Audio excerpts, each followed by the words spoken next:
The committee hearing of the Committee on Good Government and Public Accountability is now called to order.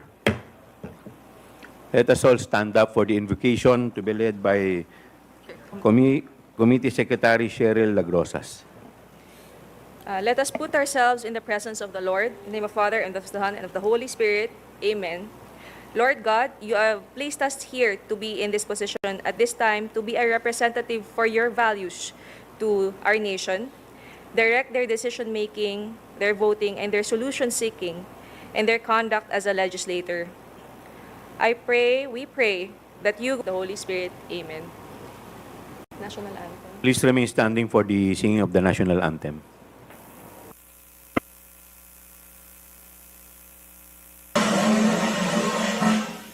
Bayang magiliw, perlas ng sinanganan, hanap ng puso, sa dibdib mo'y buhay. Upang hinirang, duyan ka ng magiting, sa manlulupig, di ka pasisiil, sa dagat at bundok, sa simoy at sa langit mong bughaw, may dilag ang tula at awit sa paglayang minamahal. Ang kislap ng watawat mo'y tagumpay na nagniningning, ang bituin at araw niya kailan pa may di magdidilim. Lupa ng araw ng luwalhatit pagsinta, buhay ay langit sa piling mo. Aming ligaya na pag may mga api, ang mamatay ng dahil sa'yo. Pwede na po tayong umupo. We will now proceed to the roll call of the members. Do I hear a motion to dispense with the calling of the roll? Sir Chair, I move that we dispense with the calling of the roll. Any Thank you, Mr. second? Chair.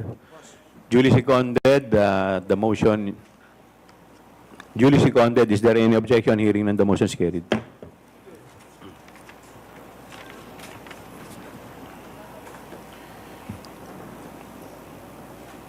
Magandang umaga po sa inyong lahat, sa ating mga kagalang-galang na mambabatas at sa ating mga panauhing ngayong umaga. Salamat po sa inyong pagdalo.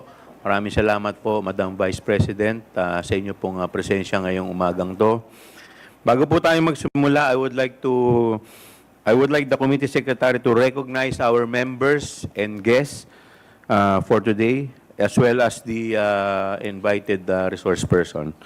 Comsec, could you please recognize them now? Good morning, Your Honor. Thank you. Recognizing, of course, our Chairperson, Honorable Joel R. Chua from the 3rd District of Manila. Our Senior Vice Person, Honorable Bienvenido M. Abante Jr. from the 6th District of Manila. Honorable Romeo M. Acop, Vice Chairperson from the 2nd District of Antipolo City. Honorable Arnan Panaligan, 1st District of Oriental Mindoro. Honorable Jefferson E. Conghun, Vice Chairperson from the 1st District of Zambales. Honorable Ernesto M. Junicio, 1st District of Manila. Honorable Joseph Jojo Lara from the 3rd District of Cagayan. Honorable Jonathan Keith Flores, 2nd District of Bukidnon. Our member and also author, Honorable Rolando M. Valeriano, 2nd District of Manila. Honorable Francisco Paulo P. Ortega from the 1st District of La Union. Honorable Charis Ann Hernandez from the Lone District of Calamba City. Honorable Ramon Rodrigo Gutierrez from Party List 1 Rider. Honorable Loreto S. Amante from the 3rd District of Laguna. Honorable Joseph Stephen Caraps Paduano from Party List Abang Lingkod. And Deputy Minority Leader, Honorable Franz L. Castro from ACT Teachers Party List, Your Honor. Moving on to the resource persons, we now recognize the presence of our Honorable Sara Zimmerman Duterte from the Office of Vice President. From the Department of Budget and Management Legal Service, Undersecretary Attorney Sarah Jane C. Abuel. From the Department of Budget and Management as well, Assistant Director for Legal Service, Rosemary D. Pagala. From DBM, Office of the Secretary, Department Relation Unit, Mr. Mark James S. Evangelista.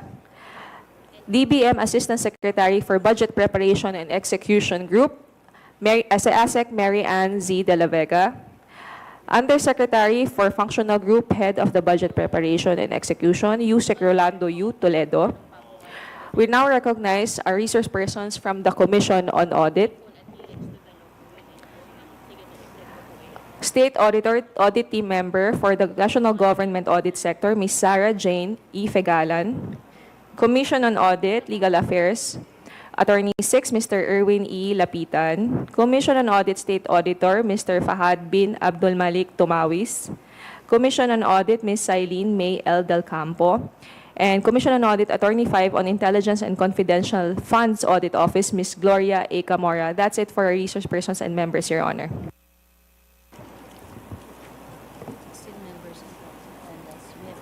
16 members.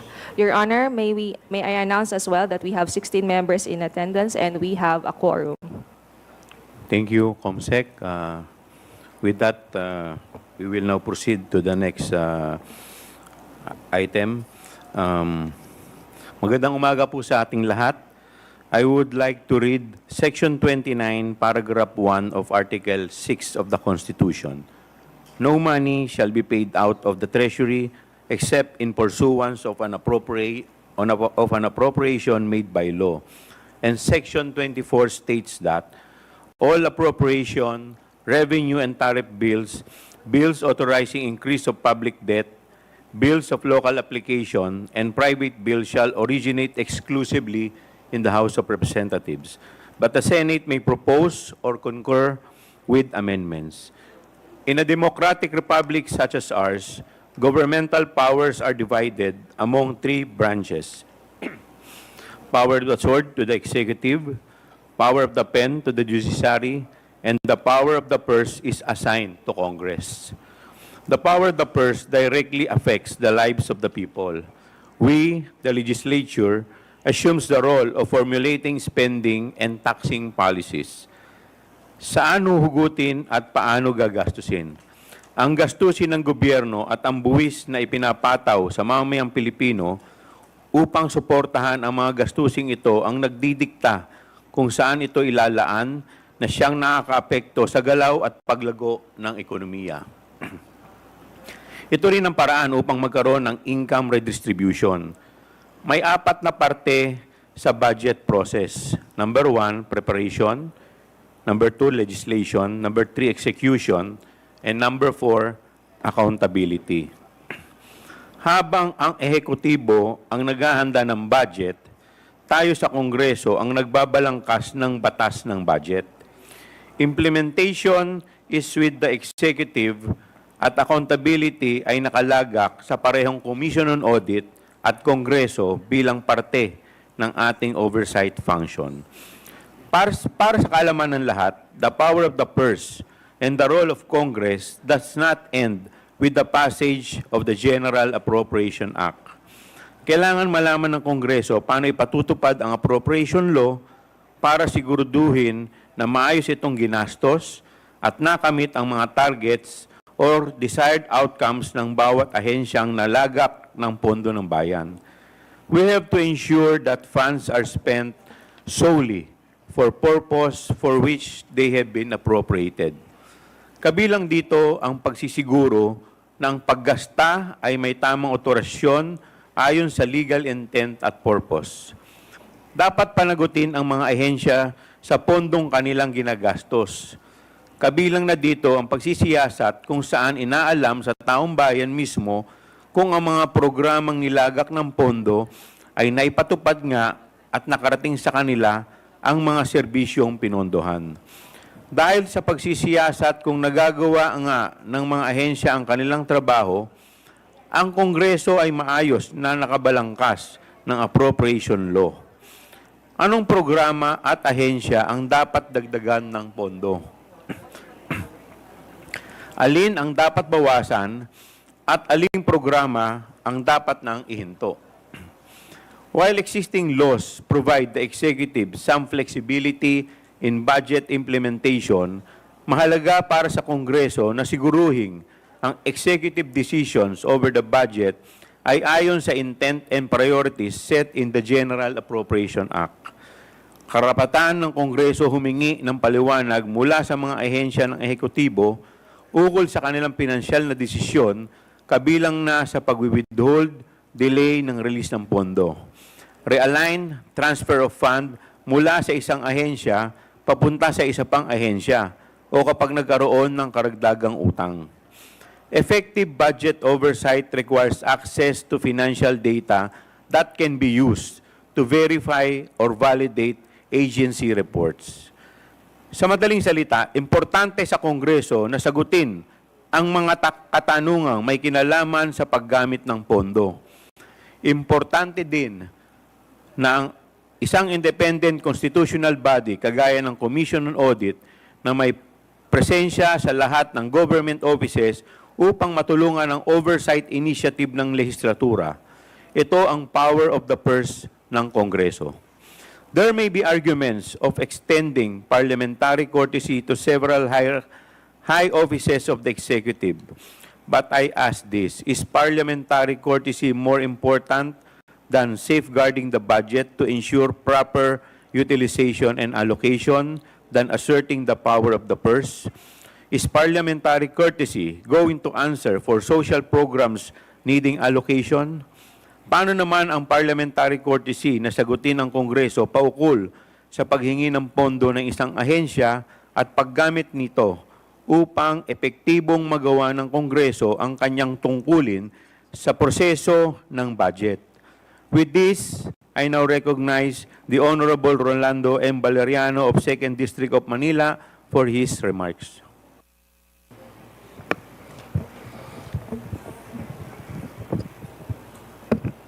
Thank you, Mr. Chairman.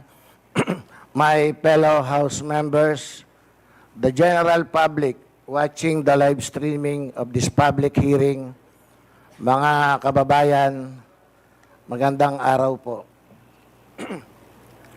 Nagpapasalamat po ako sa liderato ng Kamara sa kanilang referral ng aking September 3 privilege speech dito sa Kapita-Pitagang Committee on Good Government and Public Accountability.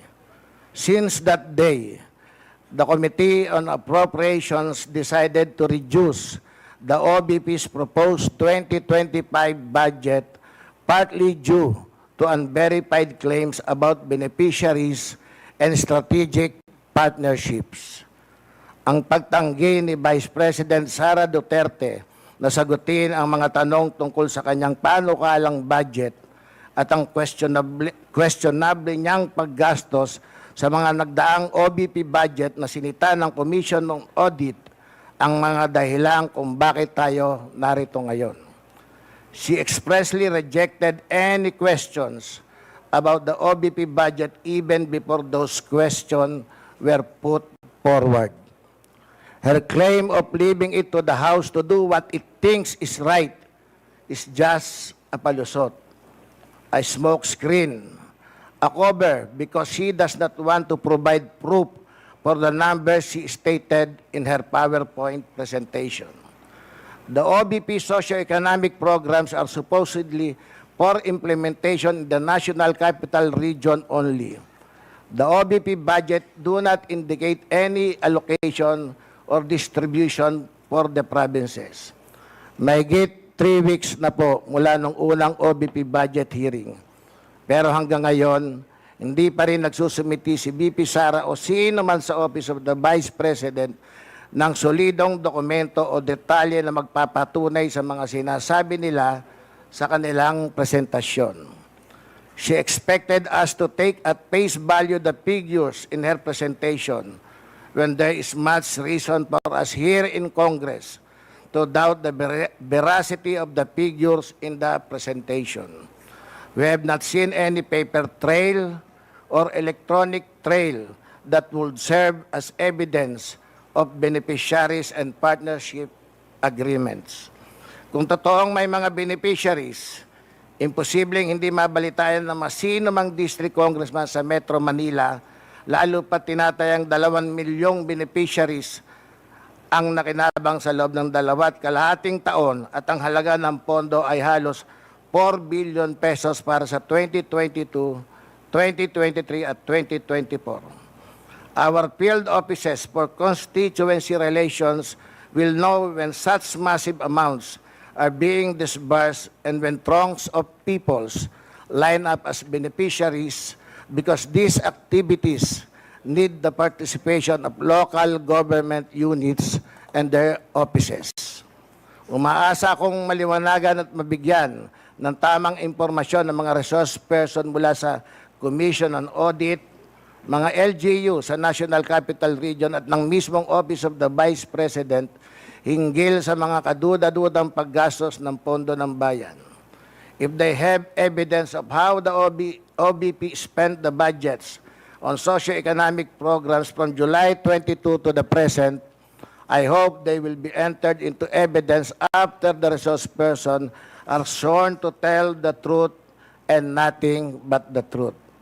If there are any whistleblowers with information, evidence, and testimony about the supposed OBP socio-economic programs, they are most welcome to contact the chairperson of this committee, the committee members, or this representation.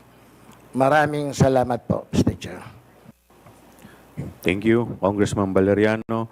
Before we proceed to the initial discussion of privilege speech number 379, we will first proceed to the preliminary determination. Do I hear any motion to move for the preliminary determination? Mr. Chair. Mr. Chair, I move that Congressman Flores. committee take cognizance of the issues raised by Congressman Valeriano in his privilege speech, Mr. Chair. I so move. Is there any second? Second, Mr. Chair. Is there any objection? Mr. Chair, Congressman, parliamentary inquiry. Congressman Panaligan. Here. Before we proceed with the voting, may I inquire as to the propriety or timeliness of this committee taking cognizance of the issues raised in the previous speech of the Honorable Valeriano. I understand that the subject of this inquiry are the issues raised by Honorable Valeriano in his previous speech. I also understand that this concerns transactions, certain transactions of the OVP and DepEd. However, those transactions are subject of current COA investigations. And we also know that said COA findings are still pending, subject to appeal or reconsideration. So in view of that, I just want to be clarified as to the propriety of this committee taking cognizance of the of said transactions. Mr. Chair. Before I recognize the Honorable Flores, the Chair would like to recognize the presence of Congresswoman Gloria Macapagal Arroyo, former President, Honorable Aurelio Dong Gonzales, our Senior Deputy Speaker, Congressman Roberto Uy of the 1st District of Zamboanga del Norte, Honorable Janet Garin, Vice Chairperson and Congresswoman of 1st District of Iloilo. Honorable Flores, you are recognized.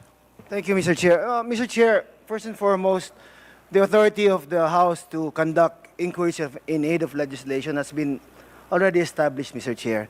Not only is it provided for by the Constitution, Mr. Chair, it has also been well settled in jurisprudence and in Supreme Court decisions that the House may conduct inquiries in aid of legislation. We are not here to replace the findings of the COA, Mr. Chair, so it should not in any way interfere with the investigation also being conducted by the COA. We're just here to find out if we could, through legislation, either improve it or protect it or whatever, Mr. Chair.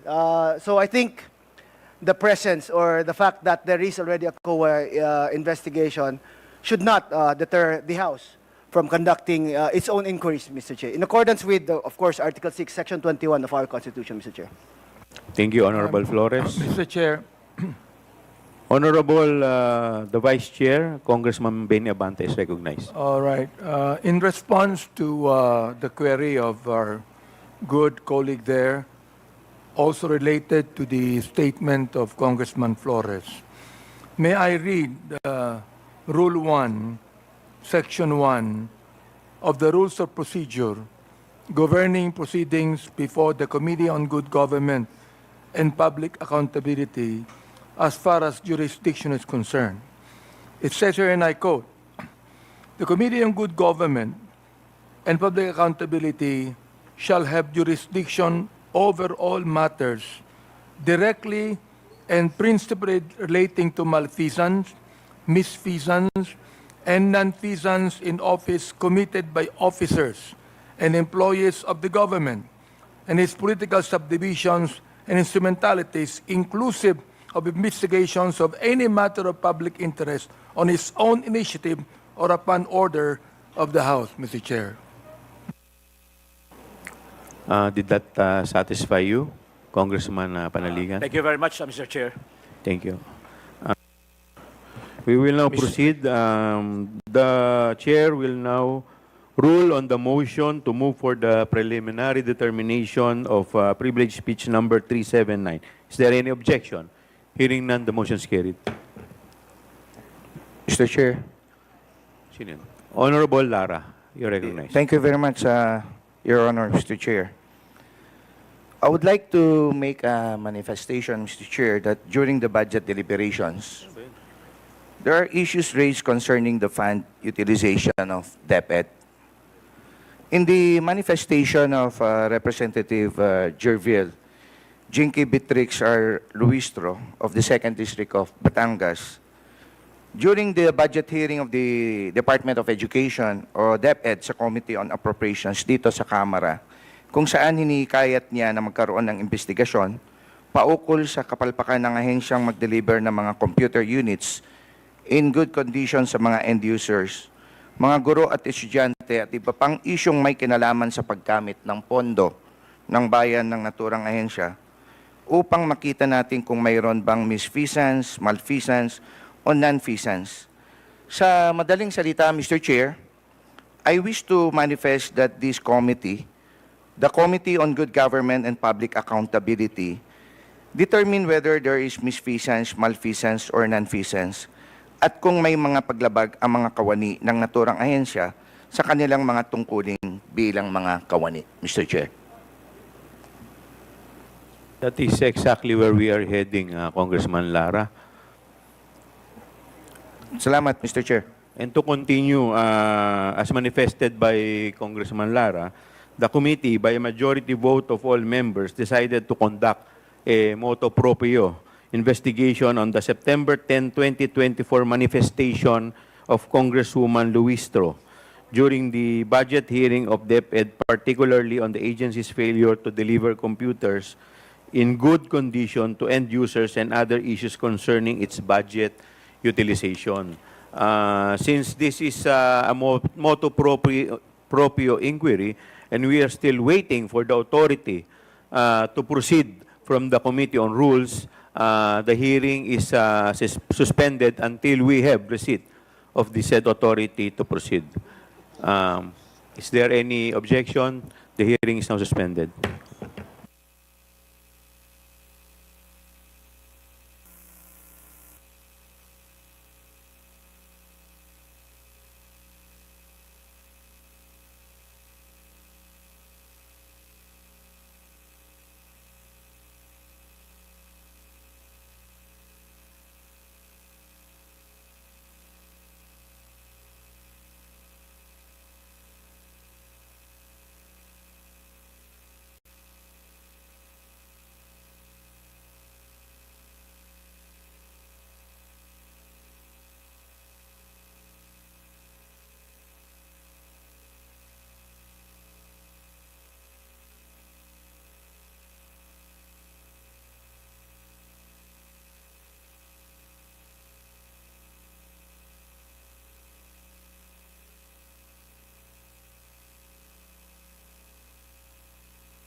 Hearing resumes. We already took cognizance of the privileged speech of Congressman Valeriano. Then we are ready to proceed. But with respect to the motu proprio, we are still awaiting for the authority. So, later na po muna yon. Wala pa po tayong authority from the Committee on Rules. In the meantime, may I request the COMSEC to administer the oath of the invited guests and resource persons?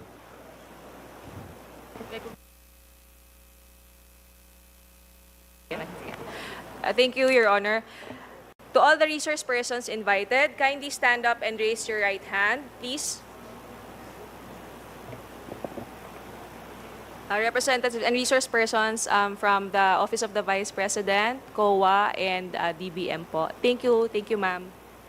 Mr. Chair, Yes, the Honorable yes, Vice when you President. sent a letter to the Office of the Vice President, you attached a copy of the rules Okay. in aid of legislation. Yes po. Yes, sir. Nakalagay po doon na witnesses lang po ang ino-oath. Sabi niyo po ngayon sa amin, resource persons kami. Ang ano po, considered as resource person po. Ang ano po. Kayo po. Kaya nga po. Yes po. Lahat po ino-oath po. Yes. Apo. Nakalagay po sa rules ninyo, witnesses. Nakalagay po dito ngayon sa table, resource persons. Lahat po considered as resource person and witness. Lahat po naman kayo, lahat resource person pa eh. Wala pa naman po tayong tinatawag na, lahat po considered as resource person pa lang po. Right. Opo. Ang nasa rules ninyo, witnesses lang po ang nag-o-oath. Wala po kayong rules sa resource persons.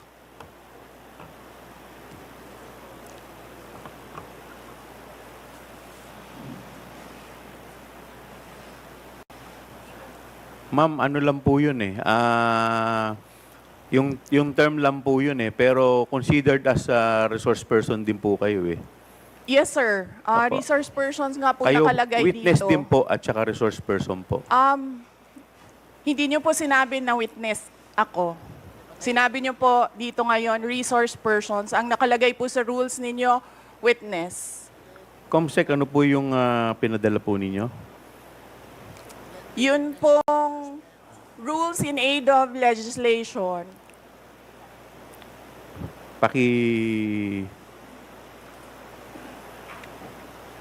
Mr. Chair, point of order.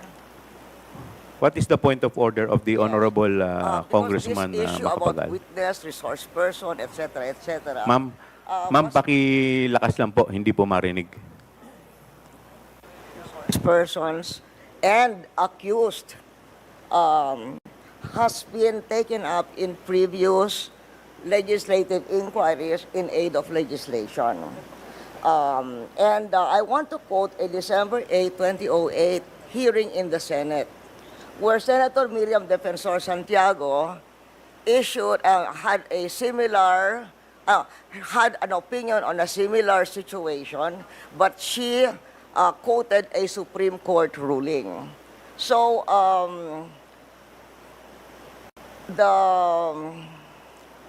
the Constitution provides that no person shall be compelled to be a witness against himself.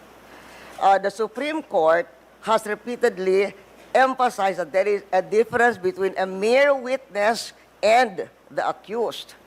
And it can appear from statements and privileged speeches that there is that a person who is the subject matter of an adverse privileged speech is not a mere witness or a mere person of interest, meaning a suspect. She is in fact accused of what seems to be a criminal case for violation of certain criminal laws, including malversation of public funds.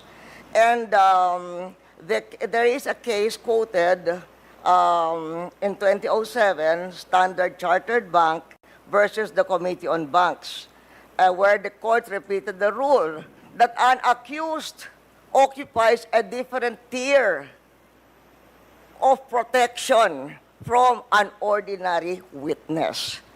So, where the court said, Supreme Court said, whereas an ordinary witness may be compelled to take the witness stand and claim the privilege at each question requiring an incriminating answer is shot at him, an accused may altogether refuse to take the witness stand and refuse to answer any or all questions. So that has been a supreme. And then there is a portion that the court explained that the right of the accused against self-incrimination also applies to respondents in administrative investigations, such as legislative inquiries in aid of legislation. So that is the point of order I am raising, and there is a Supreme Court ruling to this effect. Thank you, Mr. With that, the chair declares 1 minute suspension. Recess.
Madam Congresswoman Arroyo, may I know if may I be clarified if the tenor of your point of inquiry is referring to the sub judice case or rule? Referring to the sub judice case, but it is saying that when a witness, in fact, is in reality the accused.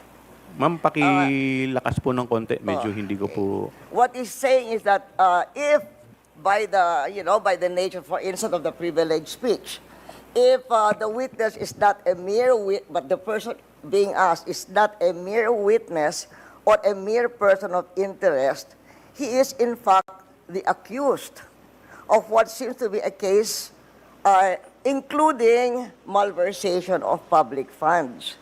And the court repeated the rule that an accused occupies a different tier of protection from an ordinary witness. So from given what Miriam Defensor Santiago said and the Supreme Court ruling that she's quoting, we cannot we cannot just trivialize. Kasi you're just a witness. You're a witness. Pareho na rin yung witness, resource person. They are not the same. The Supreme Court says they are not the same. And somebody who appears to be the accused has a different tier of protection from a witness. And in fact, can refuse to take the witness stand. Congressman Flores, you're recognized. Mr. Chair, this is an inquiry in aid of legislation, and no one is technically accused of any wrongdoing here, Mr. Chair. Mr. Chair, look at the speech. Ma'am, Look at the please, speech, Mr. Chair, ma'am, the privilege. please wait to be Mr. recognized. Chair, May I request a Wait. 1 I will- minute I will- recess? 1 minute. 1 minute Thank recess you. declared by the Yes. chair.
Mr. Chair, yes. Mr. Chair, Session resumes. Mr. Chair, may I speak? You will be given the opportunity later, Okay. Madam Vice President. In any event, the point of the Honorable Arroyo is well taken, but we will proceed to the oath taking. If the Vice President refuse to take her oath, we will respect that. In the meantime, COMSEC, please proceed with the oath taking of the other witnesses. To all the other witnesses and/or resource persons, please stand up and raise your right hand, inviting the DBM, the COA, and other staff from the Office of the Vice President, Your Honor. Okay. Please your right hand. Do you solemnly swear that the statements you will give before this committee shall be the truth, the whole truth, and nothing but the truth, so help you God? I do. The oath has been administered, Your Honor. Mr. Chairman. Yes, Congressman Paduano. Of course, you have already ruled with regards to the point of the order being raised by the former president and now representative of Pampanga, Madam Gloria Macabagal Arroyo. But still, there is also a supposedly a pending manifestation being made by the members of this committee with regards to the point of order that was raised.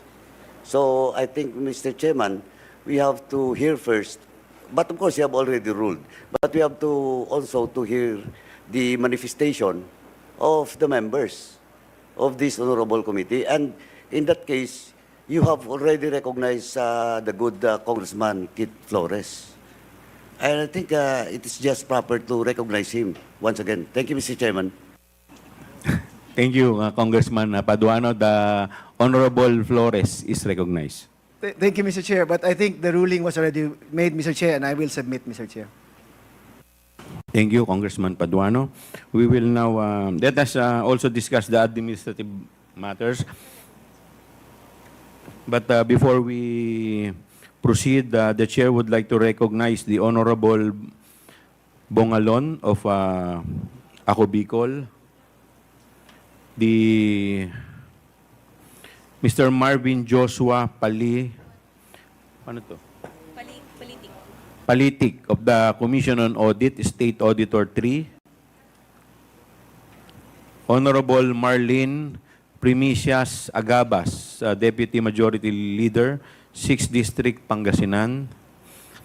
The Honorable Marcoleta of Sagip. Honorable Micaela Swansing, 1st District, Nueva Ecija.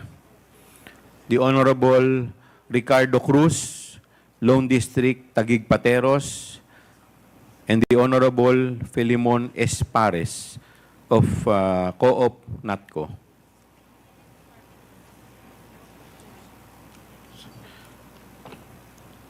The COMSEC is directed to report to the committee who have invited and who have responded to the invitation.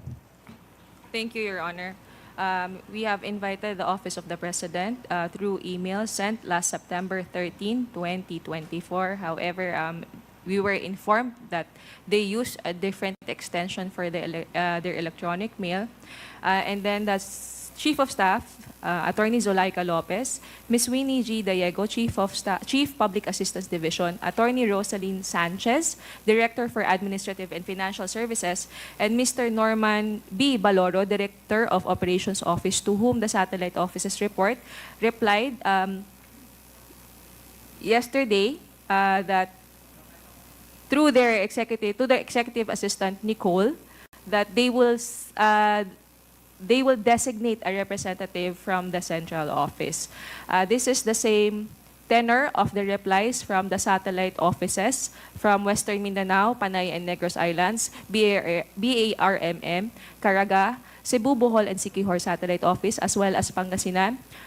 May I also note, Your Honors, that the Pangasinan Satellite Office has read our letter invitation sent on September 13. They have read it on September 14, 2024, which was on a Saturday at 3:22 p.m. because the email sent by the Secretariat has a read receipt function, Your Honor. Moving on, this was the same tenor as well from the Davao Satellite Office, Cagayan Valley Satellite Office, Bicol, and Eastern Visayas Satellite Office. Meanwhile, Your Honor, for the Commission on Audit, we have sent an invitation to Chairperson Gamaliel Cordoba and Director of Legal Affairs, Daryl H. Tonolete, to whom we have forwarded the letter to Chairperson Cordoba. Assistant Commissioner Martha Rosana Sese was also sent an invitation on September 13. All of the resource persons were sent invitations on September 13. Director for National Government Audit Sector Cluster, Sofia Hamhemora, Supervising Auditor Elvira De Vera, were sent invitations. However, there were no direct email confirmations, but they verbally confirmed their presence. Yes, they confirmed their presence of their representatives today. For the Department of Budget and Management, we sent invitation to Secretary Amena Pangandaman on September 13, USEC Janet Abuel, and as well USEC Functional Group Head Rolando U. Toledo, but this was for him, it was on September 16 as manifested by the Office of the Department of Budget and Management, and some of them are here. They are here today, Your Honor.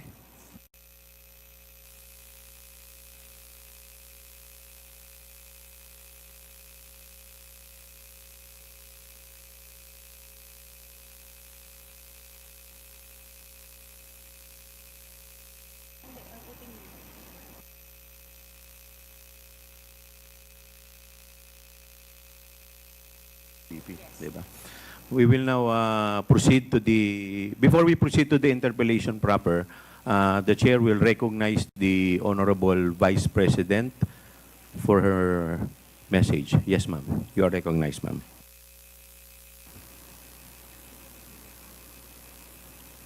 A message, sir, or my statement regarding the point of order? Message? Mga kababayan, ladies and gentlemen, assalamualaikum, warakmatullahi wa barakatuh. Madayaw, mayong adlaw, kaninyong tanan, magandang araw sa inyong lahat. The officials of the Office of the Vice President, as well as each and every one of our satellite office leads, were in receipt of a letter from the Chairman of the Committee on Good Government and Public Accountability dated September 13, 2024, requesting our presence or that of our duly authorized representatives in today's initial deliberation with preliminary determination on privilege speech number 379. In view of the said letter, I am appearing before you today not only as the head of office, but more importantly as the duly authorized representative of all officials of the OVP. simply because we have not done anything wrong. There is no misuse of funds. If there are audit findings, we shall gladly respond to them before the Commission on Audit. And if there are legitimate cases to be filed, then we shall gladly respond to them before the appropriate courts. In relation to this, may I just say that I take notice of the opening speeches and nasabi doon, there is a determination of misfeasance, nonfeasance, and malfeasance. And those are cases that should properly be taken in the courts of law. What we are witnessing now is no ordinary legislative inquiry. This exercise is a well-funded and coordinated political attack. This much is evident from the very words of the privileged speech that prompted this inquiry. A speech that simply meant to say, do not vote for Sara on 2028. It is clear to me that this inquiry is not about misused funds, accountability, or governance. Instead, it is solely aimed at discrediting my name and my office to prevent future political contests. I have publicly stated my reasons as to why I've chosen not to defend the OVP's budget proposal for 2025. I have narrated the issues I encountered in previous years, which can easily be confirmed by looking at the NEP, the GAB, and the GAA for fiscal years 2023 and 2024. Further, I have even shared the drama that transpired last year regarding the confidential funds. Hence, just as we have done last year, we again leave the 2025 OVP budget to the pleasure of Congressman Martin Romualdez. I am not asking for any special treatment, nor am I asking you to uphold any tradition. There is no disrespect. All I am saying is that you have the complete freedom to do whatever you wish with the OVP budget. If you feel that all the documentary submissions are not enough, then by all means, huwag kayo magbigay ng budget.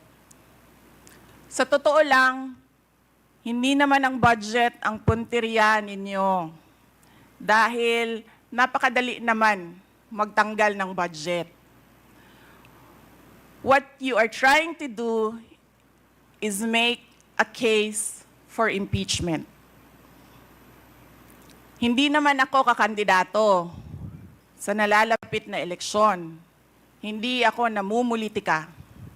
Ang ginagawa ko lamang ay ang pagtupad sa aking oath of office at campaign platforms na trabaho, edukasyon, at mapayapang pamumuhay.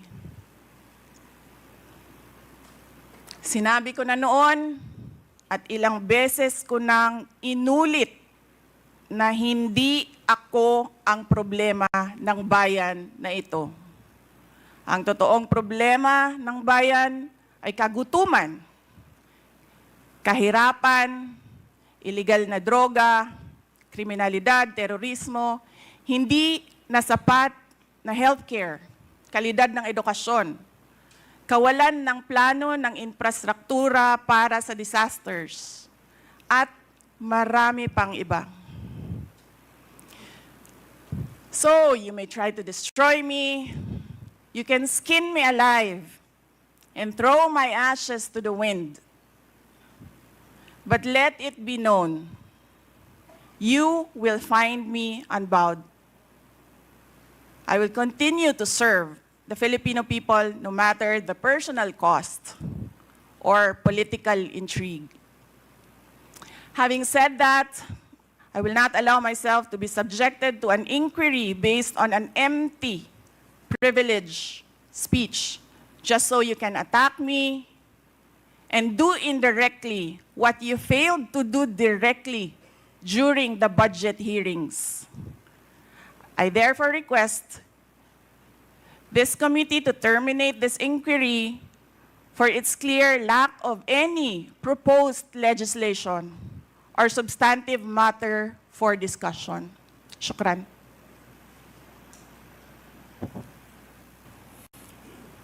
The committee cannot rule on that because the committee already took cognizance of this privilege speech. Anyway, we will now proceed. Next, Chair. we will recognize the Mr. representative from COA, Mr. Chair, ay Congressman Marcoleta. may I please raise a parliamentary inquiry? What is your parliamentary inquiry? Thank you, Mr. Chair. The rules of the committee says that this committee only acquires jurisdiction on matters of nonfeasance, misfeasance, malfeasance. And under Section 2, Mr. Chair of the rules, there should be a prior determination whether or not these malfeasance, nonfeasance, and misfeasance are directly or specifically relating to the persons charged of this. Has this committee made a prior determination of this? And if so, when did it happen? And where is the order specifying that the committee has just reached a prior determination? This is very important, Mr. Chair, because the rules also says that after determining or making a prior determination, this committee will set an order, and that is the only way that this committee acquire jurisdiction over the person's subject matter of this inquiry. And that particular order of prior determination will set out the parameters. If I can make a comparison, Mr. Chair, in regular court, it is called pre-trial order, where the parameters of the inquiry, the presentation of evidence or explanations or allegations are limited to that set of stipulation. So considering, Mr. Chair, and I assume that there is no prior determination, I do not think how we can start the meeting today because we are supposed to observe the rules. I am referring to Section 2 of the rules of this committee, Mr. Chair. Thank you. Thank you. To answer that, Congressman Marcoleta, we have already ruled on the preliminary determination a while ago. Medyo na-late na po kayo. Now, with respect to your inquiry, that if we can proceed with this, considering that this is an investigation of malfeasance, misfeasance, and nonfeasance, let me walk you through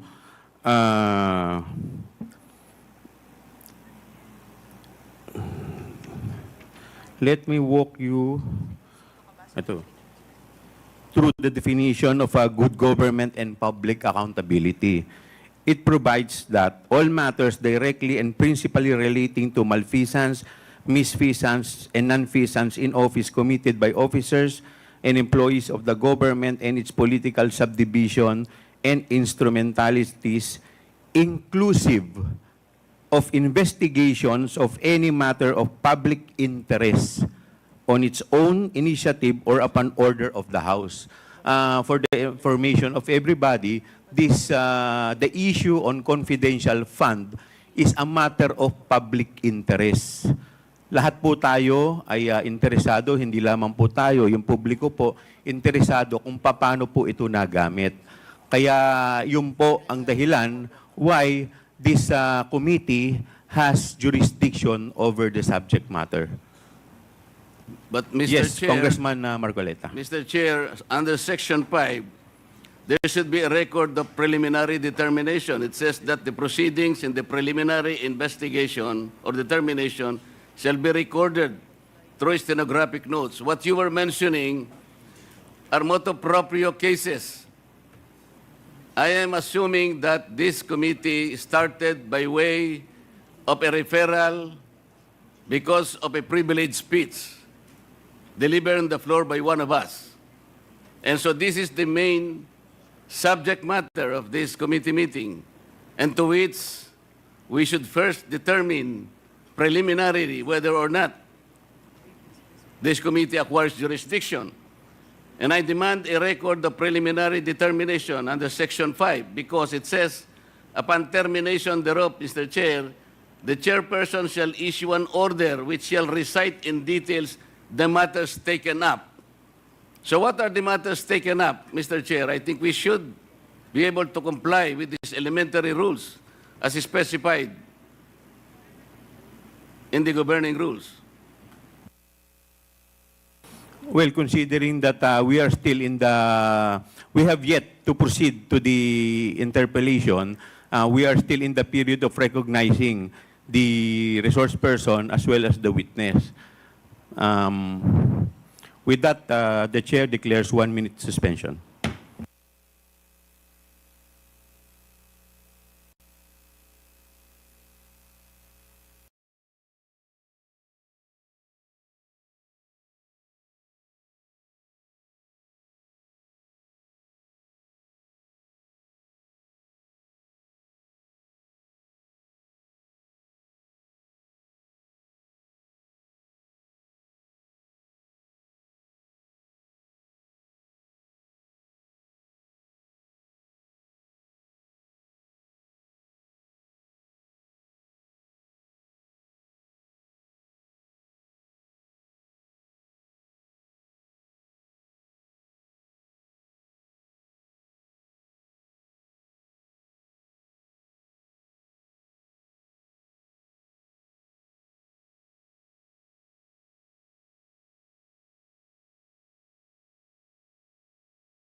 Itong tatlo, no? Hearing resumes. The chair would like to recognize the Honorable Luistro Gerville of Batangas 2nd District, Honorable Paul Dasa, Senior Deputy Minority Leader of 1st District, Northern Samar, the Honorable Roel Daniel Manuel of the Kabataan Party List. The chair, the committee would like to take note of the manifestation of the Honorable Marcoleta, but considering that the committee already took cognizance of the preliminary determination, we will proceed to the COA. COA, please. Sino po yung representative ng COA? Good morning, Mr. Chair. Sa ating mga members of the committee, magandang umaga po. On behalf of the Commission on Audit, we do recognize the plenary power of the Congress in asking questions relating to legislation. And since the invitation only pertains to the budget utilization of the OBP, we can answer questions relating to that, Your Honor. That would be all, Mr. Chair. Thank you. We will now proceed to the next representative from DBM. Thank you, Mr. Chair, and good morning to all Your Honors.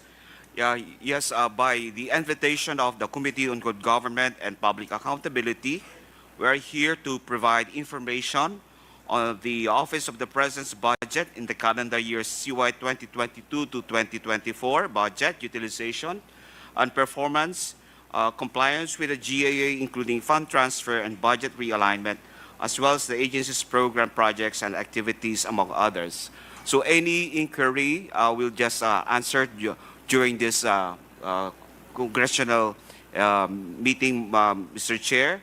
And if ever there's a need for us to provide data and information, we'll do so, Mr. Chair. So good morning.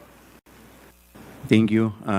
The chair is in receipt of the authority from the Committee on Rules with respect to the motu proprio inquiry on the manifestation of Representative Jinky Luistro during the budget hearing of the Department of Education in the Committee on Appropriation on September 10, 2024. But we will proceed with the preliminary determination later. In the meantime, we will proceed to the interpellation with respect to the privileged speech of Congressman Valeriano. Before we proceed, we will set rules. We will set certain rules or parameters. We will limit the interpellator to 5 minutes. Hindi po kasama yung sagot. And then, pwede po paki-silent po ang inyong mga telepono. Turn off nyo po or silent mode. And please observe proper decorum para hindi po tayo maging magulo at maging maayos lamang po. At lahat po yung mga gustong mag-interpolate, lapit lang po dito sa COMSEC at magpalista. Ang magiging sistema po natin, mauuna po ang minority, and then the majority, minority, majority. Now, we will first recognize representative from the minority, the Honorable Franz Castro. Thank you, Mr. Chair. Nagpapasalamat po ako sa committee na ito po, na pinamumunuan po ninyo dahil in-schedule agad natin yung naging privilege speech ni Representative Valeriano. Alam niyo po, una po sa lahat, ginigiit natin dito na ang tradisyon ay tradisyon. Pero una sa lahat, kung ang tradisyon ay bumabangga sa interes ng mga mamayan, sa interes ng publiko, at accountability ng mga public officials at saka pagiging transparent ng lahat ng ating mga ginagawa, lalong-lalo na po sa kaperahan o lalong-lalo po sa budget or whatever na pinagkatiwala po ng taong bayan sa atin, ay kailangan po yun yung nauuna. Kaya nagpapasalamat po ako na dahil ito po yung magsiset, no, noong mga pwede nating magawa sa rules, mabago sa rules, pwede nating in aid of legislation, lalong-lalo na pinag-uusapan natin ang confidential funds and intelligence funds or confidential funds dito sa Office of the Vice President. At ito ay inaasahan ko na magsiset itong gagawin sa katapusan nitong nitong hearing na ito, yung magsiset talaga na kung dapat o hindi dapat mabigyan ng confidential funds ang ating mga national government agency. At kung meron man, depende kung ano po yung magiging resulta ng inquiry na ito, ay mapahigpit natin, no? Yung kung meron man, kung magde-decide later on na may confidential funds pa rin, magde-decide pa rin na magiging mahigpit, no, yung paggamit ng confidential funds.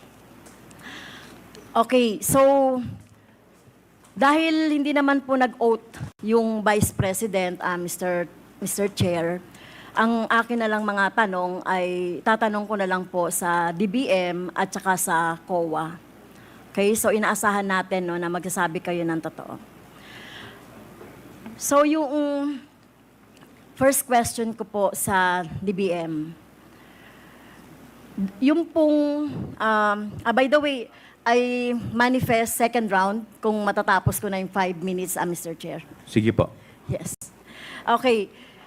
So, nung 2022 po na budget ng Office of the Vice President sa DBM, Mr. Chair, meron po ba ditong nakalagay na line item for confidential funds? Please address the chair. Mr. when Chair, answering. Mr. Chair. Sorry, Mr. Chair. Yeah. Sa DBM po, please, you are, ano pangalan? Yusek Toledo, you are recognized. Yeah, Mr. Chair, yes, there is no line item for confidential fund, but there is a program that item under that program po na ginagamit po yung confidential fund po. I'm not satisfied with the answer. Ang tinatanong ko lang po, meron bang line item doon sa budget ng Office of the President na confidential fund? Meron po bang line item po? Yes or no? There is no, Madam Chair, Yes. Mr. Chair. Okay. How about noong 2023? Budget of the Office of the Vice President. Is there a line on about confidential funds? There is, Mr. Chair, there is a line item for Magkano po, Mr. Chair, yung confidential funds of the Office of the Vice President for 2023? 500 million, Mr. Chair. Okay, you're correct. Kasi nandito naman, meron naman tayong dyan. Okay, so kung i-compare natin, Mr. Chair, yung Office of the Vice President budget, GAA 2022 and GAA 2023, so makikita natin agad-agad yung difference. No, na yung confidential funds sa Office of the Vice President noong 2022 ay wala, pero sa Office of the Vice President sa 2023 ay meron. Okay, so paano po nagkaroon ng 125 million na confidential funds ang Office of the Vice President noong 2022, Mr. Chair, sa DBM?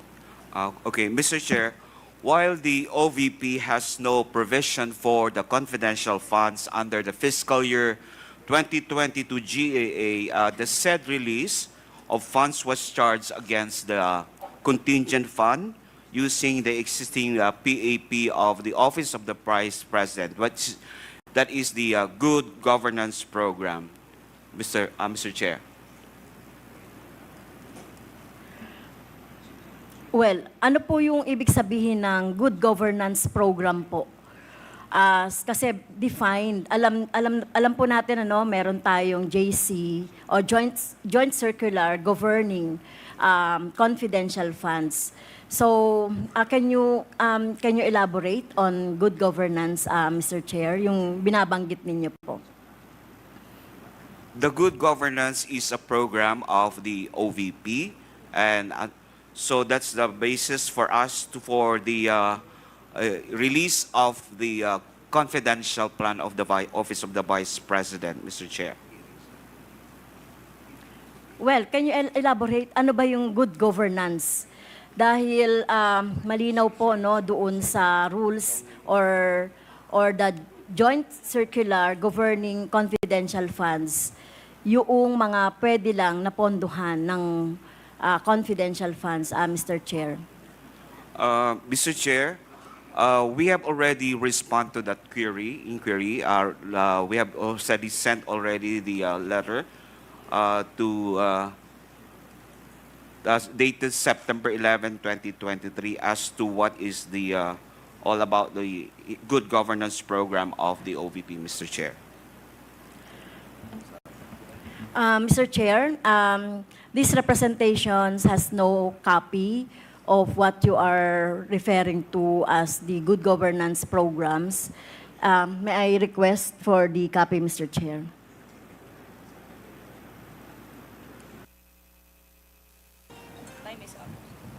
Please take note of the manifestation of Congressman Castro Comsec. Would you like to respond, Comsec? Your Honor, as to the part of the committee secretariat, we have not received a document from the Department of Budget Management. We have sent an invitation on September 13. We are not in receipt of a position paper or any document dated September 11, Your Honor. It might be a different committee. Okay, but just the same, yes, I may respond to the inquiry as far as what is all about the good governance program, particularly the good governance engagement and social services projects. This is in consideration of the urgency of the safe implementation of various projects and activities of the Office of the Vice President across its satellite offices for the last, the conduct of its official engagement and functional representation in international and local events, the implementation of various projects and activities relevant to national security and peace and order, and implementation of the same with proper security and safety protocols for the benefit of the institution, Mr. Chair. Thank you, Mr. Chair. Ma'am, you only have 1 minute. 1 minute. Please wrap up your... Sige. So did the Office of the Vice President in 2022 asked for a budget for confidential funds for the DBM? Your Honor, Mr. Chair, for 2022, there is no request for the confidential in the budget, but we have, as mentioned, they have requests for the chargeable. We have requests for 2022, but that was charged to the contingent fund.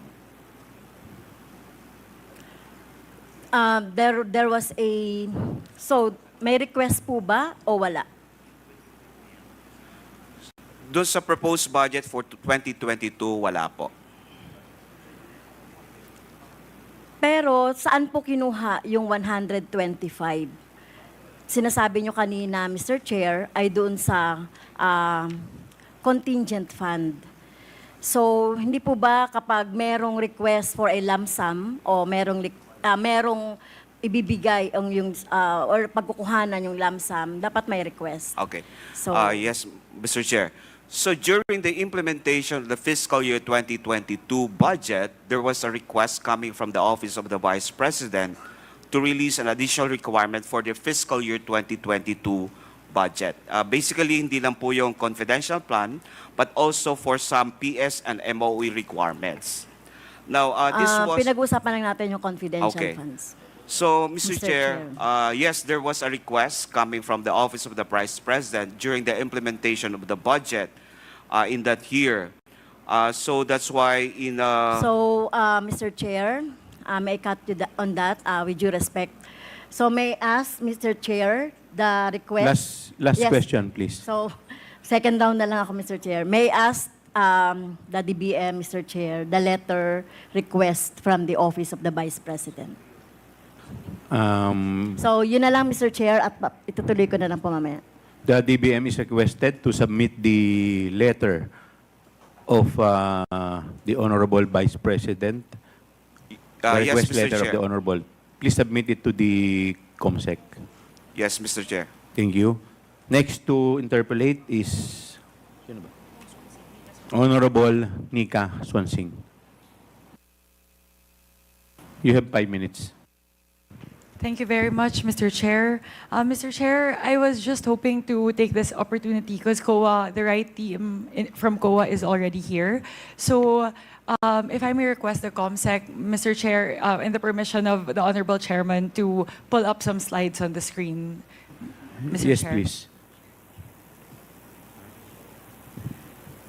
Mr. Chair, these were the same slides that I presented to the Committee on Appropriations during the deliberation on the budget of the Office of the Vice President 2 weeks ago.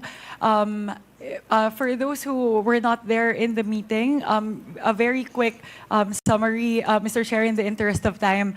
So these, the slides were put together based on the different documents submitted by COA in compliance to the subpoenaed duces tecum and accomplishment report submitted by the Office of the Vice President. And here, Mr. Chair, several things to note. Essentially, we have summarized across the 4 quarters in terms of the disbursement of the confidential expenses of the Office of the Vice President, the different audit findings of the Commission on Audit across the 4 different quarters. So for Q4 2022, which is the subject of the notice of disallowance, it was found that there's a 73 million out of 125 million that was considered by COA as disallowed in audit. And then for the succeeding quarters, accordingly, Mr. Chair, you would see here the proportion of the 125 million, which was questioned in the audit order memorandum and not questioned across the succeeding quarters. During the deliberations of the Office of the Vice President, President's budget, I directed a question towards COA to please enlighten us as to the grounds for the notice of disallowance for Q4 2022 and the 3 succeeding quarters which were subjected to the AOM, Mr. Chair. However, during the OVP budget hearing, the representative of COA, Assistant Commissioner Alexander Juliano, said that he was not privy to the information as he was not part of the team handling the confidential expenses. So, Mr. Chair, I believe the team who did the audit is present in today's hearing. So if we may request, Mr. Chair, COA to please enlighten us for the 4 different quarters covered by the notice of the disallowance and the audit order memorandum. May we please request, Mr. Chair, COA to please enlighten us as to the ground. So perhaps, Mr. Chair, we can go quarter by quarter. We can first start with Q4 2022, which was the subject of the notice of disallowance. Any representative from COA? Mr. Chair, Attorney Gloria Camora, the State Auditor of Attorney the ICFAO, Camora. yes, will answer the question Attorney of the Camora, you're Honorable recognized. Congresswoman. Yes, good morning, Mr. Chair. As to the 2022 notice of disallowance, Ma'am, pakilakasan po ninyo yung boses nyo, hindi marinig. okay.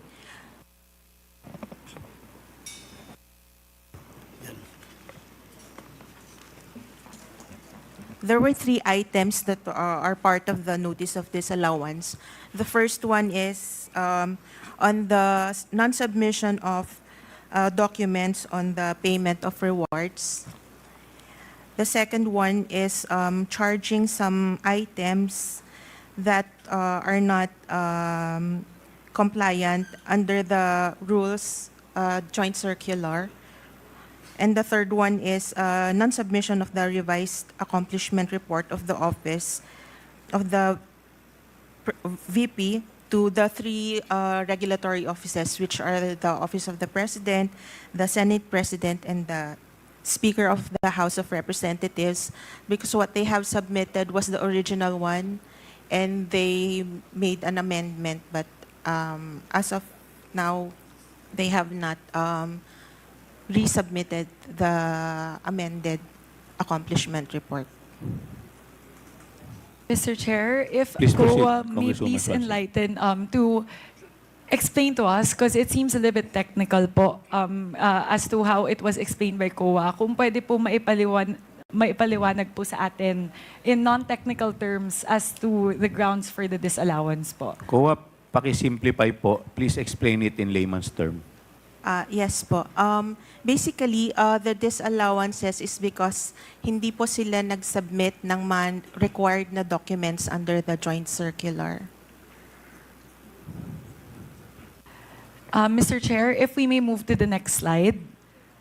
Please proceed. ComSec, next slide please.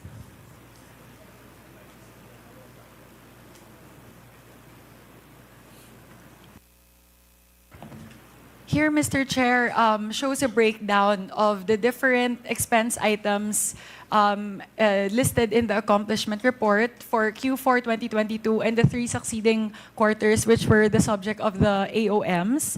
Mr. Chair, I would like to again throw the question to COA, because it seems to me, I am not an auditor, so it seems to me that across the three succeeding quarters, the categories that were flagged as questioned in the AOM are similar across the three succeeding quarters. So, pare-pareho po yung naka-orange po, payment of reward, yung provision of medical and food aid, at saka po payment of incentives or traveling relative to the confidential operation. So, Mr. Chair, if I may request COA to please enlighten us as to the reason why these categories seem to be repeatedly flagged across the succeeding quarters under audit.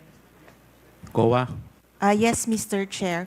As to the payment of rewards, the joint circular requires a document, the supporting documents evidencing the success of the information gathering. As far as the documents that they have submitted, we are not, so far, we are not satisfied with the documents they have submitted. So we ask them to submit the documents that would satisfy the joint circular. As to the provision of food and medical items, again, we ask them for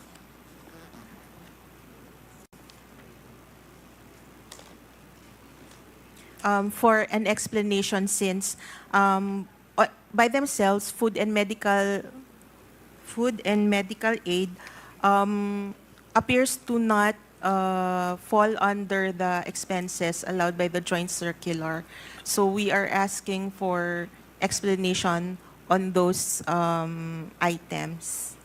And then, it's the same with traveling expenses, Mr. Chair. Mr. Chair, in the interest of time, I'll move to my final slide. You still have 1 minute. Okay, thank you, Mr. Chair. Clarificatory question sa Mr. Chair, kasi at least nandito na ba yung team sa COA. Last slide, please, ComSec. Here, Mr. Chair, I would like to ask COA, because very interestingly po, isa po sa mga napansin natin is the length of disbursement for the 125 million across the different quarters po. meron po ba na information yung COA as to how how the disbursements were done in terms of the speed by which the disbursements were done? Like for example po, the 125 million in December were spent in 11 days as opposed to in Q3 2023 po, wherein it was spent in 79 days. So kasi po, one thing that we can see as well in the previous slide is regardless of the length of the disbursement or the speed of the disbursement or the areas of surveillance, if you can move to the previous slide, Comsec. Ito po. The numbers of areas under surveillance are different, and the speed of the disbursement is different as well. But it seems like the expenditure patterns are very similar po across categories and across the different quarters. So, meron po bang nakita yung COA with regards to that po, Mr. Chair? Please wrap up your questions. Pakisagot na lang po, tapos na po kayo. Mr. Chair, since we were given the data on the areas and they have also submitted the evidences of payments, we did not conduct a study on the speed by which the frequency of the payments, as long as we were satisfied with the number of areas that they have served. So if we can average it based on that, the number of areas, I think it is possible to be spending the said amounts. Mr. Chair, final question na lang Okay, po. last question. Because the AOMs were issued po in February 1, 2024 for the first AOM, and then the second AOM po on August 8, 2024. Reading through the AOMs po, the Office of the Vice President is given 15 days to respond to the AOMs. I believe the first one has been responded to in April. So meron na po bang response doon po sa August 8 na AOM?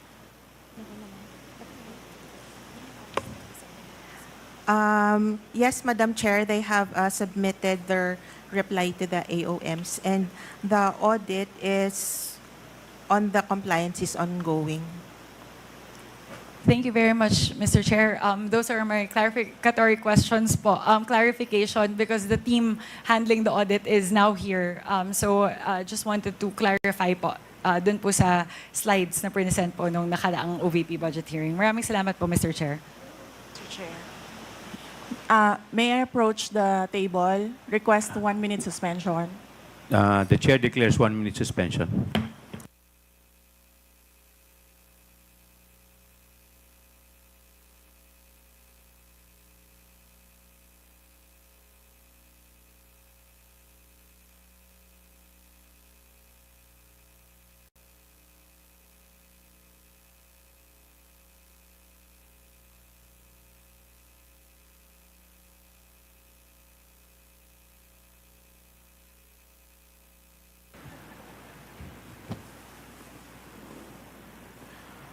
Session resumes.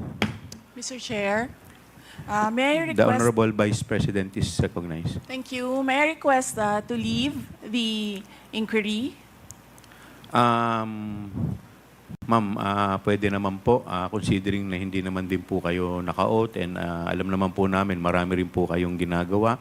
The Vice President is excused. Thank you. Thank you po, Thank you, ma'am. everyone. Good morning. 1 minute suspensions declared by the Chair.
Committee hearing resumes.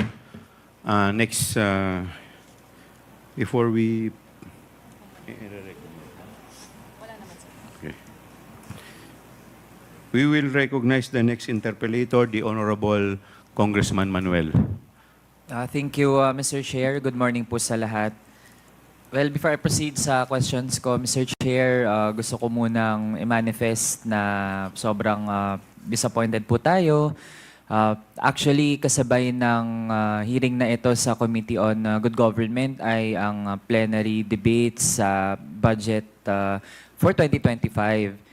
Mr. Chair, tayo and of course yung mga colleagues natin, we took the time for this committee at inimbitahan ng Office of the Vice President.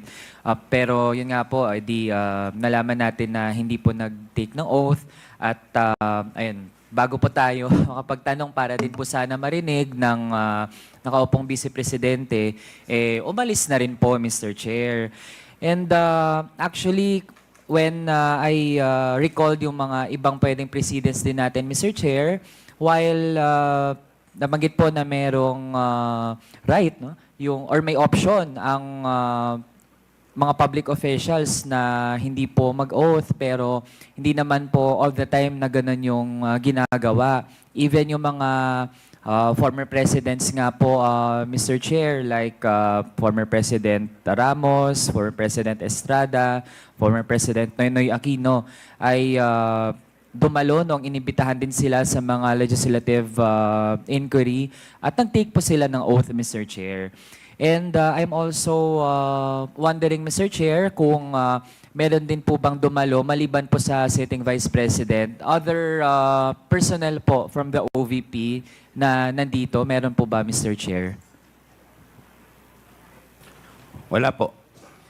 Pero di ba, Mr. Chair, I believe we sent invitations hindi lang sa sitting Vice President, pero maging sa iba pang mga nagtitake ng major function sa OVP. So, Mr. Chair, we have afforded several opportunities for the OVP actually, hindi lang sa ating formal budget hearings, pero maging sa Committee on Good Government, Mr. Chair. So, I think again, we can let the Filipino people judge, no, kung ano ba talaga ang performance ng mga niluklok nating mga opisyal sa pamahalaan. So ang tatanungin ko na lang, Mr. Chair, ay ang COA. Sa COA ko po Interjection, Mr. Chair. Yes, the Honorable Franz Castro. Yes, so since the Vice President did not take the oath, no, and I think wala naman siyang sasabihin kung tatanungin natin. So, buti na lang na umalis na siya. Well, next meeting, Mr. Chair, pwede ba nating imbitahin from the Office of the Vice President dahil sila yung mga pumirma, no, doon sa mga liquidation. Miss Gina Acosta, Special Disbursing Officer from the Office of the Vice President. Miss Julieta Villadel Rey, the Chief Accountant of the Office of the Vice President, to give us light, no, doon sa mga na-disburse, na naobliga nila, at saka yung mga receipt na ipinasa nila sa COA. Can we do that, Mr. Chair? This is a motion, Mr. Chair. Yes po. There is a motion by the Honorable Franz Castro to invite the following resource persons. Number 1, Gina Acosta of the Office of the Vice President and Julieta Villa del Rey, the Chief Accountant of the Office of the Vice President. Mr. Chair? Is there... Mr. Chair, point of clarification lang, so that before we rule on the motion. Okay, before we rule, what is the point of Honorable Roj? Mr. Chair, may we know from just so that we know how to decide on the motion if we will agree with it or to object. Mr. Chair, my understanding, I understand there were 2 names mentioned, but yung isa po, si Ms. Gina Acosta, may we know from the COMSEC if she was already invited? COMSEC? Yes, thank you, Your Honor. No, she was not invited. We were not informed that she was a special disbursing officer, Your Honor. So she is also not in the website, Your Honor, of the So OVP. those 2 names were not invited yet? Yes, Your Honor, not Okay. invited. Ms. Gina F. Acosta, the special disbursing officer, and Ms. Julieta Villa del Rey, the chief accountant of the Office of the Vice President. Thank you then, Mr. Chair. In that case, I will join the motion of the Honorable Castro. Thank you, Mr. Chair. Is there any second to the motion? Mr. Chairman, Chairman. Is there any objection? Mr. Chairman. Yes, Congressman Before Paduano. the chairman rules with regards to the motion being made by the Honorable Franz Castro, let me ask the chairman. Since we invited to the motion of the Honorable Castro, a certain Miss Acosta and Villa del Rey, Ulieta. Mr. Chairman, can we ask if kasi po, if we invite those resource persons or witnesses, no, resource persons or witnesses, they should be, we should have a basis for them to be invited. Now, as far as I know, during the appropriations budget deliberation with regards to the budget of the Office of the Vice President, the name of the two officials from the OBP was mentioned. But I hope, Mr. Chairman, there's a record with regards to what really transpired during the budget deliberation of the appropriations. And with that, Mr. Chairman, let me also ask for the Committee on Appropriations to submit in this committee just purposes of record and to justify the motion being made by the Honorable Franz Castro for them to submit through the Appropriations Committee, through the chair, Chairman Saldico, the excerpts and the documents submitted to the committee with regards to the justification for the presence of the two officials of the OBP in the next hearing, Mr. Chairman. Thank you, Mr. Chairman.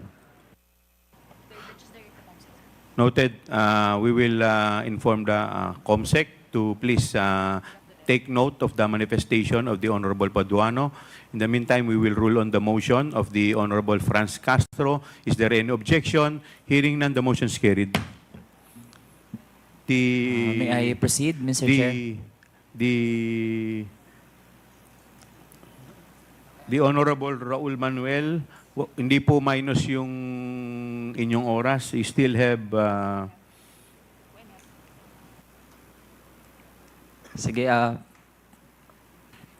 you still have 4 minutes. Okay, thank you. Please proceed. Thank you, Mr. Chair. Mr. Chair, nabanggit po kanina na hindi qualified sa paggamit ng confidential funds ng Office of the Vice President for 2022 ang medical and food aid. Can we confirm this from the Commission on Audit?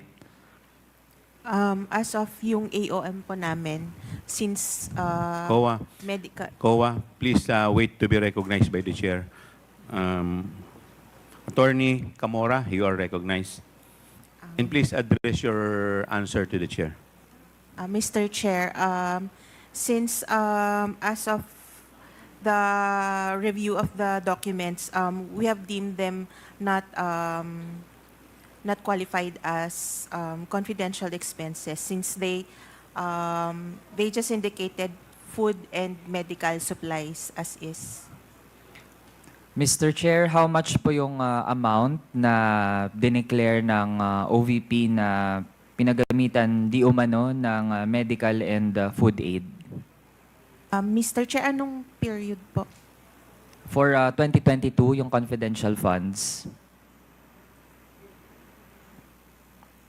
For 2022, it was 35 million for supplies.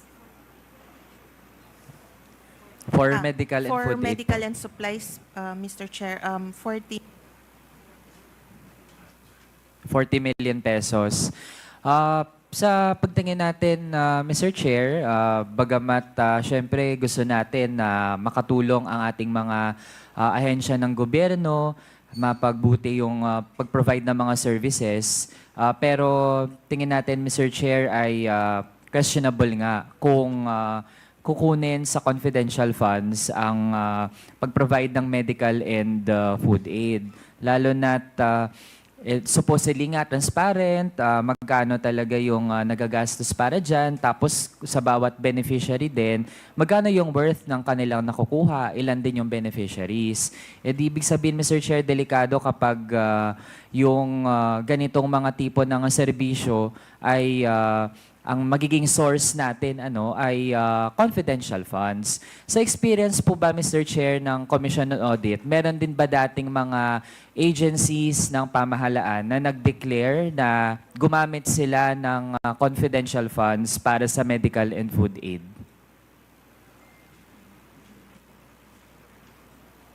COA, please answer. Mr. Chair, we have not come across, or kung meron man, Mr. Chair, it has not been under my audit po. May iba po kasing auditors. May ibang... Pakilakasan po yung inyong boses. May ibang auditors po. So, hindi lang po kami. Opo. So, I am not aware if may mga ibang agencies po na nagde-declare ng medical and food supplies. Okay, so Mr. Chair, ibig sabihin hindi standard practice na ang pantulong sa ating mga kababayan ay kinukuha siya mula sa confidential funds. Tama po ba, Mr. Chair? COA, please answer. Tama po, Mr. Chair, pero I would like to point out po sa joint circular that supplies, materials are actually allowed, except that you have to identify them as used in confidential activities like surveillance activities. Yun lang po, Mr. Chair. So, ibig sabihin, Mr. Chair, under our current rules, meron siyang qualifier pero hindi absolute na ibig sabihin kung based lang sa personal na kagustuhan ng opisyal ay gagamitin niya yung confidential funds para sa medical and food aid. Tama po ba, Mr. Chair? Yes, Mr. Chair. As long as the purchase or rental of supplies, materials, and equipment are for confidential operations, they will comply with the joint circular po. Okay. Mr. Chair, kasunod naman, na-mention din kanina na walang bagong submission ang Office of the Vice President regarding nga doon sa Notice of Disallowance. Can the Commission on Audit expound on that, Mr. Chair? Kasi nga, ang dating kasi sa ilan sa mga kababayan natin ay as if ba hindi nabibigyan ng pagkakataon ang OVP para talaga ipaliwanag, tapos after the notice of disallowance na actually ang nais nun, Mr. Chair, ay pinapabalik sa OVP yung hindi maipaliwanag na paggastos ng confidential fund. So para lang po talaga malinaw, Mr. Chair, nabigyan ng pagkakataon ng OVP to explain, and meron po bang mga latest na submissions ang OVP on top of those na naipasa niya na dati? Mr. Chair, if it pertains to the 2022 confidential fund, Yes, Mr. Chair. wala pa pong actually hindi na po sila required mag-reply sa amin since it's already a notice of disallowance. The remedy na po is either settlement or appeal the notice of disallowance po. Okay. So, Mr. Chair, ibig sabihin, para po maunawaan na ating mga kababayan, may pinapabalik na confidential funds na ginamit ng Office of the Vice President noong 2022. Ang options ay ibalik yon or umapela. And kung strong naman po yung appeal at ibig sabihin ay kakayaning ma-justify, edi pwedeng hindi pabalikin. Tama po ba, Mr. Chair? Tama po, depende po sa decision ng Commission proper, Mr. Chair. Okay. So kung doon sa second option, Mr. Chair, na umapela, meron bang mga pinasa na mga dokumento ang Office of the Vice President para po formally sila na makapag-appeal para hindi sila require na ibalik yung confidential funds na na-flag? Meron po bang naipasa, Mr. Chair? Wala po kaming information, Mr. Chair, kung nakapag-file po sila ng appeal nila. It's with the commission proper na po, so hindi na po sa ICFAO yun fina-file, Mr. So, Chair. Mr. Chair, do we have a representative from the Commission on Audit mismo, labas pa dun sa ICFAO? Meron po ba dito, Mr. Chair? So we can get the response from them, Mr. Chair. We have here the representative from government audit sector, Mr. Fahad bin Tomawis. Could you respond to the query of the Honorable Manuel? Good morning, Mr. Chair. Please be informed that I'm not in the position to answer the question because I'm the audit team leader of the regular audit of the OBP. For the confidential fund, it is part of the ICFAO, and for the appeal, it is part of the commission proper of the Commission on Audit. So it must be addressed to the commission proper of the Commission on Audit. Mr. Chair, so meron po ba? Taga-commission May I ask proper? the COMSEC if she invited the representative of ano yun? COA? Mr. Chair, there's an office that monitors the filing of an appeal, which is the Commission Secretariat Office. So, on the question on whether there's an appeal that has been filed by the OVP, we will validate on that. Mr. Chair, Please do so. Yes. Yes, since Congressman Manuel. kailangan din nating malaman dito sa komite, how long po yung duration para ma-verify po at ma-check yung ganong impormasyon? Attorney Mr. Chair, Attorney the Lapitan. OVP has 180 days to file an appeal. So, we will wait for that within that period, Mr. Chair. Okay, so Mr. Chair, kailan po nag-start ang pagbibilang ng 180 days or nearly 6 months? Sino pong Mr. sasagot? Chair, it Attorney runs- Camora, you're recognized. Sorry. Mr. Chair, it runs from the receipt of the OVP of the ND, which is per our record, it was on August 9, 2024. Okay, so ibig sabihin, Mr. Chair, aabangan natin ang magiging action. Nonetheless, Mr. Chair, Please wrap up your question. Yes, Mr. Chair, thank you. Para lang maliwanag talaga at hindi po nadidisinform ang ating mga kababayan, ibig sabihin po, ang merong dapat na proactive na ginagawa para maghabol at ipaliwanag kung paano ginamit yung confidential funds ay ang OVP po talaga. Hindi po pwedeng linlangin yung ating mga kababayan na it is the burden of other offices, other officials na mag-present po ng mga ebidensya. Kasi in fact, ang sabi na nga po ng COA, kung hindi mag-aapela, dapat po talaga ibalik ang hindi maipaliwanag na paggastos ng confidential funds. Yun lang po, Mr. Chair. Maraming salamat. Mr. Chairman. Thank you. Mr. Chairman. Yes, before I recognize the next interpellator, the Honorable Paduano, you're Thank you, recognized. Mr. Chair. Germane to the question asked by Congressman Manuel. To the COA, now, the Office of the Vice President made an appeal. Okay? Now, ang question,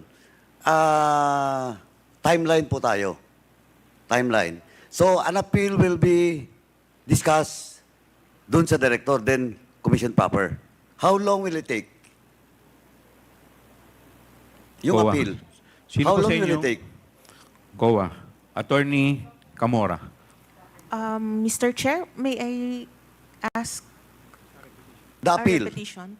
The appeal is... How long will it take?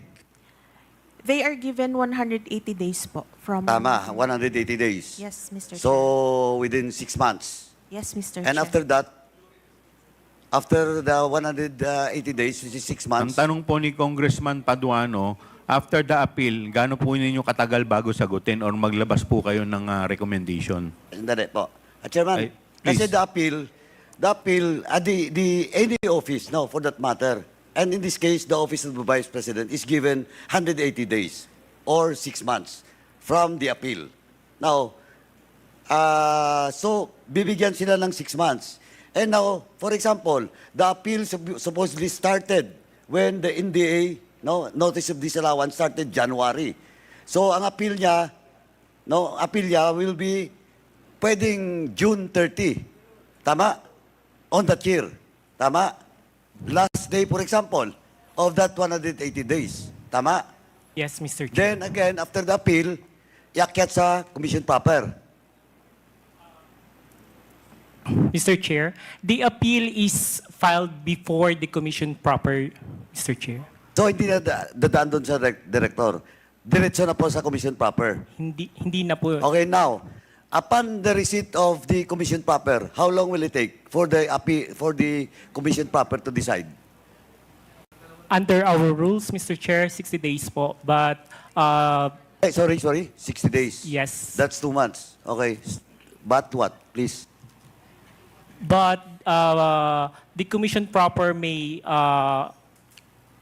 release its decision beyond the 60 days, considering the peculiarity of the case, and of course the appreciation of the submitted documents, Your Honor. So you're telling the peculiarity of the case in the case of the office of the Vice President is so peculiar.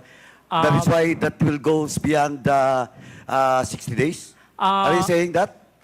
Your Honor, actually, what the rules prescribe is 60 days. Yun ang rules, Yes. di ba? Now, Mr. Chairman, just a short manifestation. Ito ngayon, ang problema. Kasi we are conducting this inquiry in aid of legislation because we have to have a legislative action in this case.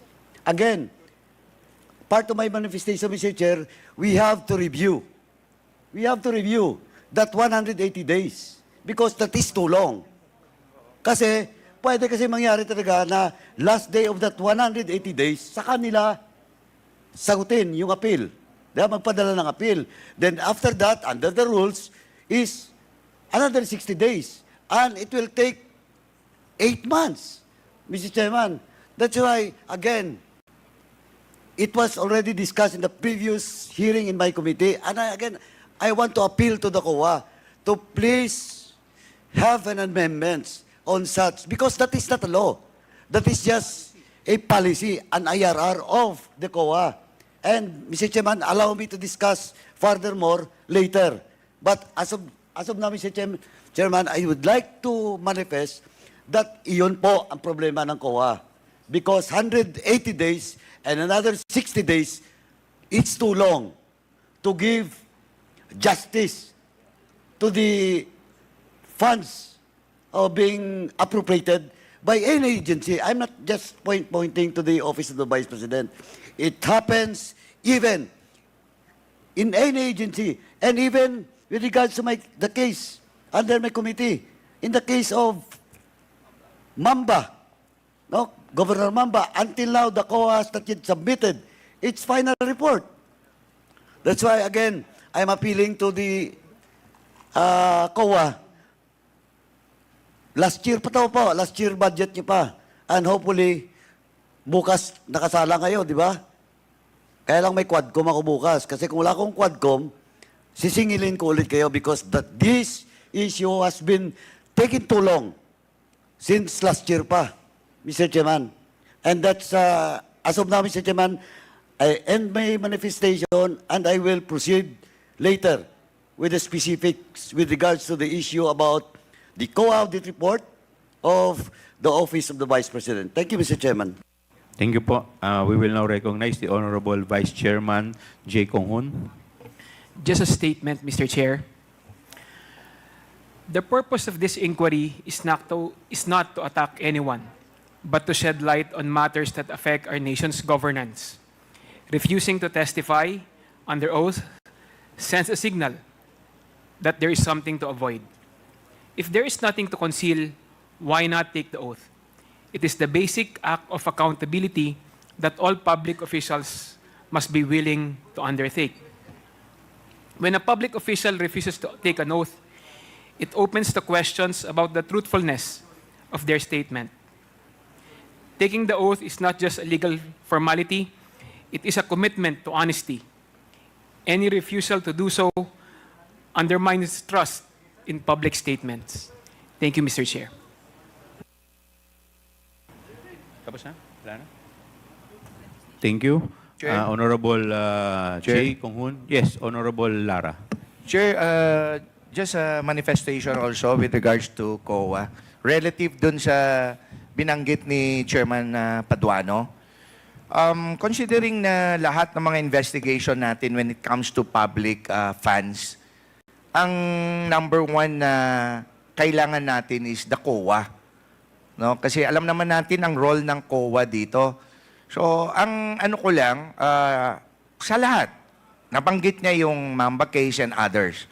Palagi ang germane na issue here is the duration from which na-finalize nyo yung report ninyo. So, eto from your end, no, Mr. Chair, sana parating ito kay Chairman ng COA once and for all, no, na yung you try to review yung mga policies na finormulate ninyo. No, kasi ito sa mga pagdinig namin, no, ang the whole COA process from the time na magkaroon ng audit to AOM to notice of disallowance to the filing of proper cases. Palagi niyong tandaan na Mr. Chair, on the part of COA, yung dokumento talaga na manggagaling sa kanila is a very, very crucial. If not, yun yung talagang magdidiin kung meron talagang paglabag sa lahat na ito. Katulad ng issues natin ngayon, no, dito sa pinag-uusapan natin ngayon. So, ito po, with due respect sa COA, no, yung mga you should also take in consideration all the processes, notwithstanding the dilatory tactics that causes the delay. No, kasi katulad nito, 180 days bibigyan nyo from which to appeal. Baka meron ulit ito, isasubmit ulit, no, na nag-i-issue ng o mag-sisik ng another extension of time na pinagbibigyan ninyo. So, ito, just to manifest, Mr. Chair, if it would be formulated and legislated, itong mga ganitong mga bagay in terms of duration, kasi alam naman natin ang purpose, number one purpose ng lahat ng pagdinig natin dito sa Kongreso is in aid of legislation, no? Para hindi na maulit ito, kung pwede, mapaiksian natin, no, itong mga duration, in terms of duration, no, should be reviewed. Halos lahat ng cases involving government funds, kailangan ang final COA report for filing appropriate charges. And with due respect sa COA, Mr. Chair, tingin tuloy ng ating mga kababayan na kayo ang cause of delay ng pagpa-file ng mga proper charge. If not, no, in some cases, in cahoots tuloy ang tingin na nila sa inyo, which is not also fair, no, sa COA. No, pwede natin gawin, total, ang tagal nyo naman na ginagawa itong prosesong ito, Mr. Chair, ng COA. From your end, sana, kayo na mag-propose sa amin, no, kung paano natin mapabilis ang mga proseso natin. Kasi katulad nung binabanggit ni Chairman Paduano kanina, it's only a policy formulated din coming from the COA, Mr. Chair. So, ito, ang appeal ko lang, Mr. Chair, para lahat ito, para hindi nila ma-misinterpret na katulad nito, trabaho lang ginagawa natin, tapos baka iba ang ini-insinuate ng iba na nagpopolitika tayo dito.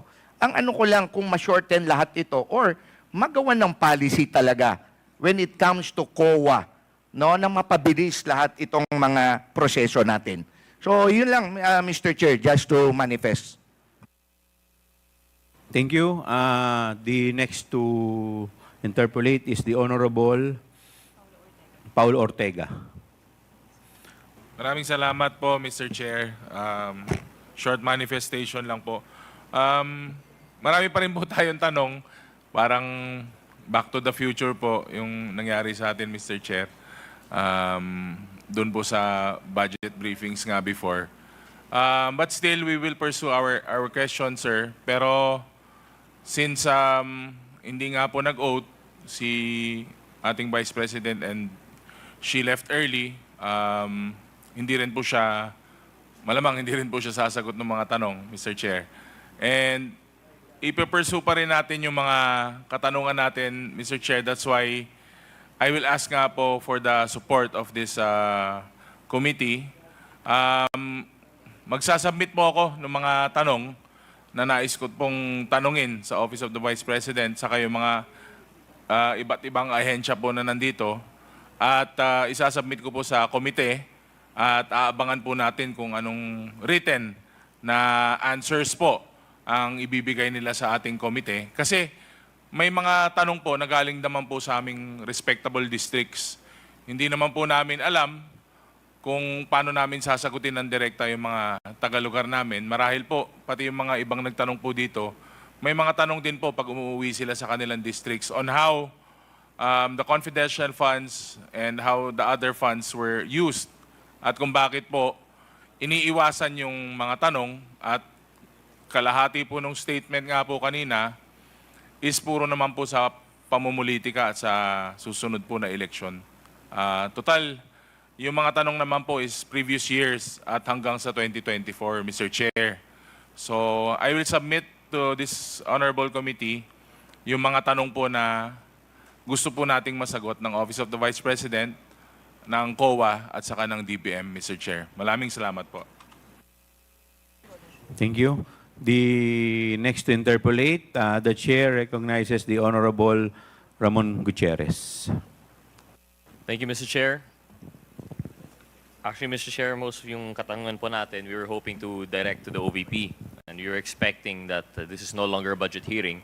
At the very least, yung mga USEC and ASEC that were requested to be here would be around. But given na wala po sila at wala rin po tayong maitanong sa OVP, siguro initial questions lang po sa COA. But I will be reserving most of my questions for probably the next hearing kapag nandito na po yung appropriate representatives. Yes, please proceed. Thank you. Mr. Chair, may tanong lang po una ako sa 500 million na confidential funds ng OVP for fiscal year 2023 po, no? Noong 2022, nag-request po ng OVP ng 500 million para sa confidential funds for GAA 2023. Is this correct po? May we ask any representative of the COA? Of the DBM pala po, mas appropriate siguro. Yeah, I'm sorry. Mr. Chair. Yusek Toledo. Yeah, you're Mr. Chair. recognized. For 2023, there was a request for confidential fund for 500 million pesos, Mr. Chair. And the 500 million that was requested by the OVP was approved by the DBM and was consequently also approved by the House and the Senate. Is that correct, Mr. Chair? Yes, Mr. Chair. It was approved by the Congress, yes. Mr. Chair, would the good USEC be aware po kung ano po yung justification that was propounded by the OVP to the DBM for the request of 500 million?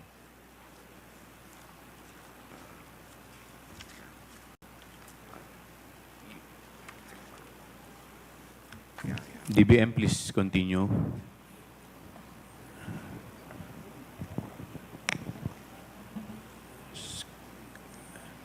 Kong Rog, kanino po ninyo ina-address yung question? Sa DBM rin po. Yes.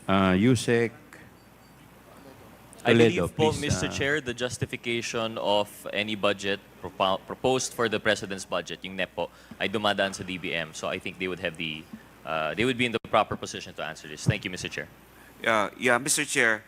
Basically, the proposed contingent, rather confidential fund for 2020 is the same as they used for 2022 that was approved through the release of the contingent fund, which is basically for the good governance engagement and social services projects of the Office of the Vice President, which I related earlier as far as where to use that. Basically for the safe implementation of various projects activities of the Office of the Vice President across its satellite offices. Okay, so also the conduct of its official engagements and functional representation in the international and local events. Also the implementation of various projects and activities relevant to national security and peace and order, and implementation of the same with proper security and safety protocols for the benefit of the institution, Mr. Chair. Thank you, Mr. Chair. And I would agree that those would be activities precisely within the purview of the use of confidential funds. And I believe that if that was the justification given to the DBM, it would be understandable po na ito po yung talagang i-approve nila. However, Mr. Chair, in hindsight, in retrospect, which is 2020, there were actually signs already na there was confusion as to the proper use of these funds. If I recall, there's an article actually in which a certain attorney Munsayak in 2022 mentioned in justifying the program of the OVP, and actually this is something that I was supposed to ask the OVP. Pero dahil wala po sila, I will just relay what I have read. And hopefully they can just confirm it at a later time. Ang sabi po nila, sa ilalim ng good governance program ng OVP, kasama po dapat sa confidential funds usage yung libreng sakay, pagbabag o campaign, OVP food trucks, livelihood programs like Magnegosyo Taday, which should be noted is the precise program that is suffering from 0.4% utilization rate, no? And medical assistance and burial assistance. Mr. Chair, I would like to ask the DBM, had they known, if kung ito po yung magiging justification for CIF request for 500 million, would, in his opinion, would this have been allowed by the Secretary of the DBM? Was this within the purview of the use of confidential funds, Mr. Chair? Yusek Toledo, please answer.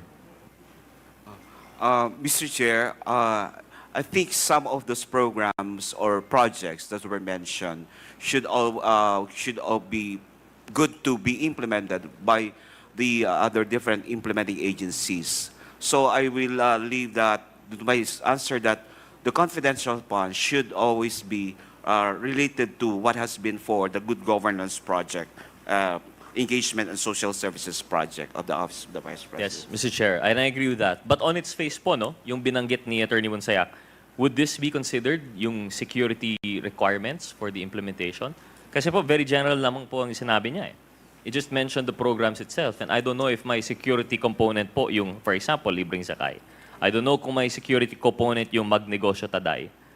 Definitely, maybe not with the Pagbabago campaign. Medical assistance, burial assistance.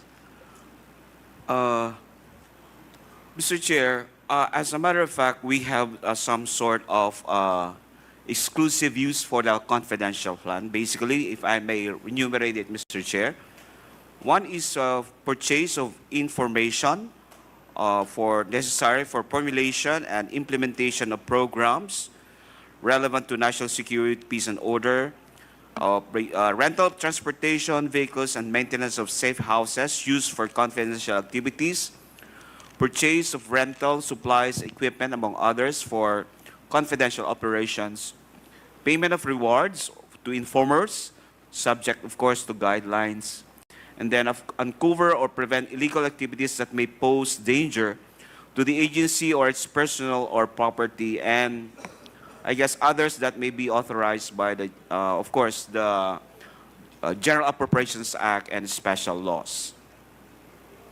Thank you, Mr. Chair. So I think, of course, I can't speak for the committee, but we can consider na parang outside of the purview of the enumerated instances, yung ginawang justification po nitong Attorney Monsayak. But this is something, I guess, that we'll pursue at a later time.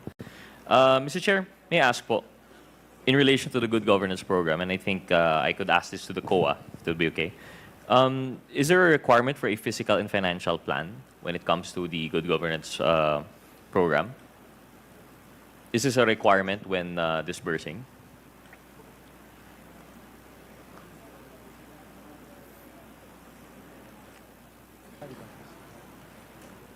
Who will answer po sa COA? Mr. Chair, good morning. Please identify yourself. I'm Fahadin, or the audit team leader of the OBP. Okay, please continue. Yes, yes, Mr. Chair. For the question relative to the work and financial plan, I think I do not have the knowledge if it is required, but then based on our regulation, it is not part of the regulatory or documentary requirements for the disbursement. Thank you, Mr. Chair. Mr. Chair, move to the next question. The rest of this po, requires answers from the OVP, but I will reserve that for the next session po siguro, next hearing. Mr. Chair, in relation to the procurement for OVP satellites not fully compliant with the procurement law, pagkupo po ni VP Duterte noong July 2022, Congressman it was Gutierrez, reported... you still have 1 minute. 1 minute, okay.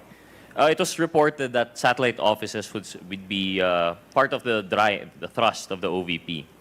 And at that time, there were still no office spaces. Was the DBM, I'd like to direct this to DBM, Mr. Chair. Was the DBM made aware of the OVP's intention to set up satellite offices? I understand sa line item, wala pong specific dun, no? So, OVP, perhaps this was by object of expenses. Basically, yung tanong ko po is, aware po ba yung DBM of the intention of the OVP to set up satellite offices? BBM? Please. Mr. Chair, that's part of the request when they requested for the confidential fund. Confidential Contingent. fund? Yeah, contingent. Contingent fund po yung ginamit. Yeah, So this Mr. is Chair. this question is not about the CIF. Yeah, yeah. So out of the contingent fund, dun lumabas. So it was not part of any line item. Mr. Chair, in the history of the DBM po, and I know I've asked this during the budget deliberation, but I'd like to reiterate. Has this been an occurrence for previous administrations? Has any other vice president requested the establishment of satellite offices? And if they did they source it from the contingent fund?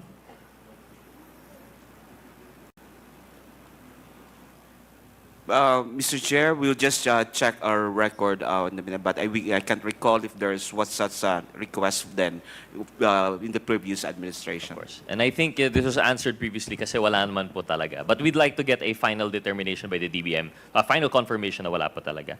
Now, based on the 2022 OVP Annual Audit Report, there was a finding that hindi po dumaan sa maayos na procurement or bidding yung property, plant, and equipment and semi-expendable properties for the satellite offices. Would the COA be able to expound on this annual finding in the annual audit report, Mr. Chair?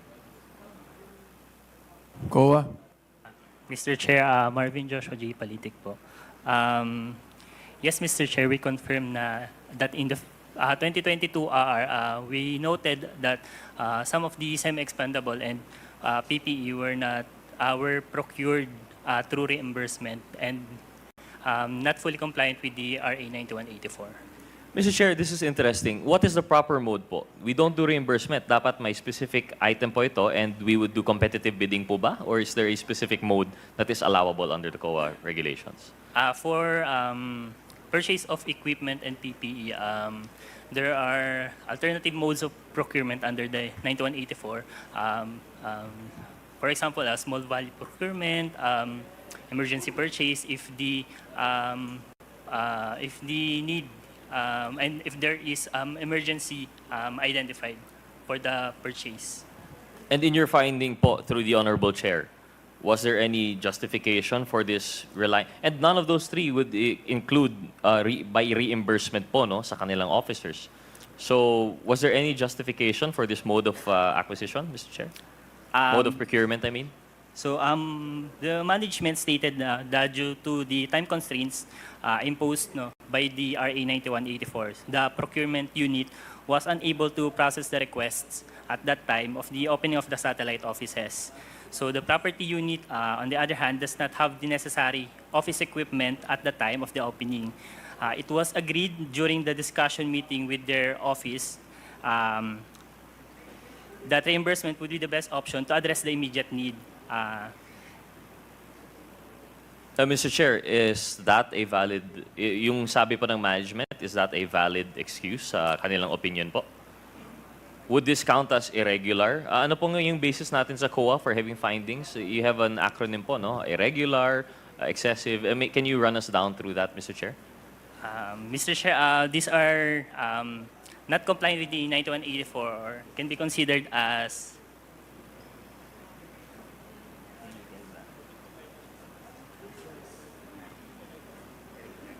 irregular. So irregular po siya. But sorry, to enlighten us lang po, ano po yung basis po natin? I remember it was mentioned during the budget hearing. I forgot lang yung shortcut ninyo. You have irregular, unconscionable. Can you give us, I think it was 5? Yes, Mr. Chair, can I answer? Yes, through the Honorable Chair, please. Yes, Mr. Chair, we have illegal expenditure, irregular, unnecessary, extravagant, unconscionable, and excessive. Thank you, Mr. Chair. And in this case, mukhang irregular, highly irregular po yung procurement process. Last 2 minutes. Okay lang, Mr. Chair. I will not take up any more time. The rest of it naman po would be properly answered by the OVP. So in that case, Mr. Chair, I will yield to the other interpellators. Maraming salamat po, COA and DBM. Thank you, Mr. Chair.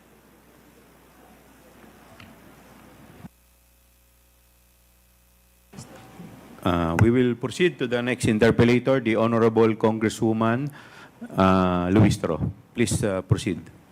Thank you, Mr. Chair. I wish to manifest that the refusal of Her Excellency Vice President Sara Duterte to take her oath in today's hearing in the conduct of inquiry in aid of legislation is an affirmation of her stand, her position during the budget briefing of the OVP. And this representation wishes to manifest that when the resource speaker does not take her oath, then it follows that whatever statement she will provide, we call it, it could not hold any water. That being not under oath, the same cannot be used as an evidence in any inquiry, in any proceeding, Mr. Chair. In other words, her refusal to answer in the last budget briefing of the OVP is tantamount to her stand in today's inquiry of refusing to take her oath. That is for manifestation, Mr. Chair. And with that, Mr. Chair, I wish to remind the committee, our esteemed colleagues, and the Filipino people of the constitutional mandate that public office is a public trust. When there is a question, we're bound to answer. We're bound to explain. As a matter of fact, no less than the Philippine Constitution provides, we are accountable to the Filipino people at all times. We are now confronted by the issue on confidential fund.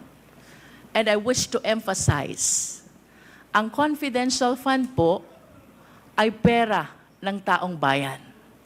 And we owe it to the people to explain kung paano ito ginastos, saan ito napunta, and to be specific, sinunod po ba natin ang joint circular regulating the use of confidential fund. Mr. Chair, I wish to raise as well, to invoke as well, and remind our esteemed colleagues that pursuant to the separation of power, we, the Congress, is exercising the power to legislate. Under this power, we also have the power of the purse. We can amend, we can revise, we can approve, and we can disapprove the budget that was proposed to us by the executive. And I wish to remind as well that the best instrument which shows the power of the purse of the people is no less than the General Appropriations Bill, which is an embodiment of the allocation for the entire Philippine government, which is the result of the legislative process of the Congress. In other words, ang budget po ng ating bansa ay napapaloob din sa isang batas, saklaw ng kapangyarihan ng Kongreso, and that is the power to legislate. To be able to make sure that the power of the purse is properly exercised, we are granted as well by the oversight power. And that is to make sure that all our legislations, that includes the budget of the national government, the General Appropriations Act, are well complied with by our fellow public servants. And to make sure, and as a consequence of this oversight power, we have this inquiry in aid of legislation. So I just wish to remind the Filipino people, and that includes the OVP, ito po ay trabaho ng Kongreso. Busisiin ang budget. And not only that, to exercise the oversight power to make sure na yun pong ating mga nakaraang legislation, that includes the General Appropriations Act, ay nagamit ng tama ng mga ahensya ng gobyerno. I hope that the OVP will be enlightened to address the issues instead of attacking this institution, of politicizing, and matters concerning politics, Mr. Chair. Third, Mr. Chair, we should be uniform in the application of our rules. If we are guided by the constitutional mandate that public office is a public trust, if we observe malfeasance, misfeasance, and nonfeasance in the LGUs, as a matter of fact, we have pending inquiry in aid of legislation concerning LGUs. Kung iniimbestigahan po natin ang Office of the Mayor, kung iniimbigastahan po natin ang Office of the Governor, by equality under the law, we should conduct an investigation as well to the Office of the Vice President. And I wish to thank the Honorable Valeriano for taking a stand before the plenary to initiate this inquiry in aid of legislation to address the observation not only of this representation, but of our fellow members of the Committee on Appropriations about the irregularities which we have seen already in the disbursement of fund, as a matter of fact, not only of the confidential fund, but even the regular allocation of the OVP. With that, Mr. Chair, may I proceed to my question for the COA? Kanina Yes. po, But after your lengthy manifestation, you have already Mr. Chair. consumed 4 just minutes. one question, Mr. Mr. Chair. Mr. Just Chair, one question. Yes, the Honorable Marcoleta.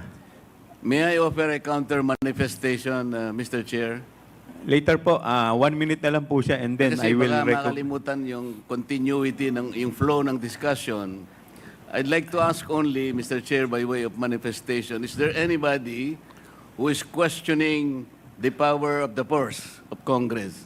Is there anybody who is questioning the legislative function and oversight function of Congress? Is there? Because if there is none, then we are not supposed to overextend the discussion or any manifestation because nobody is questioning that. And I think nobody could question that. Even the privileged speech of the Honorable Valeriano. I think the proper question there, the proper title is not asserting the power of the purse. We should not assert it because that power is inherent in us. Asserting or not asserting that power is of no moment. Yun po ay birthright. Yun po is inherent right of Congress. And let me make of record, the office of the Vice President, to my mind, did not undermine the power of the purse. When she personally came in the first hearing and presented herself, including the budget by way of a PowerPoint presentation, she made a presentation, Mr. Chair. And after that, she made a categorical statement that she said, I forgo, Madam Chair, I forgo my opportunity to defend the budget of the Office of the President by way of question and answer, and instead I leave it to the discretion of the House of Representatives on their decision to decide on the proposal as presented. This is a very respectful answer, Mr. Chair. I did not find any offensive remark in that particular statement. She gave the entire House of Representatives the entire discretion, the entire right to decide on the proposal she presented before us. Why would we blame her for saying that she disrespected Congress? No, sir. I think it was triggered by the fact that questions were asked in relation to the confidential and intelligence funds. To my mind, Mr. Chair, these particular funds were subjected to a notice of disallowance. But the notice of disallowance by its nature, by its very nature, Mr. Chair, is contestable. It is appealable. It is yet to be explained. And initially, as explained by the representative of COA, The notice of disallowance suffered by way of supporting documents, by way of non-compliance with certain requisites. What if the Vice President is able to provide all the supporting documents? What if finally she is able to come up with the requisites required in order for you to consider that all these funds are eventually are allowable and they are not disallowed? And chances are she may be able to do that. Hindi po final judgment ang notice of disallowance. As a matter of fact, based on COA's own representation the other day, the Vice President received the notice of disallowance only on August 24, 2024, which means, Mr. Chair, the Vice President has 6 months within which to reply and make an answer. That is correct, Madam COA. So, 6 months is up to February 2025. We should give her all the allowance. We should give her the time. Because 6 months is 6 months. So why are we rushing to make a judgment? As a matter of fact, as I have already initiated earlier, Mr. Chair, when you said that anything we can discuss in this committee provided it is of public interest, and you said that intelligence funds and confidential funds are public interest, but I said, because of our own rules, we should make a prior and preliminary determination that is directly and principally connected to malfeasance, misfeasance, or non-feasance. We have not made that determination. How can we now begin questioning whether or not the intelligence funds covered by an initial notice of disallowance is already directly and principally connected with non-feasance, or misfeasance, or malfeasance? Madam COA, how many agencies of government today are subjected to notice of disallowance? Do you have a number? How many agencies today? With all due respect to the Before honorable... But that is a question I will leave, and I will Yes. terminate But- my manifestation, Madam. Yes, but I will. I believe, would like Mr. to Chair, respond. that this is still my time. Yes, but I would like to respond to your manifestation, Congressman Marcoleta. Parliamentary Let inquiry, me. Mr. Chair. Parliamentary inquiry What is muna. the parliamentary inquiry of the I would Honorable like to Abante? ask the Honorable Marcoleta, is he rebuking this committee? What is the question, Mr. Chair? Are you rebuking this committee? Why am I supposed to rebuke the committee? I am You not. have been saying things for a while. What? You have been rebuking this committee. You are saying that. We're not blaming the Vice President on this. I asked Honorable the question. Marcoleta, we I asked are the not question. blaming You do not have the right to the- determine that. 1 minute suspension is declared by the chair. Move to suspend.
Before I recognize the Honorable Congressman Luistro, let me first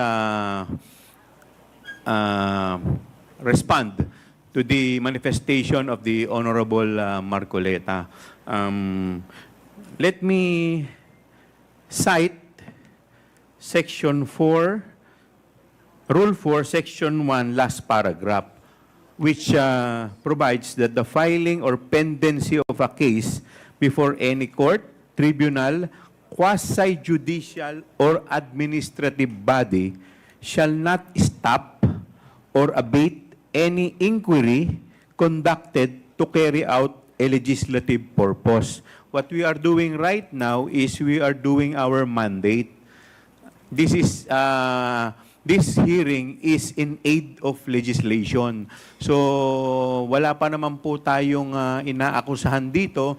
The fact that the issue is still with COA and is still pending appeal, it does not stop this committee from conducting an inquiry in aid of legislation to conduct or to carry out our legislative purpose. So, yun lamang po. With this, I would like to give the... Ilang minuto pa po? Ma'am, you still have 1 more minute. Mr. Chair, in response to the Honorable Marcoleta, this representation did not say that the OVP is questioning the power of the Congress. However, Mr. Chair, I wish to state for the record, how else will you interpret her refusal to answer? How else will you interpret her refusal to take an oath? I think, Mr. Chair, the only reasonable interpretation on her gestures is that she refused to participate in the investigation or inquiry in aid of legislation that we are conducting. Secondly, Mr. Chair, about the notice of disallowance, we take cognizance of the fact that this is not yet final and executory. As a matter of fact, the COA commented that the OVP has a period of 180 days, equivalent to 6 months to solicit to make an appeal for the purpose of seeking for a possible reversal of the ND. However, Mr. Chair, kapag ba may ND, bawal na bang malaman ito ng publiko? Kapag ba may ND, bawal na bang imbestigahan ito? And it is on this light that I invoke that public office is a public trust, and at all times, we are accountable to the Filipino people. In response to his comment about the possibility of the ND being reversed, I think I made a manifestation already in the last budget briefing of the DepEd. If in the event that the ND is reversed, in spite of having this inquiry already, the COA is not precluded. The COA is not prevented from sharing to the Filipino people that the OVP was able to justify, and therefore we are reversing the ND. In conclusion, Mr. Chair, I wish to emphasize that there is no law which prevents the Congress, which prevents the COA from discussing, deliberating on the subject matter of the notice of disallowance. Thank you, Mr. Chair. Can I still have a question? I will give you 1 minute. Para lang po sa understanding ng mga Pilipino, pwede po bang pakidistinguish in layman's term, confidential fund from regular fund in 2 aspects. One is procurement, second is liquidation. Because we've been discussing about CF, confidential fund. The question is, naiintindihan ho ba tayo ng mga Pilipinong mamamayan? Now, I think it's high time for us to explain, COA, ano po ba ang diferensya o pagkakaiba, confidential from regular, with respect to one is procurement and second is liquidation. Thank you, Mr. Chair. COA, any representative from COA? Yes, Attorney Camora. As to the confidential fund, it refers to a lump sum amount provided to NGAs, LGUs, and COBs for their confidential expenses, which expenses pertain to or are related to surveillance activities in civilian government agencies that are intended to support the mandate or operations of the agency. The audit of the confidential fund is based on the... Can we explain on the process of procurement or disbursement? You said it is a lump sum fund. May procurement process po ba kapag confidential fund? Since it involves confidential activities, There is none. There is no procedures on procurement. No compliance to procurement law is necessary for confidential fund. Yes, There Madam is no Chair. posting, there is no bidding. Tama po ba? Tama po, Mr. Chair. And with respect to the regular fund, we have to comply. In other words, the law on procurement and bidding has to be followed. Tama po? Good morning, Mr. Chair. Yes po, tama po. Yes. Now let's go to liquidation. Ano pong diferensya ng confidential fund with the regular fund in terms of liquidation? Mr. Chair, yung sa liquidation ng confidential fund is provided for under the joint circular. So, hindi po necessary na sinusunod namin yung sa regular fund. Summary and in layman's term, ma'am, how do you make it more understandable for the Filipino people? Pagdating ng liquidation, distinguish natin CF from regular fund. Mr. Chair, sa liquidation po ng CF, kung ano po ang required ng joint circular na documents to be submitted, yun po yung kailangan nilang isubmit, otherwise deficient yung liquidation nila. Which is less compared to the regular fund. Yes, Madam Chair. Way Mr. less Chair. than the requirements for the liquidation of regular fund. Yes, Mr. Chair. In short, Madam Chair, Mr. Chair, ano po ba yung mga requirements sa regular fund for purposes of liquidation na hindi nyo hinihingi sa confidential fund? In brief lang po. Sorry, Mr. Chair, I am only aware of the requirements ng sa confidential. So, may I ask the help of ano? Mr. Chair, may just manifest my request that I hope to hear a very clear explanation from the Maybe we COA can, on our next hearing. Maybe we can address that question to the state auditor, Yes, Mr. Attorney Chair. Tomawis. Would you like to respond to the query of the Honorable Luistro? Mr. Chair, for the information, for the regular fund, for the liquidation of regular fund, it is subject to the COA circular wherein there is a documentary requirements required to be submitted.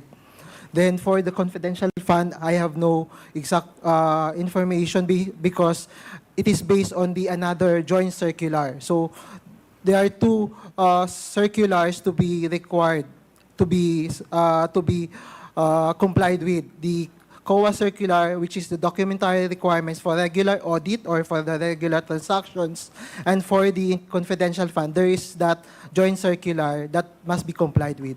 Mr. Chair, with all due respect to the COA, this representation is not satisfied with the answer. So may I request for a better and clearer explanation on how we distinguish CF from regular fund in terms of procurement, that is one, and in terms of liquidation, that is two. We will be looking forward, Mr. Chair, to listening to the discussion and explanation of the COA on our next hearing. Thank you, Mr. Chair.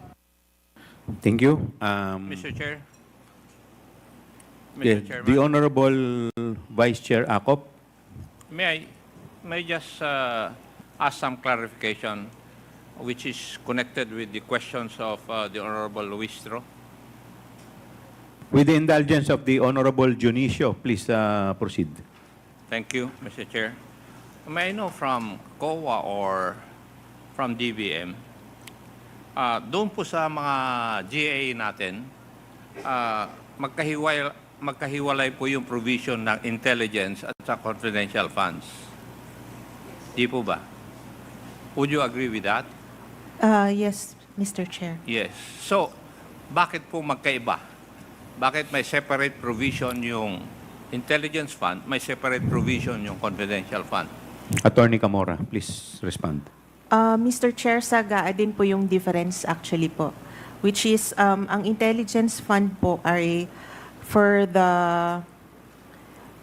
refers to those intelligence information gathering of uniformed and military personnel, and it has something to do with national security, while sa confidential expenses is for the civilian government po. Specifically for what? That are intended to support the mandate or operations of the agency. Now, may I know if they are also required to submit reports of the utilization of these funds? Intel funds po, Mr. Both Chair. funds. Yes, Mr. Chair. To whom should they submit reports regarding their utilization?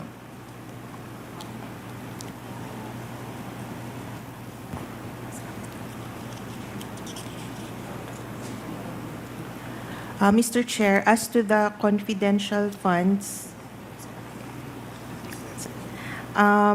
they need to submit for NGAs to the President of the Philippines, the Senate President, and the Speaker of the House of Representatives, and to other agencies to the Department Secretary. As to the Intel Fund, they submit their accomplishment report to the President of the Philippines. Now, may I know what agency would look after the reporting of such? Sino po ang tumitingin kung ito'y nako-comply? Because I think this is part of the GAA, and the GAA is a law. Mr. Chair, it is part of the required documents that they have to submit. Sino po ang tumitingin na dapat nako-comply ang mga ito? Which agency of government?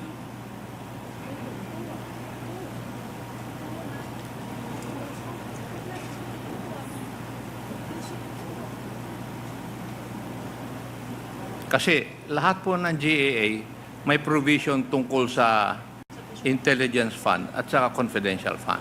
It is always part of the GAA regarding provisions for the utilization of such. Di po ba? Oh, so sinabi nyo, it is required that they should submit reports. But who looks after the compliance of these agencies concerned? Is it not the audit of the COA po? It is also not the jurisdiction of DBM? Mr. Chair, I think if it's on the utilization of funds, it's more on the COA. Kaya nga po, it refers to intelligence and confidential funds. May reportorial requirements po ito. Now, who looks after the compliance of such?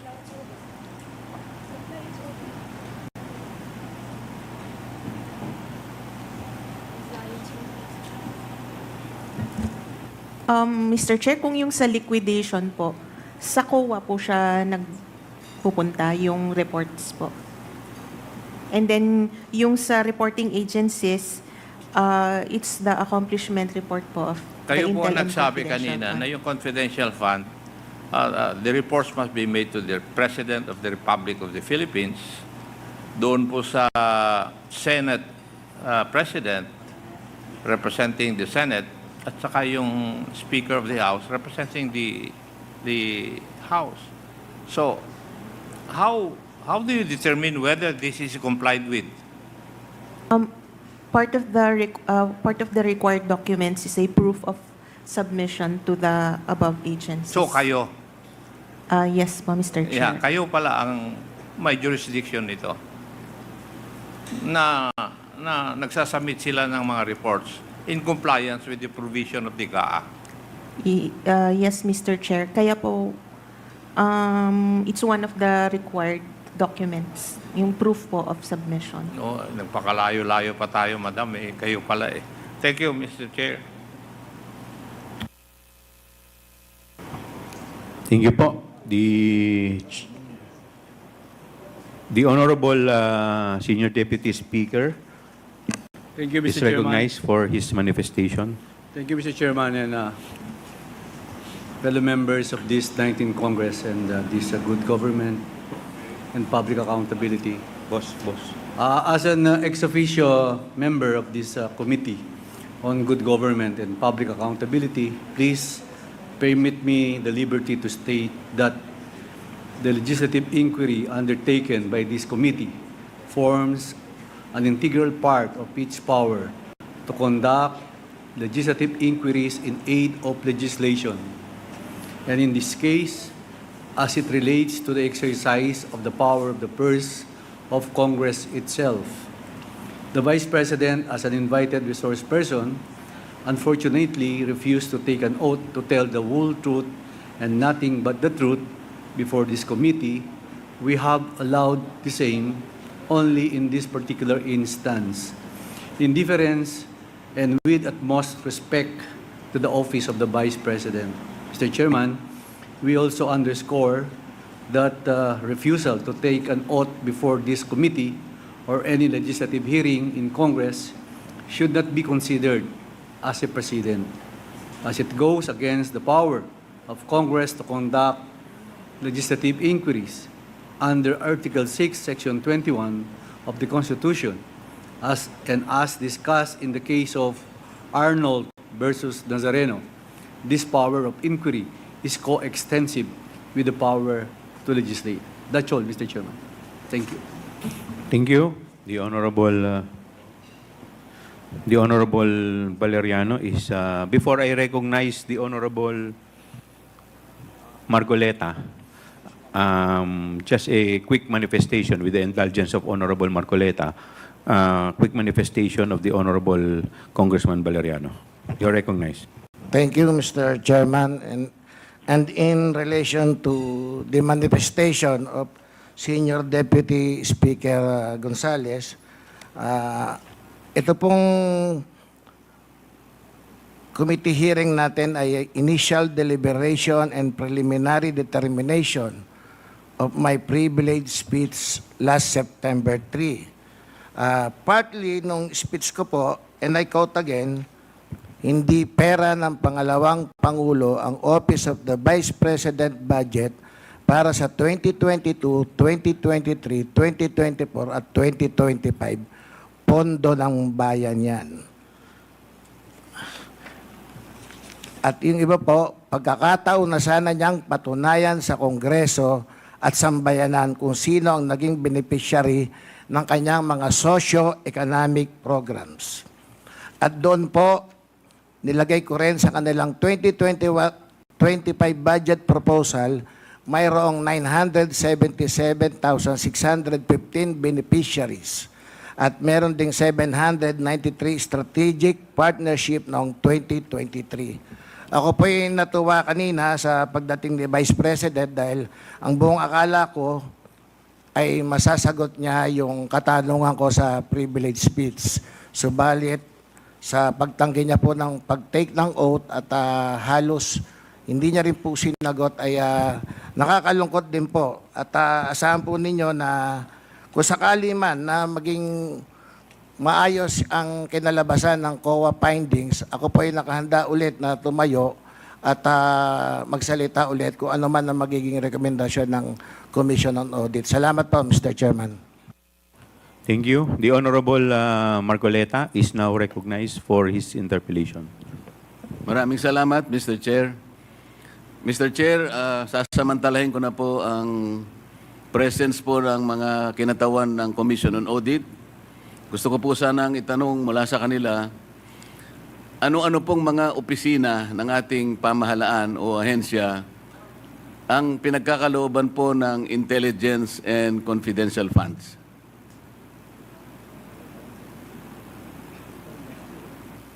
Attorney Camora, please respond.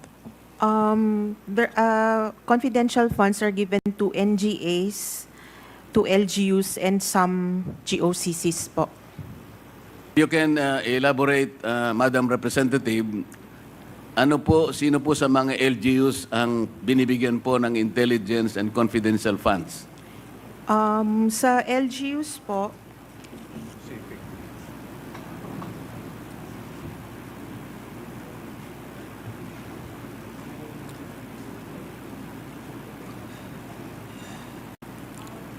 Depende po sa LGU, sa POP po nila, Mr. Chair. Hindi po ba yung mga opisina ng mayor ay nakakatanggap ng intelligence and confidential funds? As long as it is part of their budget, Madam Chair, ay Mr. Chair. Kaya nga po tinatanong ko sa inyo, kayo po nakakaalam kasi kung sino-sino sa kanila. Karaniwan po yung opisina ng mayor, nakatatanggap po, maring hindi lahat, ngunit nakatatanggap po basically yung opisina ng mayor. Tama po? According to the joint circular po, LGUs whose peace and order is a priority concern, sila po usually yung nag-allocate ng confidential funds. Kaya nga po, base po sa record ninyo, may mga mayors po, opisina ng mayor, ang nakatatanggap ng confidential and intelligence funds. Kasi po kayo ang nag-o-audit eh. Yes po, Mr. Chair. Para hindi na tayo magtagal, ganun lang kasi. Pati po, opisina ng gobernador, nakakatanggap din po ng ganong klaseng pondo, hindi po ba? Yes, Mr. Chair. Yun pong PNP, nakakatanggap po. Intelligence fund po sa Opo, PNP. yung AFP, nakakatanggap po. Yes po, Mr. Ang Chair. opisina po ng ating Pangulo ay nakakatanggap po ng intelligence funds. Yes, Mr. Chair. Ngayon po, sa mga karamihan po ng opisina ng mayor at opisina ng gobernador at alimpang mga LGUs na maaaring makatanggap nito, depende sa kanilang pangangailangan. Yung AFP at saka yung ating kapulisan at ang ating opisina po ng ating Panguluhan, masasabi po ba ninyo na merong na-issuean po ng notice or notices of disallowance sa napakaraming opisina na tumatanggap ng ganitong pondo? Mr. Chair, pagka meron naman pong mga ibang agencies na katanggap Kaya nga po ng gusto ko pong malaman, halimbawa 2022 at saka 2023, ballpark figures lang po, ilan po sa mga official at sa mga opisina ng mayor na nakatanggap ng confidential or intelligence funds ang subjected to notices of disallowance? Ilan po sa opisina ng gobernador, ganun din po yung tanong.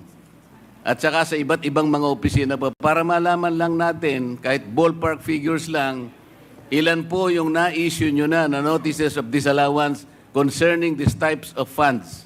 Mr. Chair, wala po kaming data on the said information today because we only have data on the OVP po. I cannot give an exact number Bakit po? Kasasabi nyo lang na meron din kayong sinubject sa notice of disallowance eh. Bakit po yung opisina lang ng OVP ang meron kayong record? Yung hawak po namin ngayon, Mr. Chair, since ito po yung subject ng inquiry, we are prepared as to the OVP. Pero as to other O sige po, agencies- ganito na lang. Meron po ba kayong estimated na bilang ng na-issue nyo na kayo po kasi pag intelligence and confidential funds, kayo po yung auditing unit ang nakatoka para tingnan po ang pagkakagasta ng tipo ng fondong ito. Tama po? Tama po, Mr. Okay. Chair. Makapagsasabi po ba kayo ng estimated number? Ito po, kinabibilangan ng opisina ng mayor, ng gobernador, ng ISAP, ng kung ano-ano, ng siguro po, maski National Intelligence Security Council, AFP, ang kapulisan. Can you provide us a ballpark number of the notices of disallowance that your office has initially issued? Mr. Chair, I cannot give you a ballpark figure now since hindi naman po ako involved sa entire ICFAO. So, wala po bang isa sa inyo na nakaupo ngayon sa aming harapan ang makapagbibigay man lang ng estimated number? Napakarami po ng mayor, napakarami po ng gobernador. precisely, sir, kaya sa ibang division, wala po akong... Pwede ba natin sabihin 100 or 500 notices of disallowance? I cannot say po, Mr. Chair. How can you help us? We are supposed to be doing this in aid of legislation. Kaya namin kayo pinatawag para tulungan nyo kami. Mr. Chair, Ang sabi po ng jurisprudence, which was quoted by no less than the former Chief Justice of the Supreme Court, Reynato Puno, quoting various jurisprudence. Kasama na po yung Arnold versus Nazareno. There should be a legislative purpose. That's number one requirement. The number two requirement, there should be pertinency in relation to those legislative purpose. Kaya po Congressman Marcoleta, tinatanong you have ko, 1 minute. tinatanong ko po ngayon, gaano karami, o sige ganito na lang, marami ba ang na-issue nyo po na notices of disallowance in connection with these types of fund?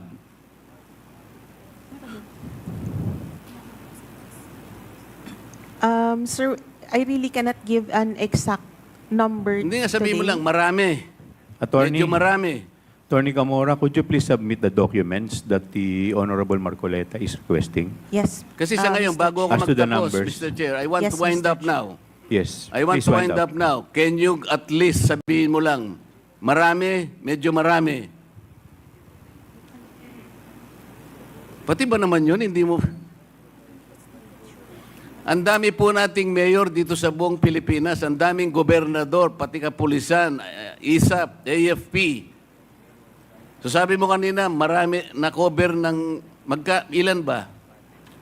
Madam Chair, kung yung current year, I can answer na O yung, konti lang on po. the average noon, yung halimbawa 2020, 2021, 2022, by way of your experience, by way of your former data, Previous years po, I cannot say since bago lang po ako sa ICPAO. So, we could just provide you po with the documents. Please wrap up. One last question, Congressman what Marcoleta. about to the other members of the Commission on Audit?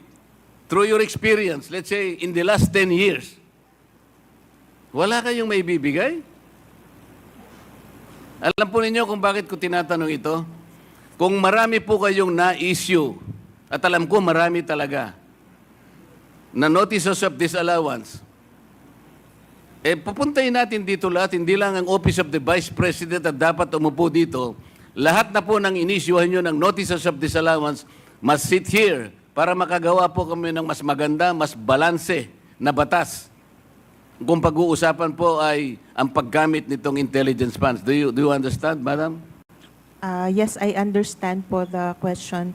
So, However, the committee is expecting to receive the number as well as the pertinent records pertaining to the issuance of notices of disallowance to the municipal mayors, governors, the PNP, the AFP, and such other agencies who are recipients of intelligence and confidential funds, because later on we will also summon them and sit with us.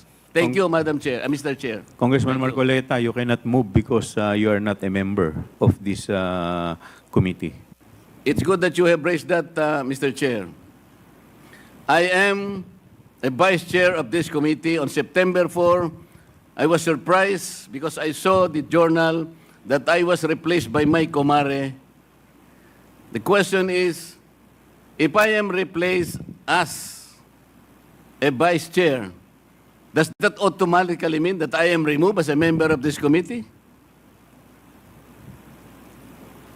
Before you answer that, Mr. Chair, I think I need some legal basis before you answer that.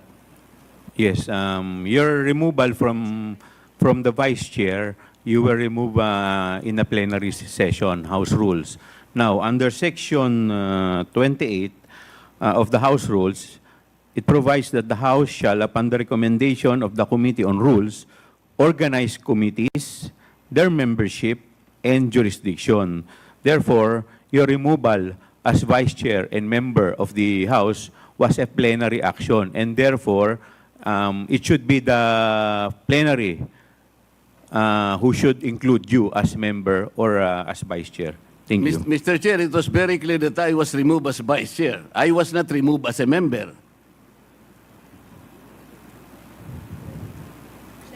Because you were There is this distinction between being a member and vice chair. If I Yes, was but- removed as vice chair, but your appointment as vice chair, you were not appointed as member. Your appointment was as vice chair.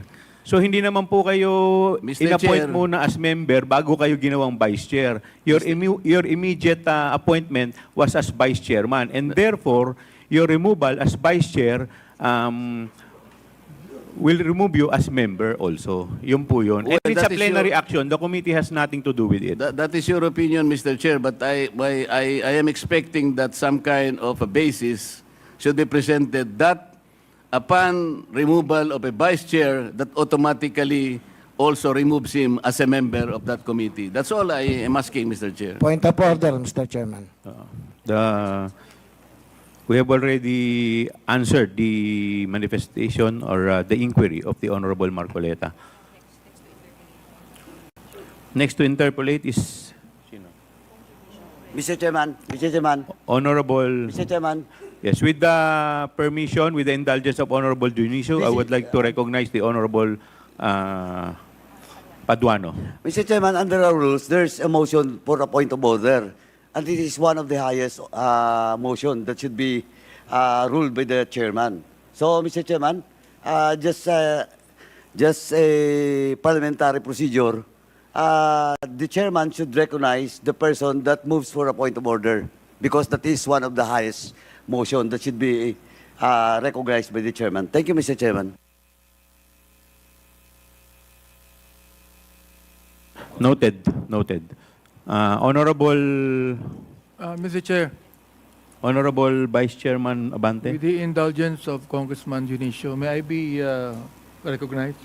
Mr. Chairman, Yes, with the just a point of inquiry. There's a motion for a point of order, and I have stated that is the one of the highest, well, in fact, second highest motion. So the chairman should rule on that point of order that was raised by, I think it's Congressman Valeriano.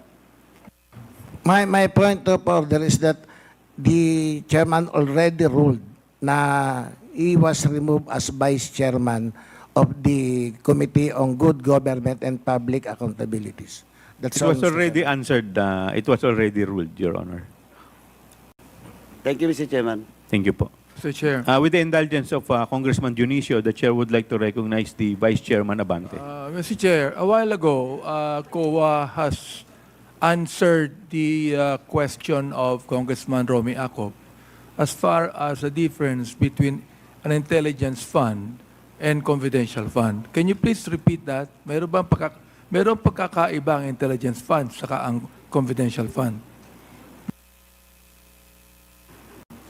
Yes, Mr. Chair. Ang Intel Fund po, it is given to uniformed and military personnel and intelligence practitioners.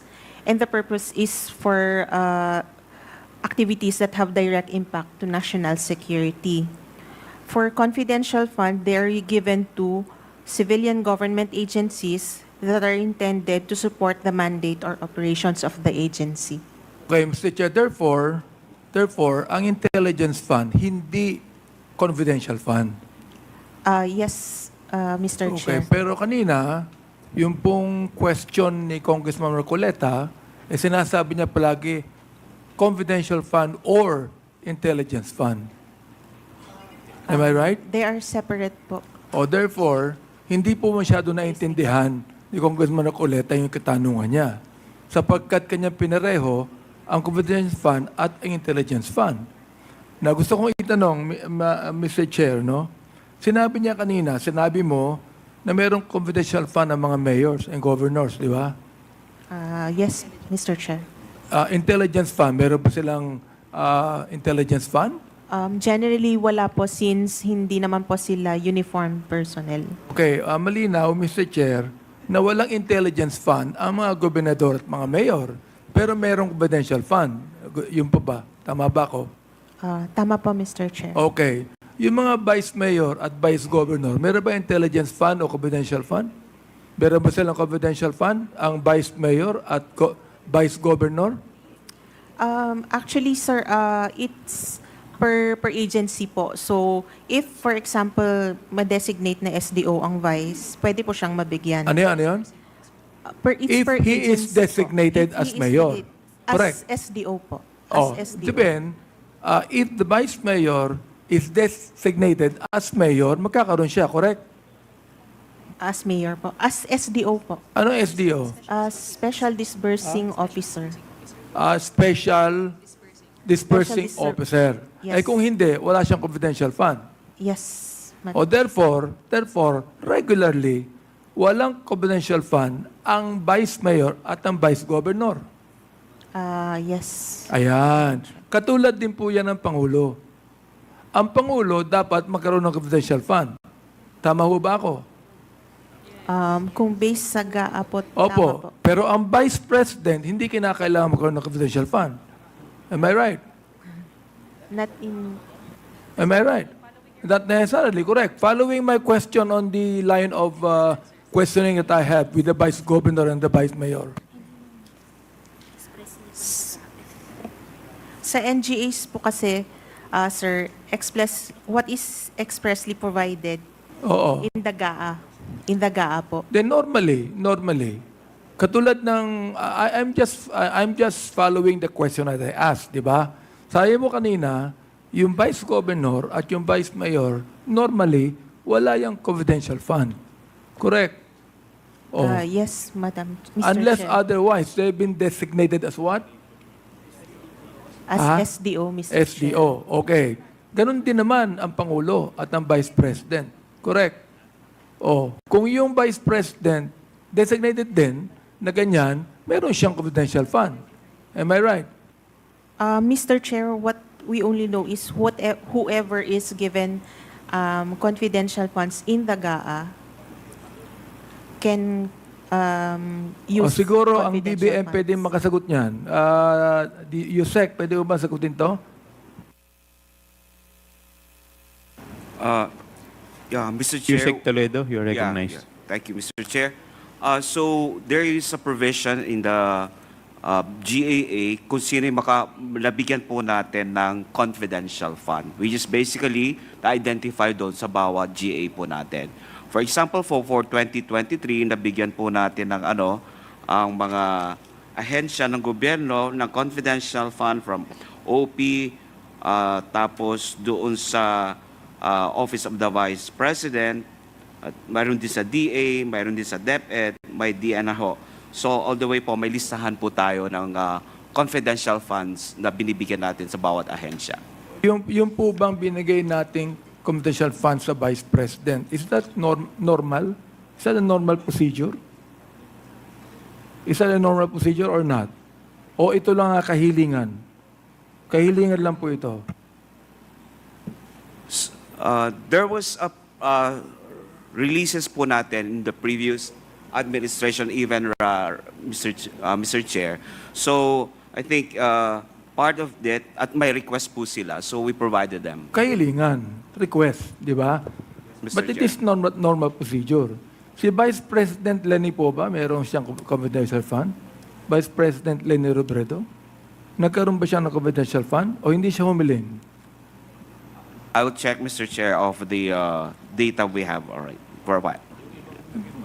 Yung ibang naging Vice President, for example, like Vice President Cabayan, Noli de Castro, meron po pang confidential fund? As Mr. Chair, as far as for the Vice President Leonard Bredo, wala pong confidential funds Ayan, po wala. na binigay natin. Vice President de Castro, wala din, di ba? I think wala rin po. Vice President Doy Laurel, wala rin. If I, that's too long. Wala. Sorry. Sir. Oh, yeah? Hindi pa, bata pa kayo noon. Wala pa. Yes, Mr. Chair. Sorry for that. Pero yes, Mr. Chair, probably from the previous administration lately, as mentioned, si Vice Mayor, President Leonard Bredo, wala pong confidential fund. Therefore, Yusek Toledo, taga saan po kayo, Toledo? Sir, I'm from Region 1, North, Region 1 po ako. Region 1, sa Ilocos. Pangasinan, sir. Saan? From Pangasinan, Mr. Chair? Pangasinan? Yes, sir. Baka mag-anak kayo na misis ko. Toledo ang misis ko taga Please wrap Pangasinan up, din. Congressman Abante. Hindi, natanong ko lang. Baka mag-anak ko to okay. Teka lang, meron pa akong tanong sandali So therefore, Mr. Chair, it is not a normal procedure for the Vice President to have confidential funds because the previous vice presidents did not ask for any confidential fund, Mr. Chair. That is what I'm trying to say. So therefore, this is just a request from the vice president. And being a very courteous DBM, you have given the vice president confidential fund because if that is normal procedure and according to law, you should have given already confidential fund to the vice president now. Di ba? Tama ba ako? Yes, Mr. Chair, you're right. Ayun. O gusto ko lang po malaman, Mr. Chair, ng taong bayan natin na hindi po normal procedure na magkaroon ng confidential fund ang Vice President sapagkat yung mga previous na Vice President ay hindi po nagkaroon ng confidential. Ito po'y kahilingan lamang. Kaya ang tanong natin dito, bakit kinakailangan magkaroon ng confidential fund ang Vice Presidente? Tulad po ng tanong ni Congressman Marcoleta, wala na po siya rito. Yung mayor, yung governor, maaaring okay yon. Pero yung vice mayor at yung vice governor, normally, wala. Yun lang po, Mr. Chair. Maraming salamat po. Thank you. Before I recognize Congressman Pao Ortega, I would just like to make a short manifestation. That is precisely the reason and the purpose of this committee hearing because this is in aid of legislation. Now, we are seeing loopholes sa mga batas po natin. Kaya nga po, ginagawa po natin ito so that we will be able to draft or enact laws that will help us set certain parameters with respect to this issue. Kasi ngayon lang po natin nakikita to eh. So with that, the Honorable Ortega is recognized. Indulgence of Congressman Dionisio. Yes. Okay, Please proceed. Thank you, Mr. Chair. Would just like to include for the consumption of the committee, Mr. Chair, and for the the questions of the Honorable Abante. And to your point and manifestation, Mr. Chair, we do agree na kaya nga po natin tinitignan to dahil nagkakaroon po ng mga problema sa loopholes yung batas na nagagawa. So for the year 2000, 5.1 million under Vice President Gloria Macapagal Arroyo. 2002, 5.1 million under Sofisto Gingona Jr. 2005 to 2010, 6 million under Vice President Noli De Castro. 2011, under Vice President Jejo Marbinay. 2016 to 2022, under VP Lenny Robredo, 0. And under the current Vice President, Mr. Chair, 2023 is 500 million, Mr. Chair. Thank you. Mr. Chair, Congressman Abante. Now, I do realize that it is upon the power of Congress to give, allow confidential funds. It is not the power of DBM, correct? Upon the power of Congress. Therefore, the Vice President should still be thankful that she was given a confidential fund by the power of Congress. Yun po yung gusto kong sabihin din sa inyo. Thank you. The Chair would like to recognize the Honorable Dionisio for his interpellation. Mr. Chair, sa wakas daw po. Hindi. Ang tatanong ko lang po kasi kung bakit napakaginaw dito ngayon. Hindi, Mr. Chair, biro lang. Marami pong salamat, Ginoong Tagapangulo, sa pagkakataon na makapagtanong ng konting clarificatory questions. Naalala ko lang si Ma'am sa COA. Ma'am, magandang hapon po sa inyo. Kayo po yung nakatabi ko last time dun sa nakaraang hearing. It's a pleasure to meet you again, everyone sa ating mga resource speakers from COA. Meron lang po akong konting katanungan if you could enlighten this humble representation, ma'am. Regarding po dun sa procurement process na ginagawa natin sa pag-acquire dito sa Office of the Vice President or procurement process in general, ano po ba yung mga steps? Briefly lang, ma'am. Ano po ba yung mga steps na dinadaanan ng mga bidders? May I ask the help of our ATL since wala pong procurement sa confidential. Sige, kahit sino po. Yusek Toledo, could you please respond to the query of the Honorable Dionisio? May I request, well, Mr. Chair, I'm sorry that po, of the request query, Mr. Chair? Yes, Mr. Chair, I was just simply asking very briefly, ano po ba yung proseso ng procurement process? Very briefly, dinadaanan ng isang bidder. Okay. Based doon sa rule po natin sa 9184 po, syempre po, ang procurement po natin ay dumadalat. Normally, it's through bidding process po siya, wherein, of course, the bidders, contractors will have to submit their bidding documents and that it will be processed and evaluated by the BAC po. That's initially the process. Meron pong ano yan, di ba? Ang tawag doon yung pre-bid conference. Yes. Tapos meron tayong public bidding, bid evaluation rating, tsaka post-qualification. Tama po ba? Yes, Your Honor, Mr. Chair. The reason why I was asking this question, Mr. Chair, para makita lang yung maraming steps ang dinadaanan ng ating gobyerno para mabusisi maigi yung mga bidders na nag-a-apply sa ating gobyerno. So maraming steps na dinadaanan po. Tama po ba yun? Yes, Mr. Chair. Yes, Your Honor. Opo. Yung tanong ko lang po, I think na-mention na rin, pero gusto ko malaman, categorically, sino po ba sa DepEd or ang nagde-determine ng eligibility and qualifications ng isang bidder? Mr. Chair, probably it's not specific for DepEd, but there is also what we call for every agency, there is a BAC po, nagde-determine po ng qualified bidders po. Yung BAC? Yes po. Ano po ba ibig sabihin ng BAC, sir? Bids and Awards Committee po. Yun po pala yung BAC. Oh. Yung important kasi na qualification po yata doon sa mga bidders, yung kapasidad din nila kung kaya nilang magawa o masupply yung mga binibid nila ng mga kontrata. Tama po ba yun? Yes, definitely, Mr. Chair. Of course, they have to check kung pwede nila i-deliver ang exactly the programs or projects na binibid nila, Mr. Chair. So we could easily say that it should be a minimum requirement na pinakaunang pamantayan natin, yung capacity ng isang bidder na kaya talaga niya dapat i-deliver yung binibid niya. Tama po ba yan, no? Yes, Mr. Chair. So kung siya minimum, ang isang dapat scrutinize din natin sa mga kumpanya na nag-a-apply na mag-supply sa iba't ibang ahensya ng ating pamahalaan, yung capacity to pay, kailangan nating mas scrutinize yung capital niya. Tama po ba yon? Yeah, yes, Mr. Chair, the capacity para ma-deliver niya is one of that qualification is to look at the capacity, yung capitalization niya. Kumbaga. Tama kasi, am I correct in saying na ang capitalization ng isang kumpanya, hindi lamang doon kukunin yung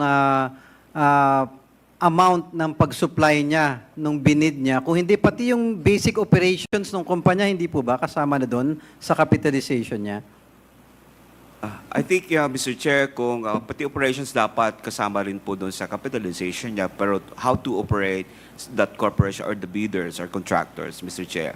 So sa pagkaintindi ko po sa ating maiksing pag-uusap, tama po ba na dapat may kapasidad sa kapital ang isang kumpanya sa pagsali sa mga bidding process sa gobyerno? Yes, Mr. Chair. Having said that, Your Honor, there are some informations na na-receive ng inyong lingkod. I was really able to gather some information relative to the actual procurement recently entered by the DepEd. Pakisabi na lang po at pakiconfirm, should you know, if not, please verify these pieces of information na masubmit sa committee. Unang-una yung Advanced Solutions Inc. Isa po ba tong kumpanya na nag-apply ng bidding sa DepEd? Sa COA na po siguro ito?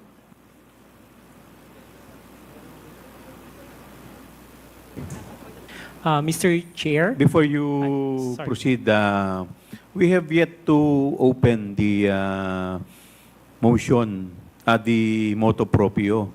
So we have to limit our question to the office of the Vice President. But of course, later, after we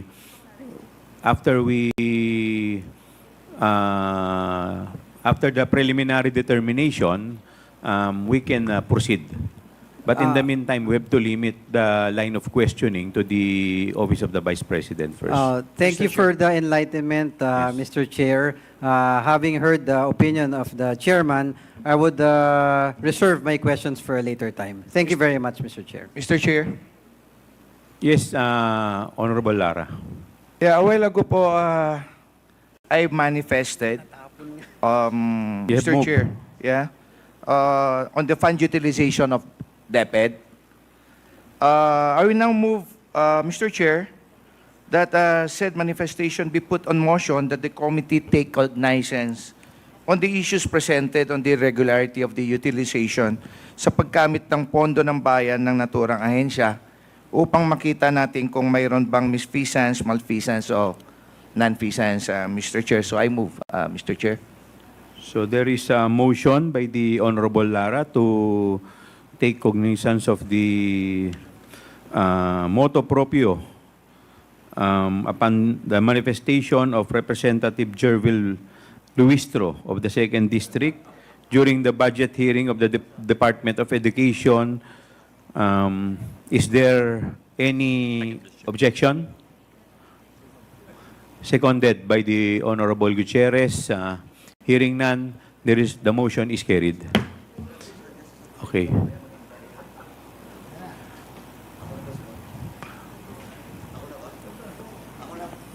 One minute suspension is declared by the chair.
Hearing resumes.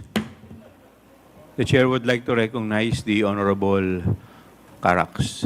Thank you, Mr. Chairman. Mr. Chairman, first and foremost, I would like to manifest that if I cannot consume my 5 minutes in my manifestation and interpellation, my name will be listed in the second round, Mr. Chairman.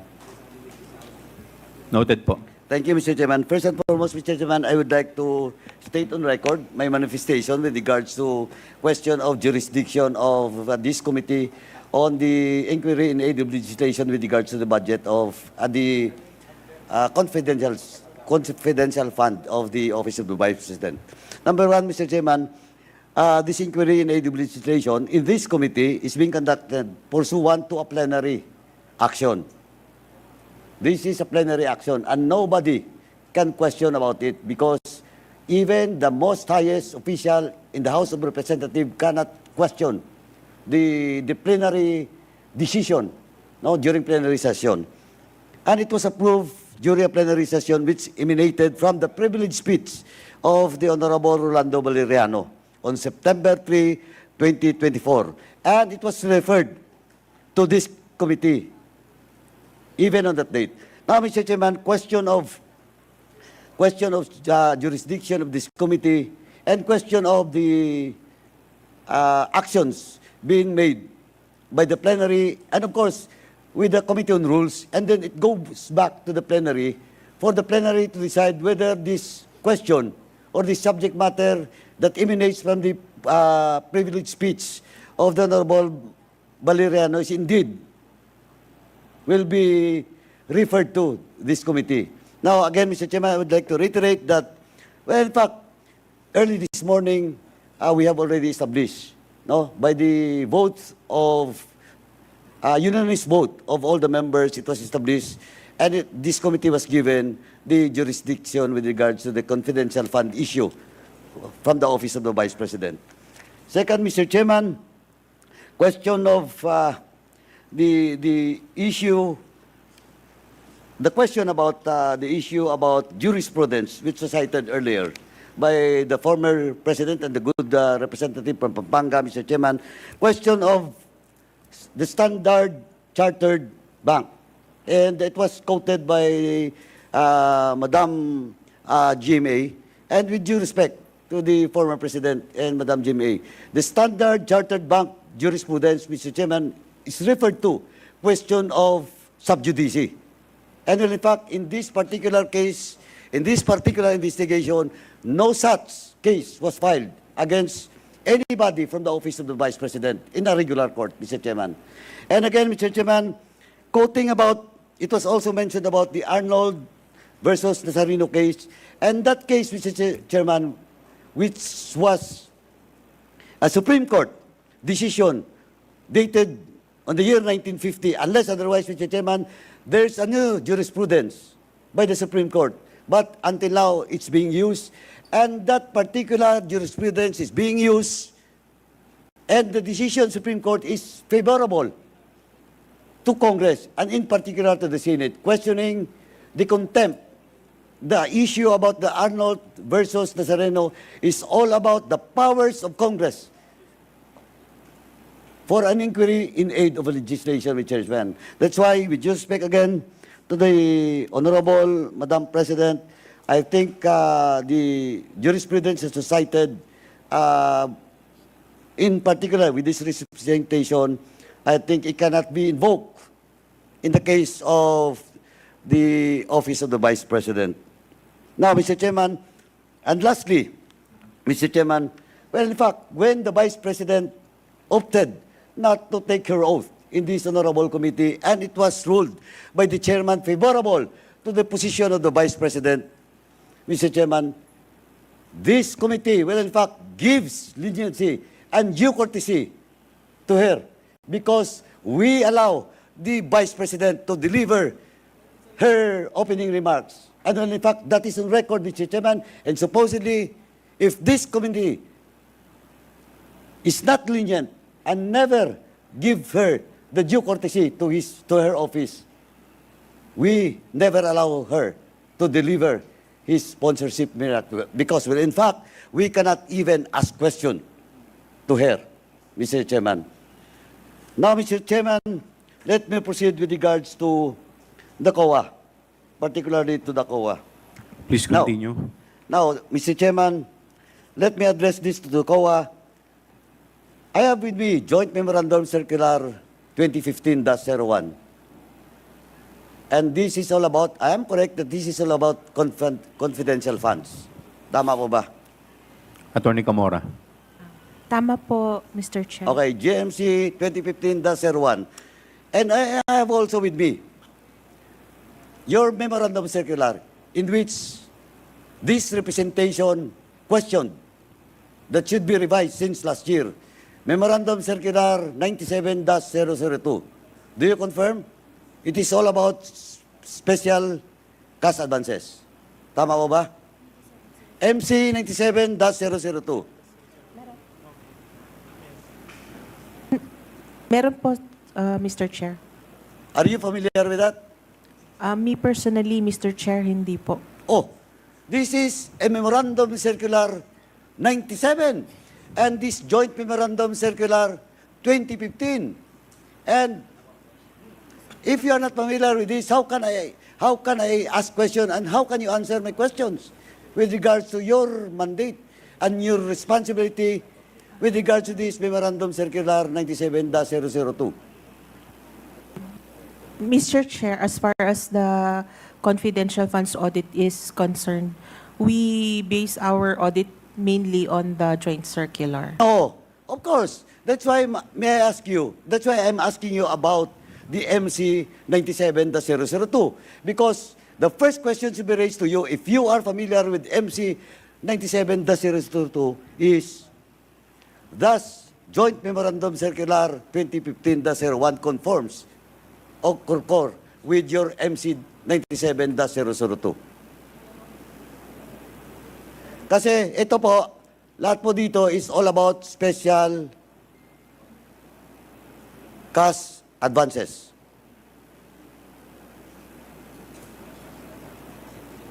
Mr. Chairman, how can we proceed? How can I proceed if the representative from COA Attorney Camora. is not knowledgeable about MC 97-002?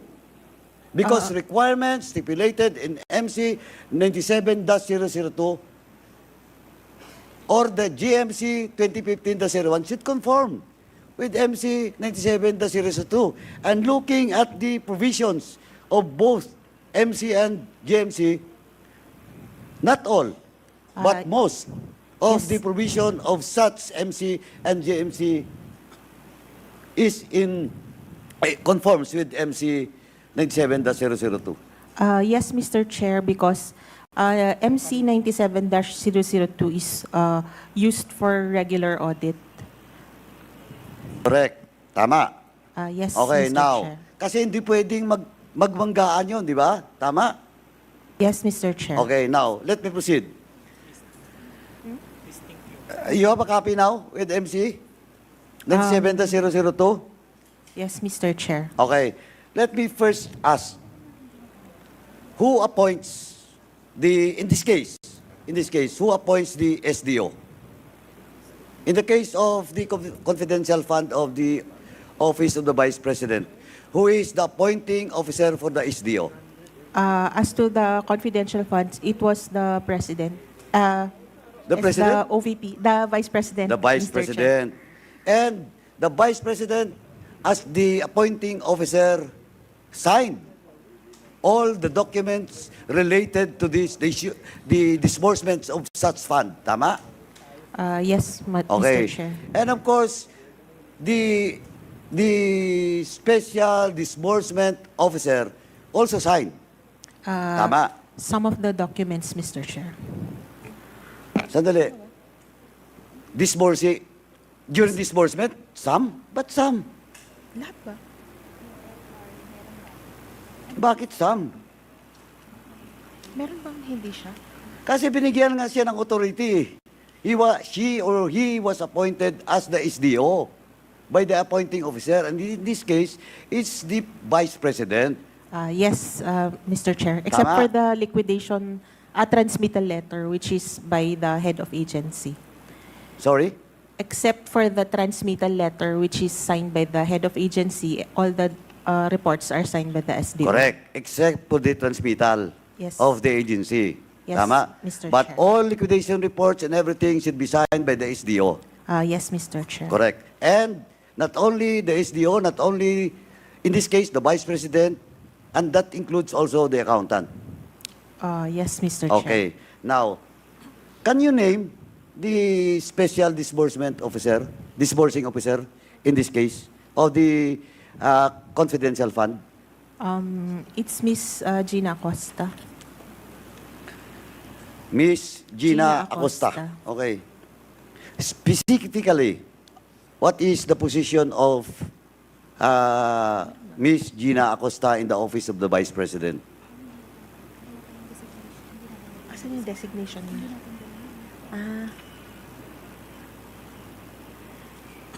Mr. Chair, our documents here only identify her as the SDO. So your document is only identify her as the SDO. SDO. Okay, now, Mr. Chairman, with this, Mr. Chairman, I move that we invite Ms. Gina Acosta in the next hearing, and at the same time, the Office of the Vice President should submit to this committee the official designation of Ms. Gina Acosta. There's a motion to invite Gina Acosta from the Office of the Vice President. Is there any second to the Mr. motion? Chair. Duly seconded. Is there any objection? Hearing none, the motion is carried. Can I proceed, Mr. Chairman? Please proceed. Thank you, Mr. Chairman. Next, in all liquidation report, the SDO should sign, the Vice President, in this case, should sign, and the Chief Accountant should sign. Tama po ba? Yes, Mr. Chair. And who is the Chief Accountant that signed this liquidation report? It's Miss Julieta Villa del Rey. Julieta Villa del Rey. Villa del Rey. Mr. Chairman, again, I move to invite Ms. Julieta del Rey, the Chief Accountant of the Office of the Vice President, in the next hearing. So move, Mr. Chairman. Second, Mr. Chair. There's a motion to invite Julieta Del Rey in the next scheduled hearing. Duly seconded by the Honorable Flores. Is there any objection? Hearing none, the motion is carried. With the permission of the Chairman, may I proceed? Please proceed. Thank you, Mr. Chairman. Now, question of the SDO. In the joint memorandum circular, and with regards to MC-97-002, the special disbursement, disbursing officer has to acquire a fidelity bond. Tama po ba? Tama po, Mr. Chair. Okay. Now, under MC 97-002, the SDO, no? Unless MC 97-002 was amended by the COA, the SDO or any accountable officer should submit her or his SALN to the Bureau of Treasury. Tama? Tama po, Mr. Okay. Chair. Now, do you have a specific document with regards to, in your possession, from the Bureau of Treasury with regards to the fidelity bond that was submitted by Ms. Gina Acosta, in particular, with regards to this confidential fund? We have that document, Mr. Chair, but it is not with us right now. So, Mr. Chairman, I move once again that the COA will submit to this honorable committee the fidelity bond that was submitted by the Office of the Vice President to the Bureau of Treasury and to the COA, Mr. Chairman. So move. Second. Is there any objection? Hearing none, the motion is carried. Okay, Mr. Chairman. And in the case of this 125 million confidential fund, ano po ba in your practice, COA, and of course the Bureau of Treasury, if you cannot answer this, I will address this question to the Bureau of Treasury in the next hearing. Now, question, what is the ceiling of an SDO in this matter? This is a 125 million transaction or budget. Mr. Chair, the BTR has a table which is dependent on the amount of the accountability. So wala po kayo ngayon? Yes, wala po ngayon, Mr. Kasi Chair. dapat, di ba, nagsasalubong kayo ng BTR at saka COA. Yes, Mr. Chair. We do use their table for our reference. So you're using the table of the BTR with regards to accountability of the special disbursing officer or accountable officers. Yes, Mr. Chair, because it is one of the requirements under the joint Correct. circular. Mr. Chairman, again, I move that we invite the representative from the BTR, Bureau of Treasury, and the person that has knowledge with regards to this 125 million confidential fund, and bring or submit to this honorable committee the documents with regards to the accountability on this particular issue, Mr. Chairman, the 125 million confidential fund. The person in charge from the BTR, at the same time, the document that will indeed was submitted by the office of the Vice President when the Vice President appoints a certain Gina Acosta.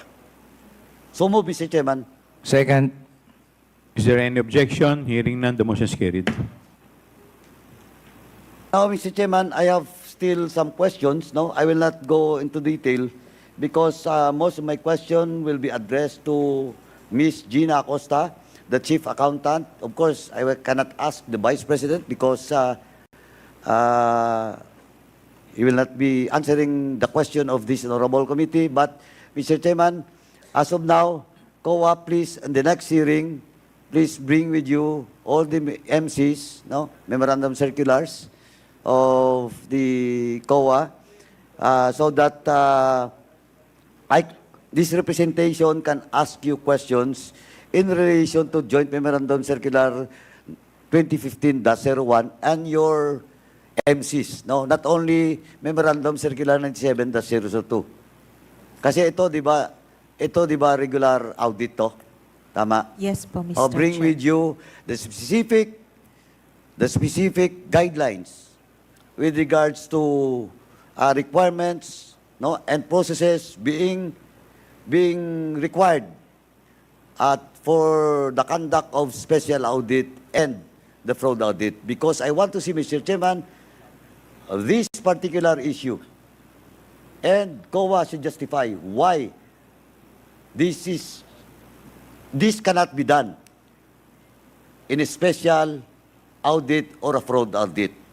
And so that, Mr. Chairman, we can also scrutinize the specific guidelines of the COA with regards to special audit and fraud audit in aid of legislation, so that we in this committee, through the committee report, can propose possible amendments with regards to the guidelines of the COA on regular audit, special audit, and fraud audit, Mr. Chairman. Kasi gusto ko lang po makita if indeed COA made or taken due diligence with regards to this issue. Kasi napakalaki po to. And involved is the Office of the Vice President. No? COA, Yun please. po, Mr. Chairman. So, COA, please bring with you or submit to this committee your guidelines with regard to special audit and fraud audit. COA, please take note of the manifestation of Congressman Paduano. Noted, Mr. Chair. Okay. Thank you. Lastly, Mr. Chairman. Yes, please anyway, proceed. ano lang, diretso lang Last to. question. You can answer this or you can review it. Now, what's the difference? In jest, what's the difference between a regular audit, a special audit, and a fraud audit?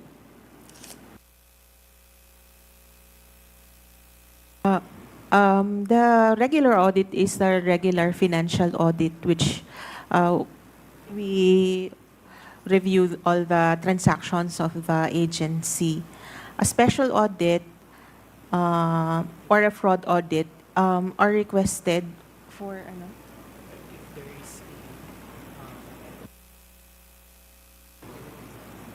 Mr. Chairman, May Congress- I ask the... Mr. Chairman, ako, Call a friend. with due respect to COA, dugtungan ko lang po.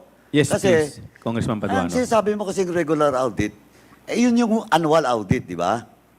Tama? Tama po, Oo. Mr. Chair. Kasi, kaya nga regular siya because that is part of your mandate in any agencies, no? To conduct a regular audit every end of the year. Tama? Yes po. Okay. Now, kahit nga sa regular audit nyo, sometimes it happens and the next quarter na. The following year, di ba? Tama? Yes po, Mr. Chair. And Mr. Chairman, again, ayun po yung mga issue dito na this honorable committee should put in the possible committee report. No? Kailangan kasi dito, Mr. Chairman, may certain accountability with regards to audit. And dapat may corresponding penalty. Kasi tingnan mo, Mr. Chairman, well, in fact, in my own experience, no, for the past year, fraud audit, it takes COA for 1 year. Fraud audit pa yun. Kung fraud audit nga nangyayari yung 1 year, siguro naman pati yung regular audit. Kasi yung fraud audit and special audit, may exigency po yun. No, pero anyway, who can answer the difference between a special audit and a fraud audit and a regular audit? May sasagot ba o next hearing na lang?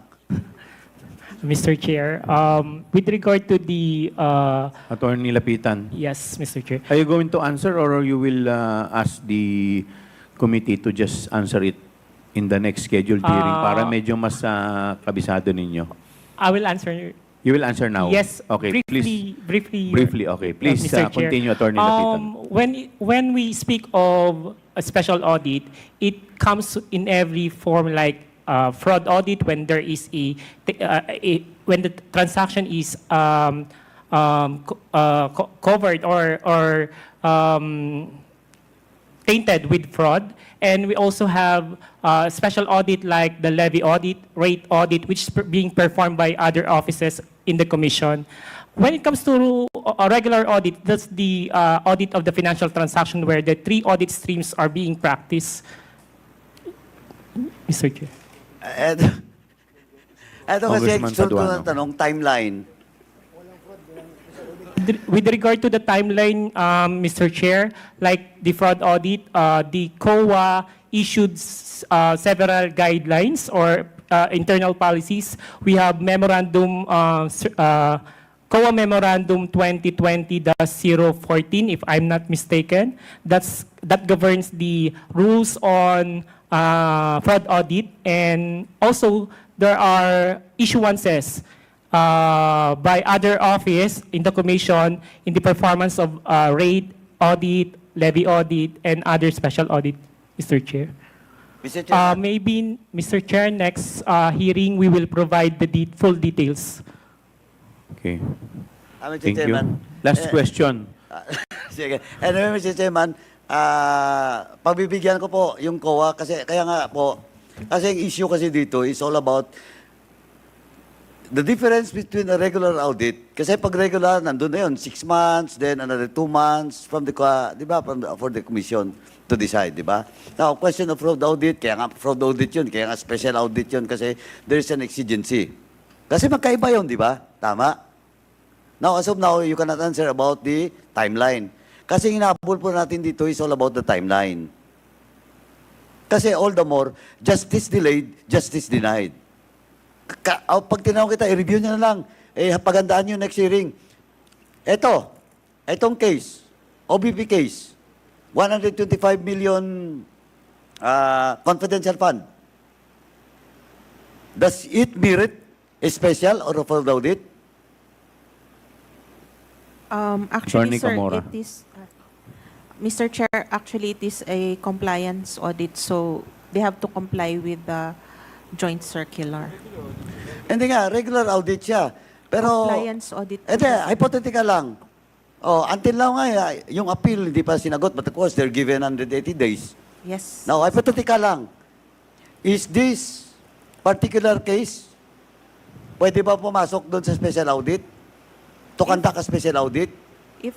If there is a request, Oh, if there is a what? request for Who will request? Kaya, who will request? anyone, Sorry? any person, agency, or Any person, any agency? Madam, you check na lang po yung guidelines nyo with regards to fraud and special audit. Kasi baka mamaya, magka-problema po kayo. sige. Please na po. Thank you, Mr. Mr. Chairman, Chair. next hearing na lang po. I will just end my interpellation to COA and I hope that next hearing, COA will prepare with regards to it and the BTR, Mr. Chairman. Because in this particular case, it is crucial role ng BTR at saka ng COA, Mr. Chairman. Thank you, Mr. Chairman, for this opportunity. Thank you. Mr. Chair. Thank you, Congressman Paduano. Mr. Chairman. The Chair would like to recognize the Honorable Akop. In But before connection- you proceed, Congressman, the Chair would like to recognize the presence of Honorable Johnny Pimentel, sir. Yes, Congressman Akop, please proceed. Thank you, Mr. Chair. I would just like to follow up the issue raised by the Honorable Paduano. You cannot answer kung ano po ang timeline para sa regular audit at saka fraud audit. Tama po. Hindi po nyo nasasagot. May I clarify po? Since Mr. Mr. Chair? Fahad Tomawis, you are Yes, recognized. Since I'm the audit team leader of the OBP for conducting the regular audit, meron po tayong timeline for the regular audit.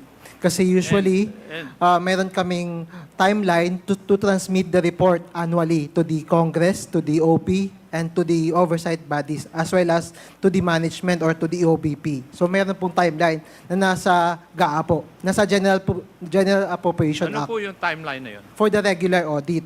Yes. Ano But- po? Ilan buwan? Ilan taon?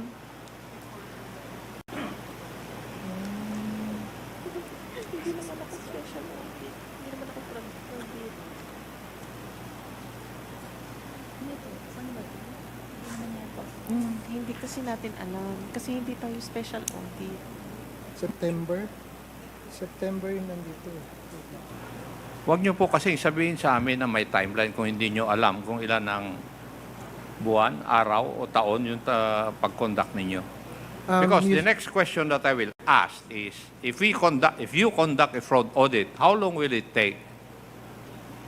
Would it be more than the number of months, years sa pag-conduct ninyo ng regular audit?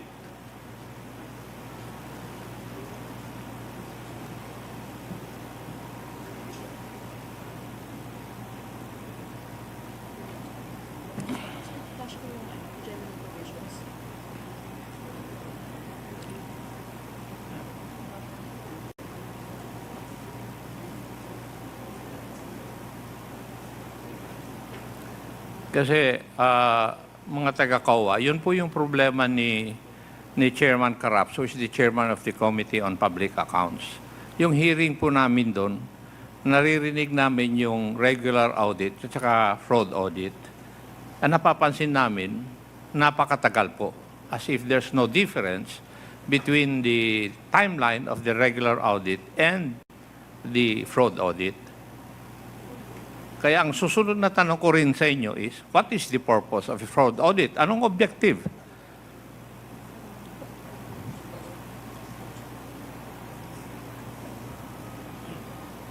Kaya siguro sa next hearing, para hindi naman ma-delay yung proceedings na ito,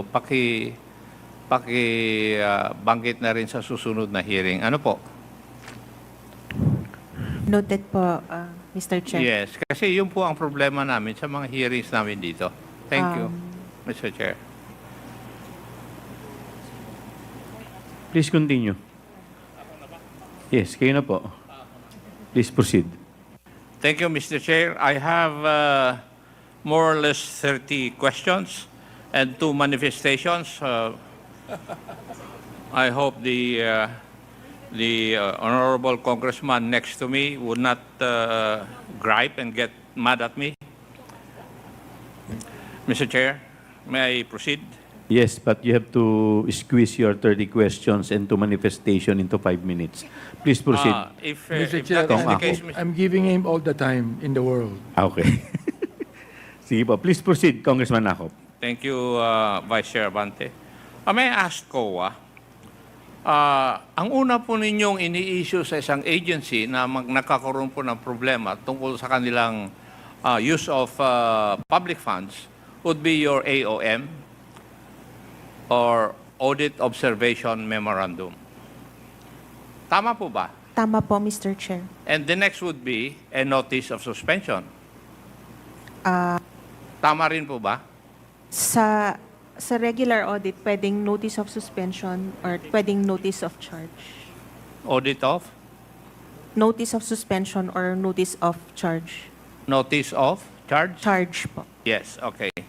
And after that, there will be a notice of disallowance. Tama po, Mr. Chair. Tama. Now, would there be a timeline pursuant to your circulars na meron po yung interval ng pagbigay ng AOM, after which your notice of suspension or notice of charge, and then notice of disallowance?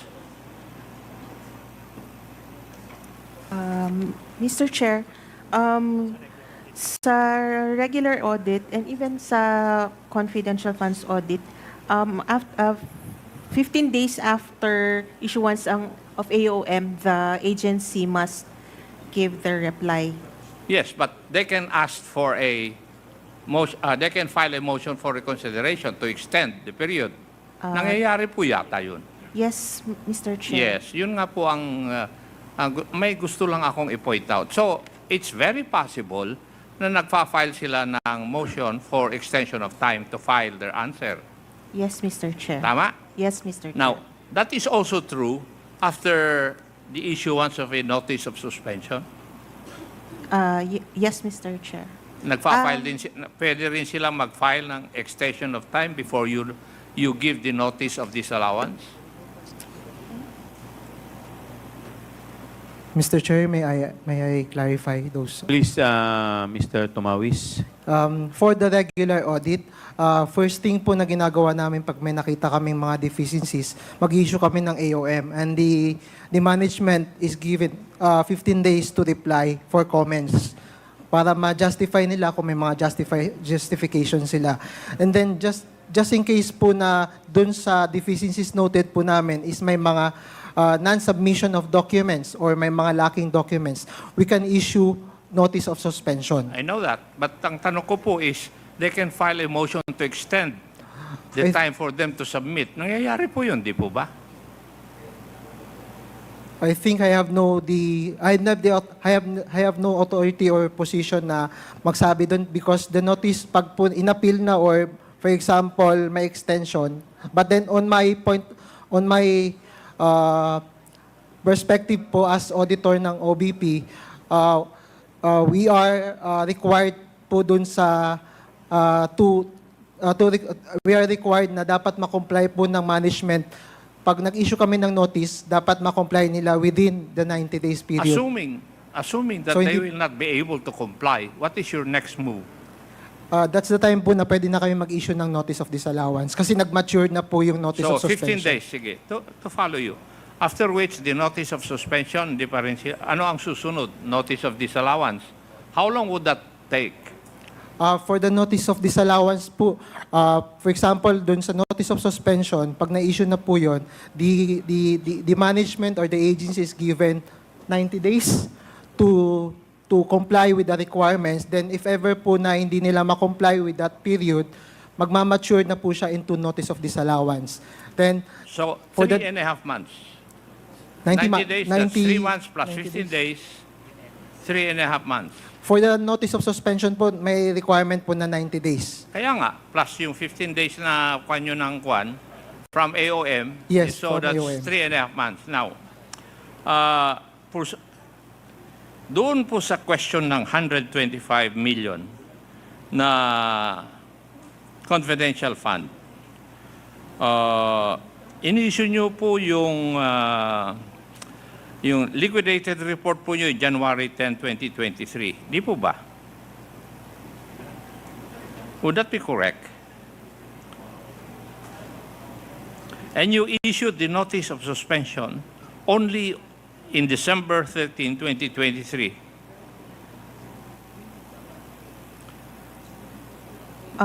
Would that be correct? Mr. Chair, the first AOM was issued on September Hindi, tinatanong ko kung if that is correct, yung sinabi ko po. Kindly answer yes or no. Is my data wrong? Mr. Chair, may I Ang request sabi ko, for you- dito po sa report nyo na notice of disallowance, yung liquidation report ninyo is dated January 10, 2023. Tama po. Tama po, Tama. Mr. Yun nga Chair. po ang tinatanong ko. And the notice of suspension was dated December 13, 2023. Now, January 10, 2023 to December 13, 2023, almost 1 year na. Akala ko ba ay 15 days lang dapat? Mr. Chair, Kailan nyo in-issue yung AOM nito? yung AOM po was issued September 14. September 14. Di na-extend talaga. Eh, ang sabi kanina ni Mr. Tumawis, 15 days lang. Pero dito, sa kaso na ito, kung September 13 yung AOM ninyo, dapat October pa lang, nag-i-issue na kayo ng notice of suspension. So tama yung sinasabi ko na na-extend yung time dahil yun ang experience namin sa sa hearings namin coming from your representatives. Yung 15 days, Mr. Chair, is for after they give their compliance po, we have to evaluate po their reply. So how long would it take you? Kaya ko tinatanong yung timeline dahil ang problema, kung titingnan po ninyo yung mga katanungan kanina, yung tagal. Mr. po ba? Chair, it would depend po kasi sa complexity nung sinubmit nila po sa amin. Well, anyway, let's deal with your AOM na in-issue po ninyo nung fiscal year 2022, yung confidential funds ng OVP. Pwede po bang malaman, ano po ang nag-trigger na mag-issue kayo ng AOM regarding the confidential funds of the OVP in 2022? Based on their submitted liquidation report, we found deficiencies in the documents that they gave us. Doon sa documents na binigay po sa inyo? Sa submitted liquidation report, Mr. Chair. Pwede po bang malaman namin kung ano po yung major findings na nandun po sa Audit Observation Memorandum? Mr. Chair, yung major findings are the ones that can be seen na po sa notice of disallowance. Which is yung sa payment of rewards. Ang tanong ko po, Madam Attorney, is that ano po yung major findings doon sa AOM, hindi po sa notice of disallowance? Kasi you must have a basis why you issued the AOM. And I want to know the basis of that.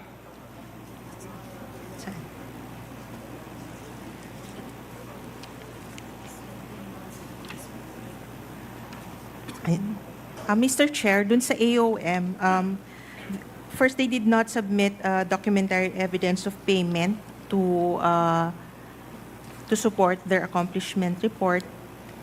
And then, per analysis of the submitted accomplishment report, it was revealed that some of the fund was used for medical and food aid and travel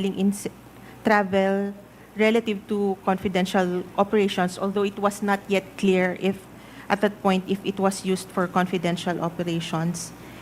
And then we have the payment of rewards, which were not supported with documents evidencing the success of the information gathering. And then they also did not submit the special budget request and the amended accomplishment report. And then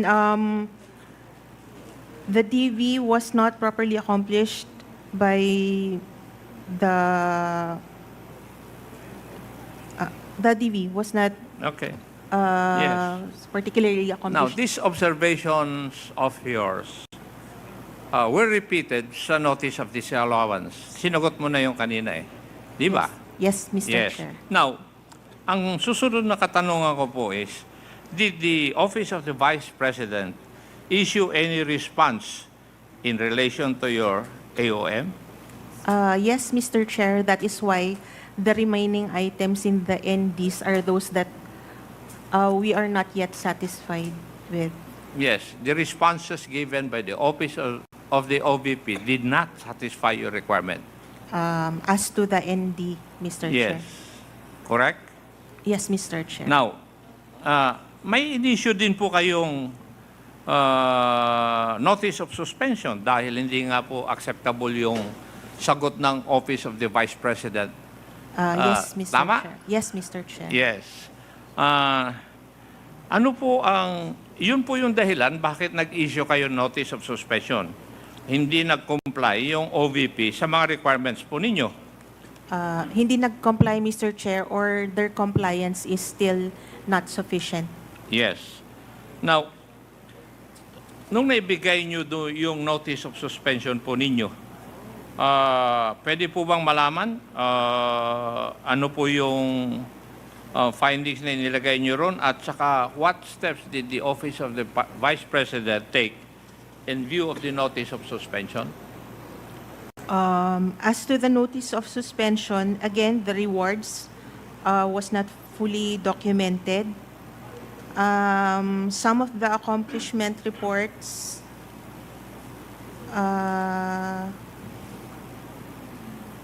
should not be included as confidential expenses, Yes. such as the tables, chairs. And then we noted also that some of the acknowledgement receipts were undated or not properly dated. Okay. And then they used different Ma'am, counting terms. pwede po ba pakilakasan niyo yung boses ninyo tsaka Tagalogin na po ninyo? Para medyo mas maliwanag po. Opo. Yung ibang nasubmit po na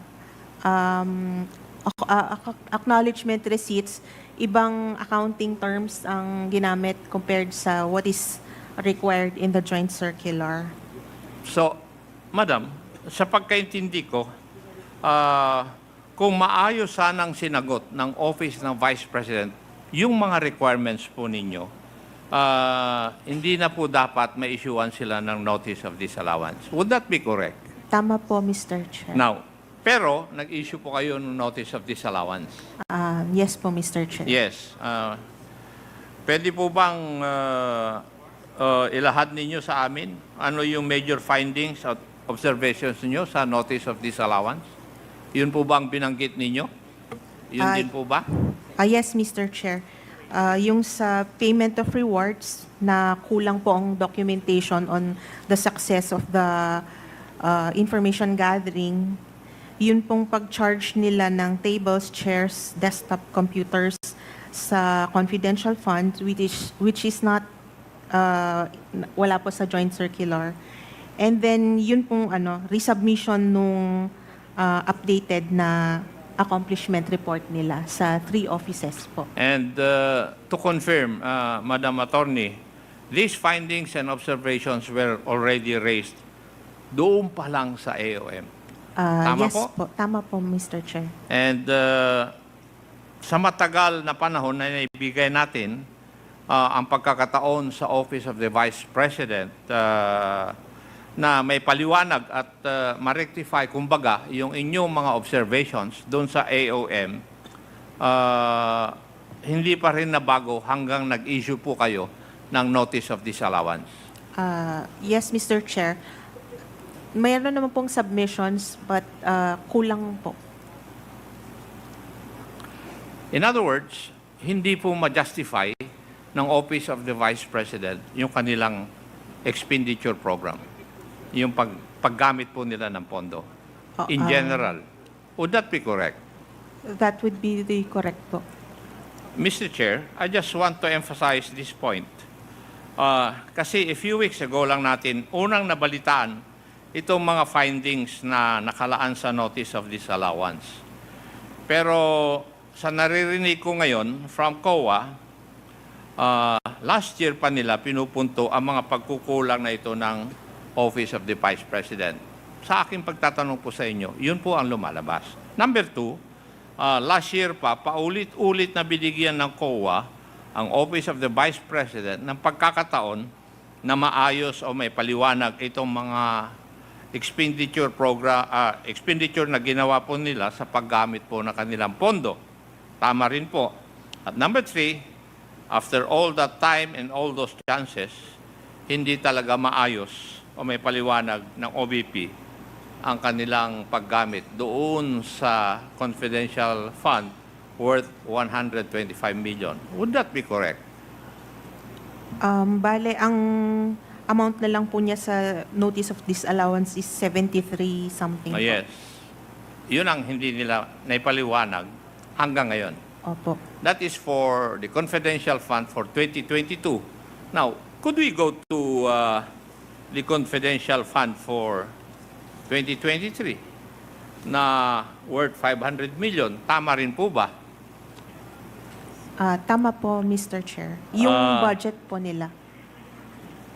Pwede po bang malaman, masabi ninyo dito sa committee na ito, kung nagkaroon din ba ng audit observation memorandum na inisyo ninyo ukol sa 2023 confidential funds?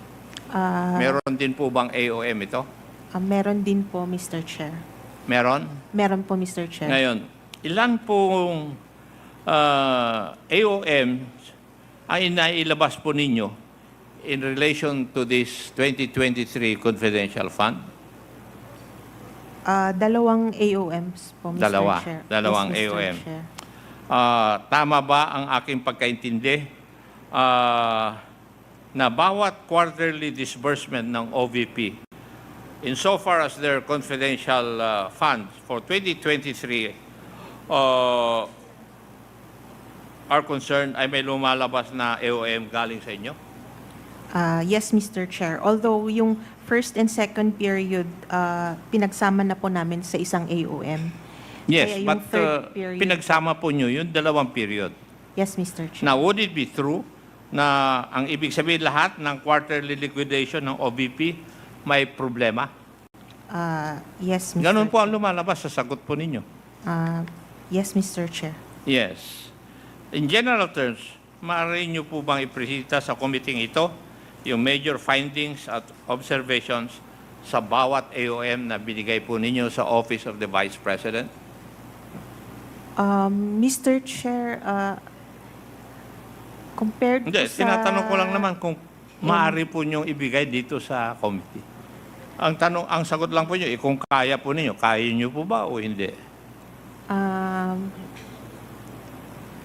May,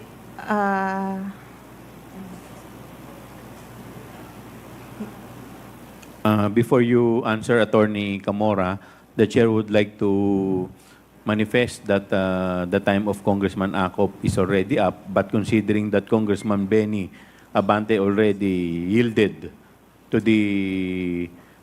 Congressman Acop, ibibigay po natin yung patutuloy po natin kay Congressman Acop yung time po ni Congressman Benny Abante. Please answer, Attorney Camora. Mr. Chair, considering that the audit of the compliance of the AOMs is still ongoing, You cannot submit. I cannot yet.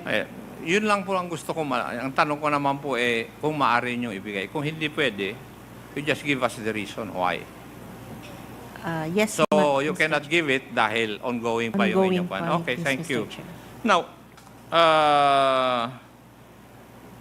yung bang mga issues na nakikita nyo ngayon sa 2023, kagaya rin bang ng mga issues noong 2022 vis-a-vis their confidential funds?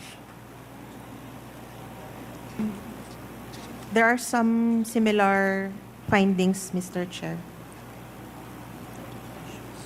Similar. So ang ibig sabihin, ini-expect natin na mag-issue kayo ng notice of suspension at saka notice of disallowance. Would that be a correct statement? I have yet to see the compliance report, Mr. Chair. Thank you, Madam Auditor.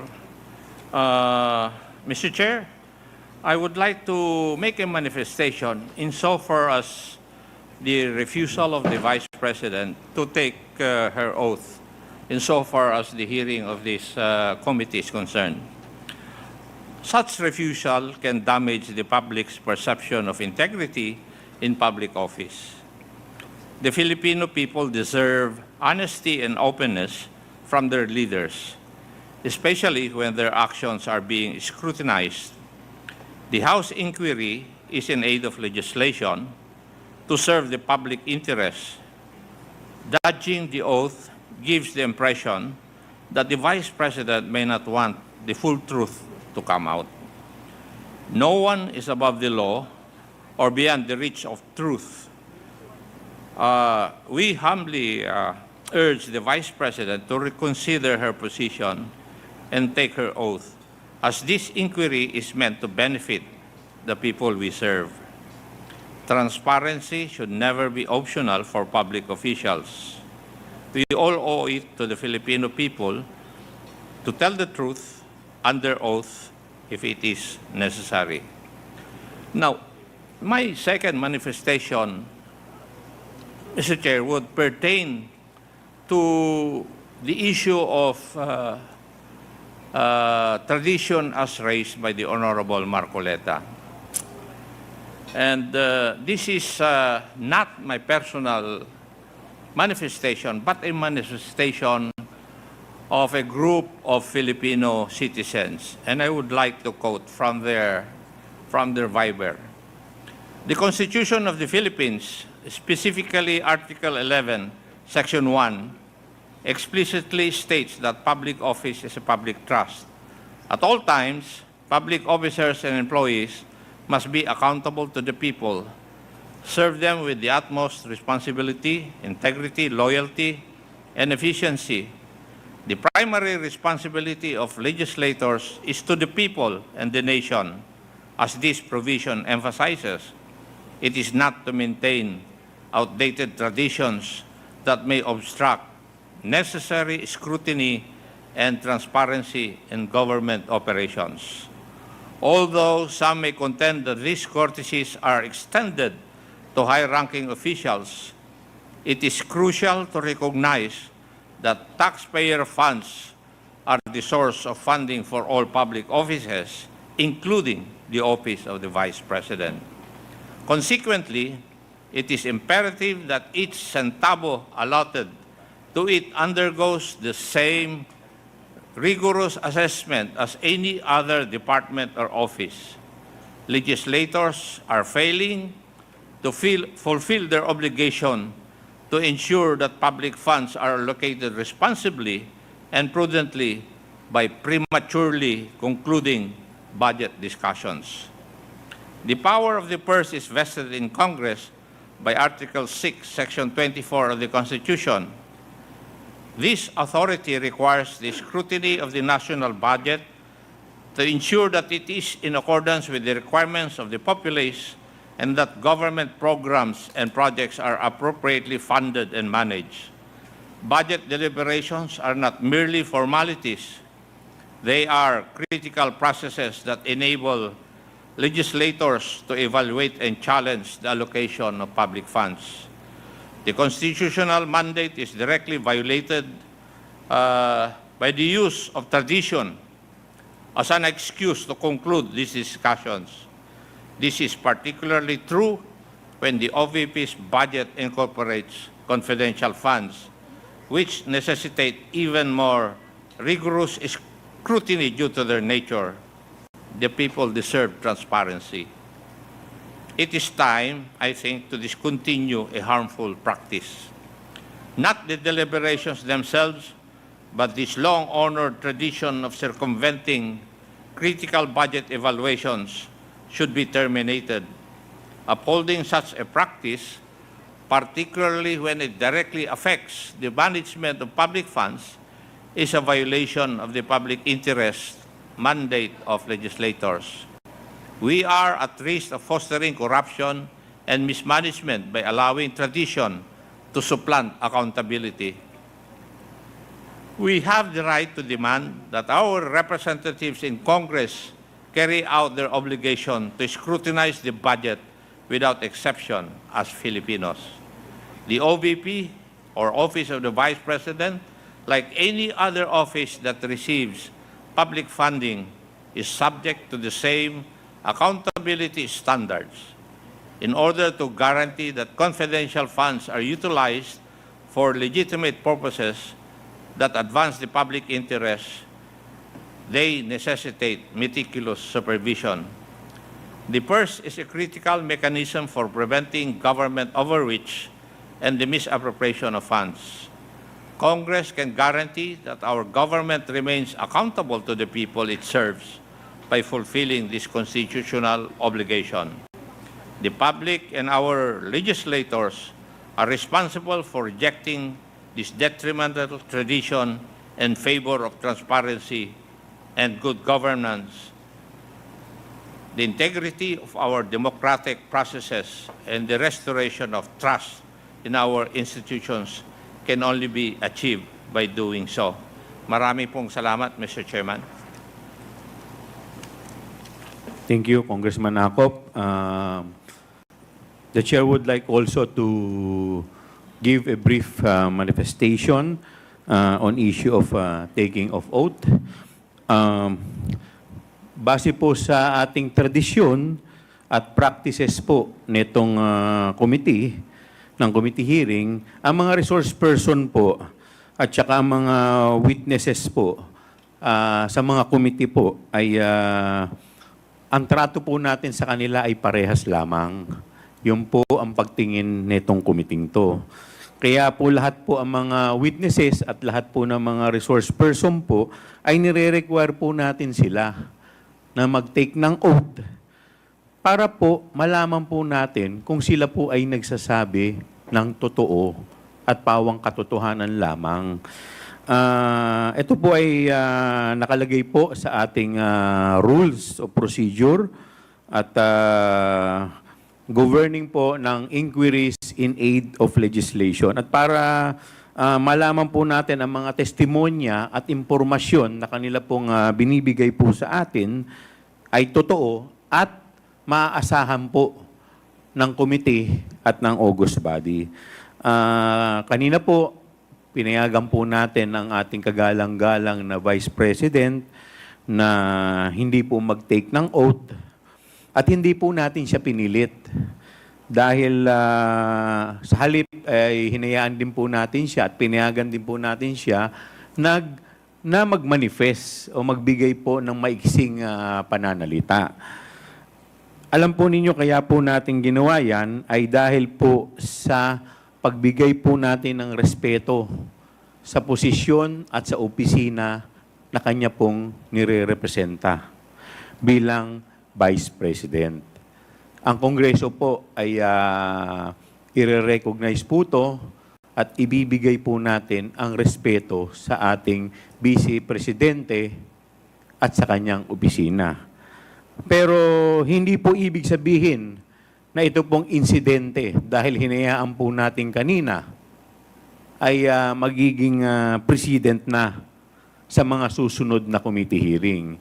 Hindi po mangyayari yan at lahat po ng witnesses at lahat po ng resource person na magte-testify o na hihingian po natin ng paliwanag dito sa ating committee hearing ay i-require po natin na mag-oath. At yun po ay nakalagay dito po sa ating rules. In fact, pagka ito po ay isang ground para ang isang witness po ay ma-cite po for contempt.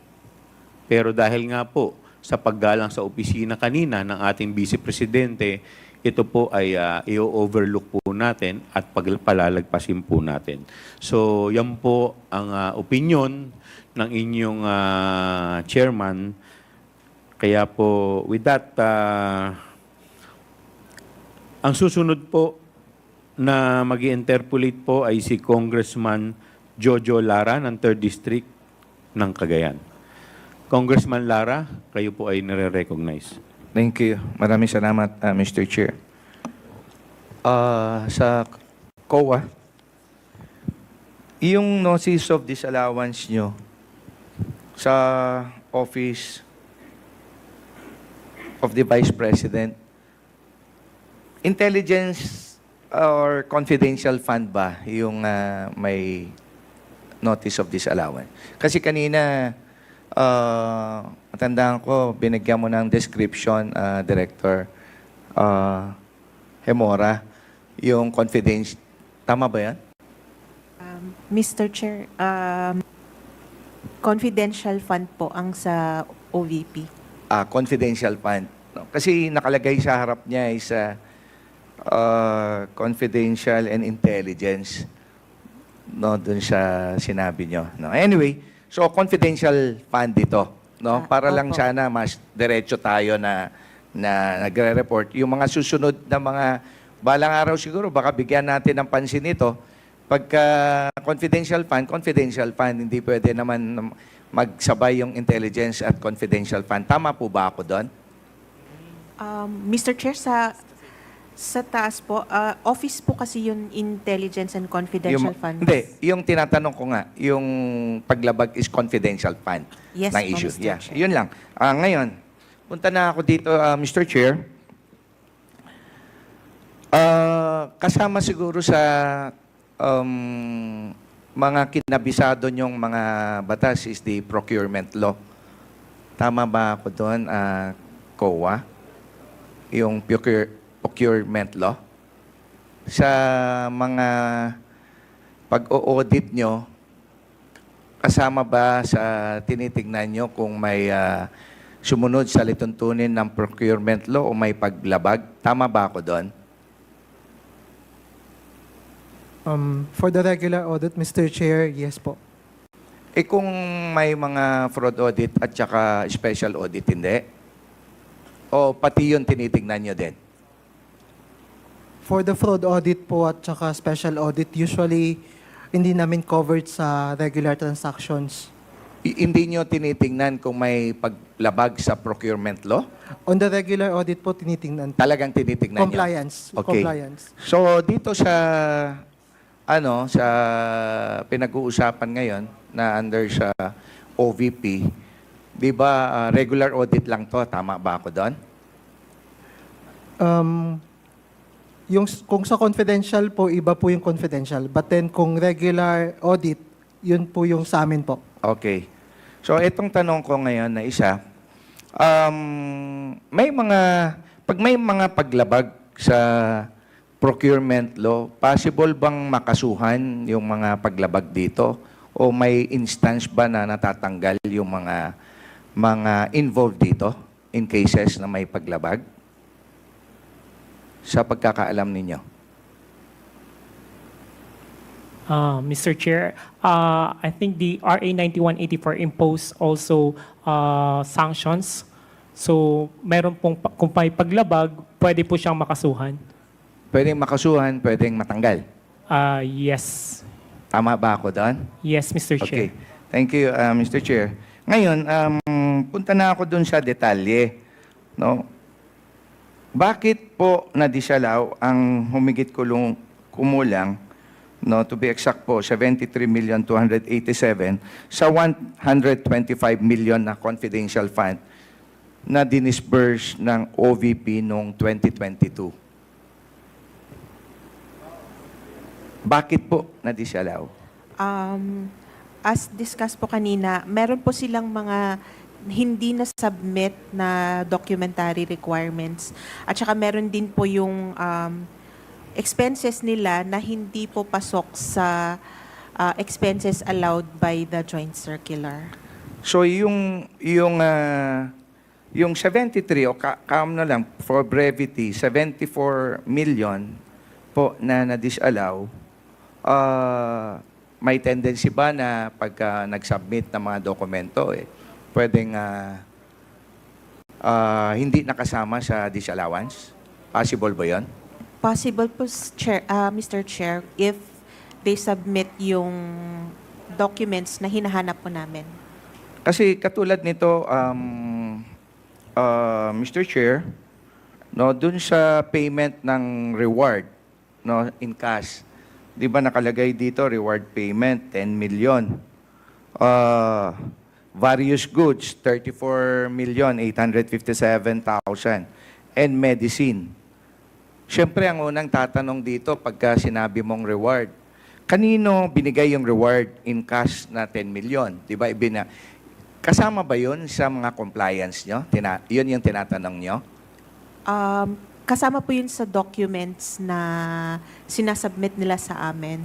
Although hindi naman po kami particular kung sino yung particular recipients since they could withhold yung names as long as sufficient siya na i-prove na reward siya na naibigay dahil sa confidential activities po. Yes. Siyempre, without going to the specification kung sino yung nakukuhanan, siyempre, i-breakdown doon na kailan binigay, bakit may cash reward. Tama ba ako doon, Mr. Chair? Tama po, Mr. Chair. Tama. So yung specifics and breakdown, importante ito kasi kailangan hindi naman pwede lump sum binigay mo without any accountability, di ba? Tama ba ako doon? Tama po, Mr. Okay. Chair. Ngayon, punta tayo doon sa payment ng various goods.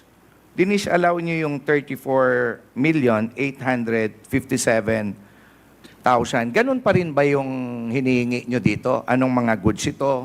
Kanino pinamigay? Tama ba ako doon? It's more on yung ano po ang hinahanap namin, yung success kung naging success ba, yung successful po ba yung confidential operations nila. Because they could have given these to the informants pero wala naman po kaming information kung naging successful po ba yung confidential operations or hindi. So yung sinasabi mo, Mr. Chair, na na success yung program, hindi ba Not the program po, Ano Mr. yun? Chair. Successful yung confidential operations po, yung surveillance na na-conduct nila. Hindi, kasi various goods ito, ma'am. Yes, Mr. Chair. Pwede po kasing as rewards yung various goods na binigay nila. Pag sinabi mong reward, pwede bang goods din yan? Or cash dapat to? Kaya po namin siya in-include dito kasi nag-rely kami sa disclosure nila na rewards po siya. Hindi, siyempre, ika-categorize natin. Reward comes in many form. Tama ba? Pwedeng cash, pwedeng goods. Pwede naman po. Wala naman pong description. So, Madam Chair. hindi ba pwede na hindi nyo dinedemand na kung anong specific itong, kasi meron na kayong reward payment, 10 million. So, anong difference nito ngayon dun sa various goods na 34.857 million? Kung sinasabi mo ngayon na pwedeng cash ito, di ba dapat nilagay mo na lang reward payment, cash pa rin? Yun po sanang ideal, pero based on their explanations, ito po ang nagbigay sila ng cash dun sa agent nila na nag-distribute po ng various goods and medicines dun sa informants who they rewarded. So cash ang binigay, tapos goods ang pinamigay nung pinagbigyan ng cash. Ganun ba yun, Mr. Chair? Parang ganun po. Parang may ano po na may mga informants na mas preferred nila yung goods. Yung goods. Yes, Mr. So Chair. pagka goods ang ibibigay mo, di ba tama lang siguro ito na dadaan din sa proseso ng procurement? Kasi na-disallow nyo ito or ano?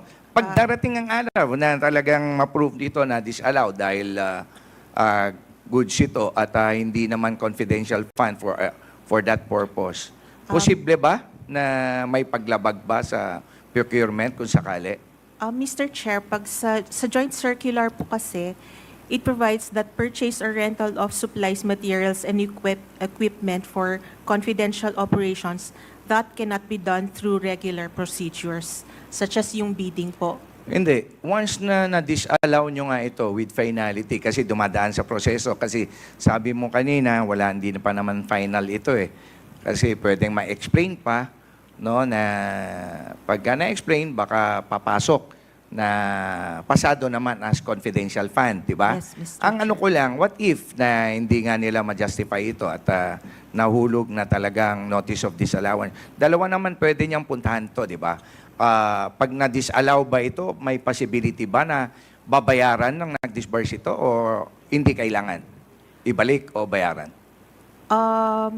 Dalawa naman po yan, Mr. Chair. Pwede nilang bayaran as is, or pwede silang mag-appeal on the disallowance. Yes.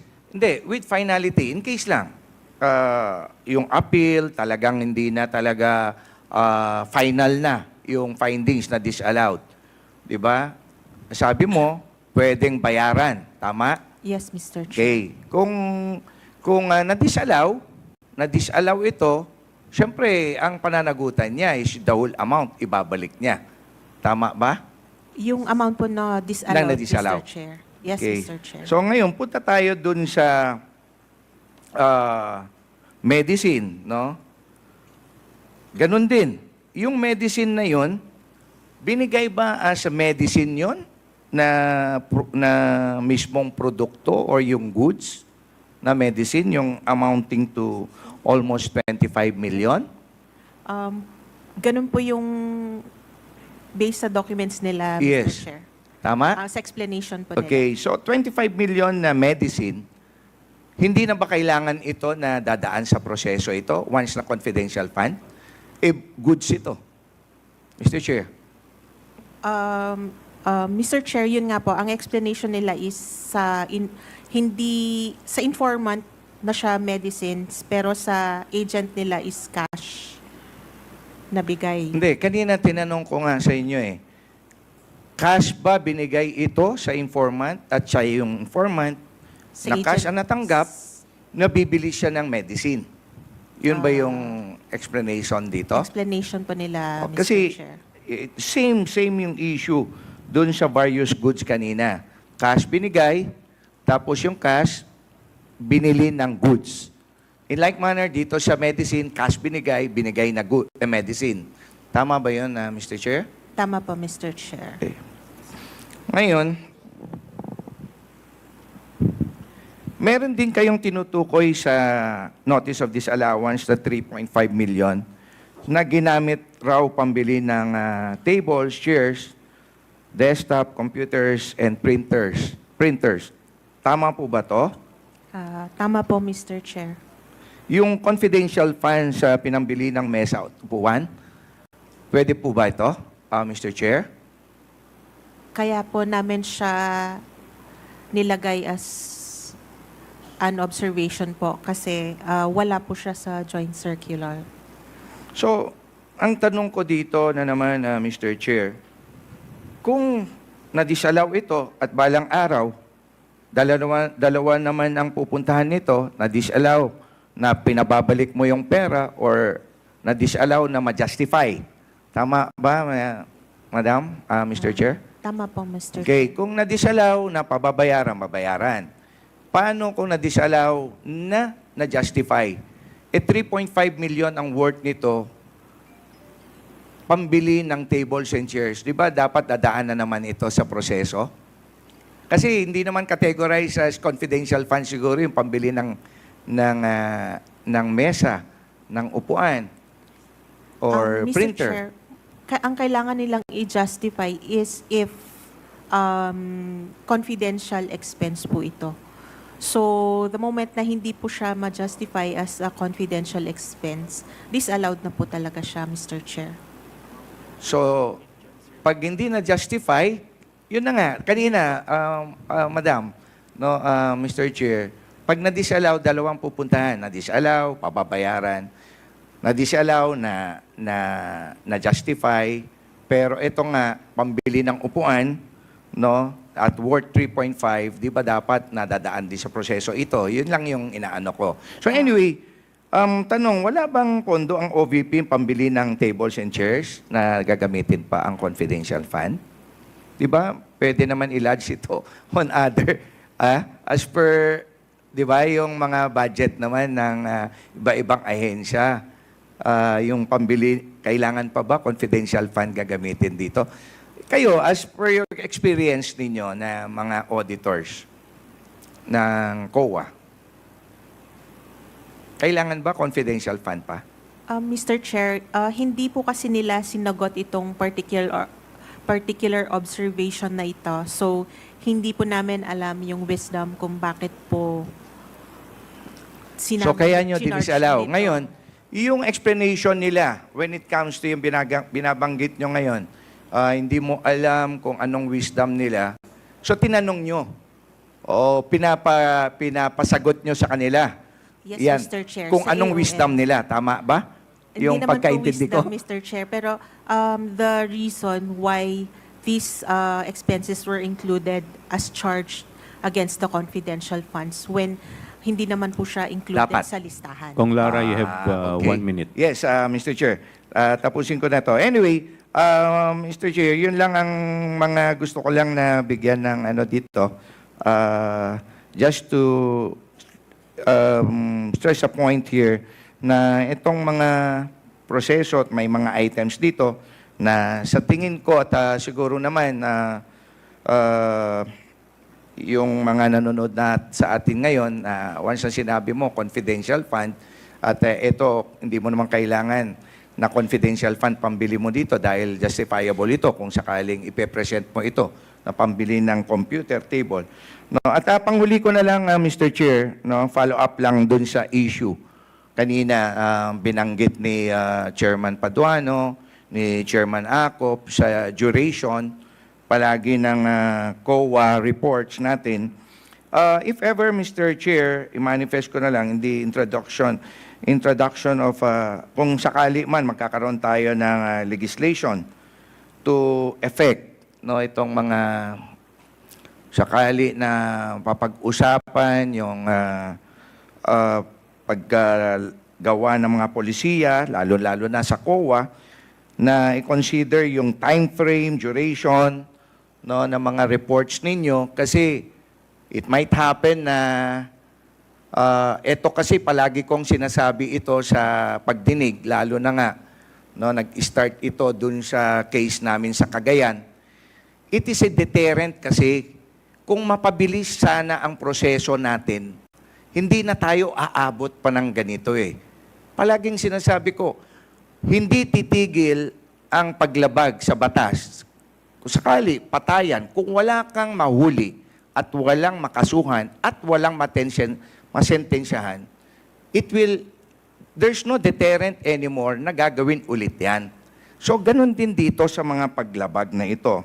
And of course, i-ano ko na lang dito, Mr. Chair, na if I may suggest, no, para ito na yung mga COA auditors din, kasi nangyayari dito, with due respect sa inyo, auditor, no, and other auditors, no, kung talagang trabaho lang talaga ginagawa natin with no intent na madidelay ito, no, kailangan balang araw pag talaga yung very subjective ang pagiging cause of delay, dapat hold accountable din ang auditors at magkaroon din ng penalty, no, Mr. Chair, para maging deterrent din sa kanila.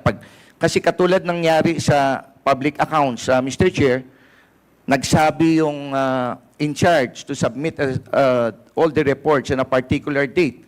Parang baliwala lang, natatawa pa sila na magsabi, di ba, Chairman Acop, no? Parang wala silang no sense of urgency, no sense of responsibility, kahit ma-delay na. Anong cost? So ito lang, Mr. Chair, sana po mabigyan din natin ng pansin ito at karampatang mga legislation. So yun lamang po, Mr. Chair. Maraming salamat. Thank you po, Congressman Lara.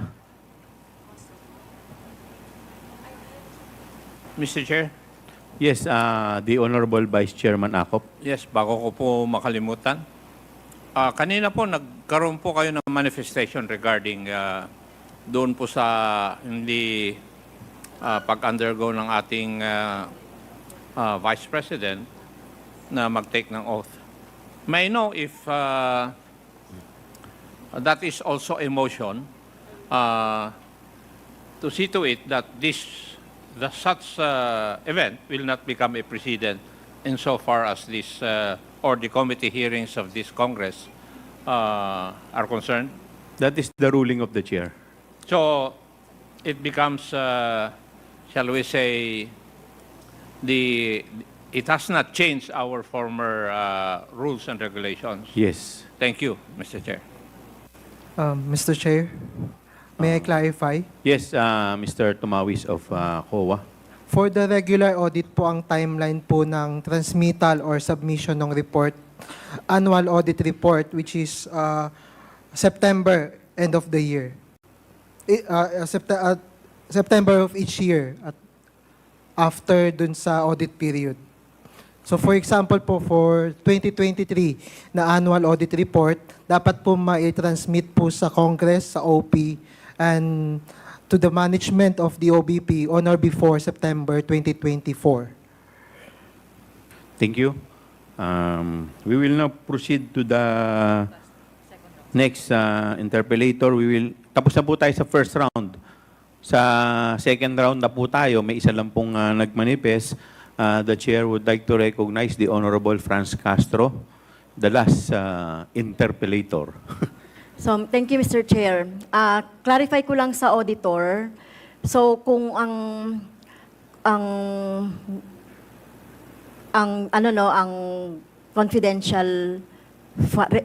confidential fund ay 2022. So, kailan siya dapat na nagpapasa ng audit report?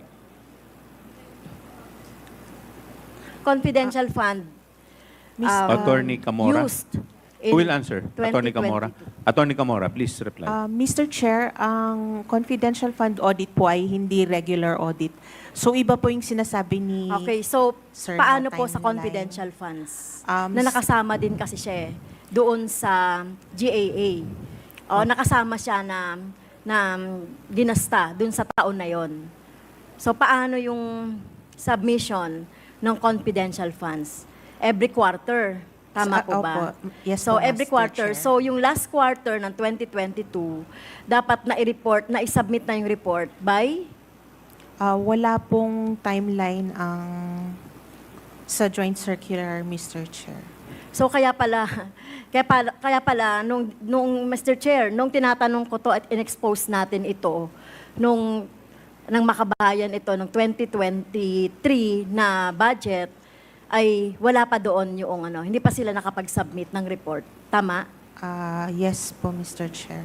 So 2022, August 2023, wala pa yung audit report. Ongoing na po nun yung audit pero wala pa po yung report. Okay, ongoing na rin yung report. Pero nakapag-submit na sila ng report. Ng liquidation report, yes, Madam Chair. Yung liquidation. Okay. Thank you, Mr. Chair. So, Mr. Chair, hawak ko ngayon yung notice of disallowance at saka yung accomplishment report ng Office of the Vice President. So, nakikita natin dito yung mga items. Merong 5 items dito, Mr. Chair. Dito sa accomplishment report, utilization of confidential and intelligence funds, submitted by Gina Acosta, Special Disbursing Officer, and approved by Sara Z. Duterte, the Vice President. Pero ito po ay pinirmahan din, sinertify ni Gina Acosta as Special Disbursing Officer, certified purpose of cash advance duly accomplished by Sara Z. Duterte, Vice President, certified supporting documents complete and proper, Chief Accountant Julieta L. Villa del Rey. So para alam po ninyo saan yung pinanggagalingan ng aking Okay. So nakalagay po dito, Mr. Chair, nanggaling to sa Office of the President, period covered December 11 to December 31, 2022. So ang ibig sabihin niyan, 11 days yung utilization ng fund na 125. So nakalagay dito, total amount is 125 million. Okay, program, projects, activities per physical and financial plan, meron niyang annex kung ano yung mga activities niyan.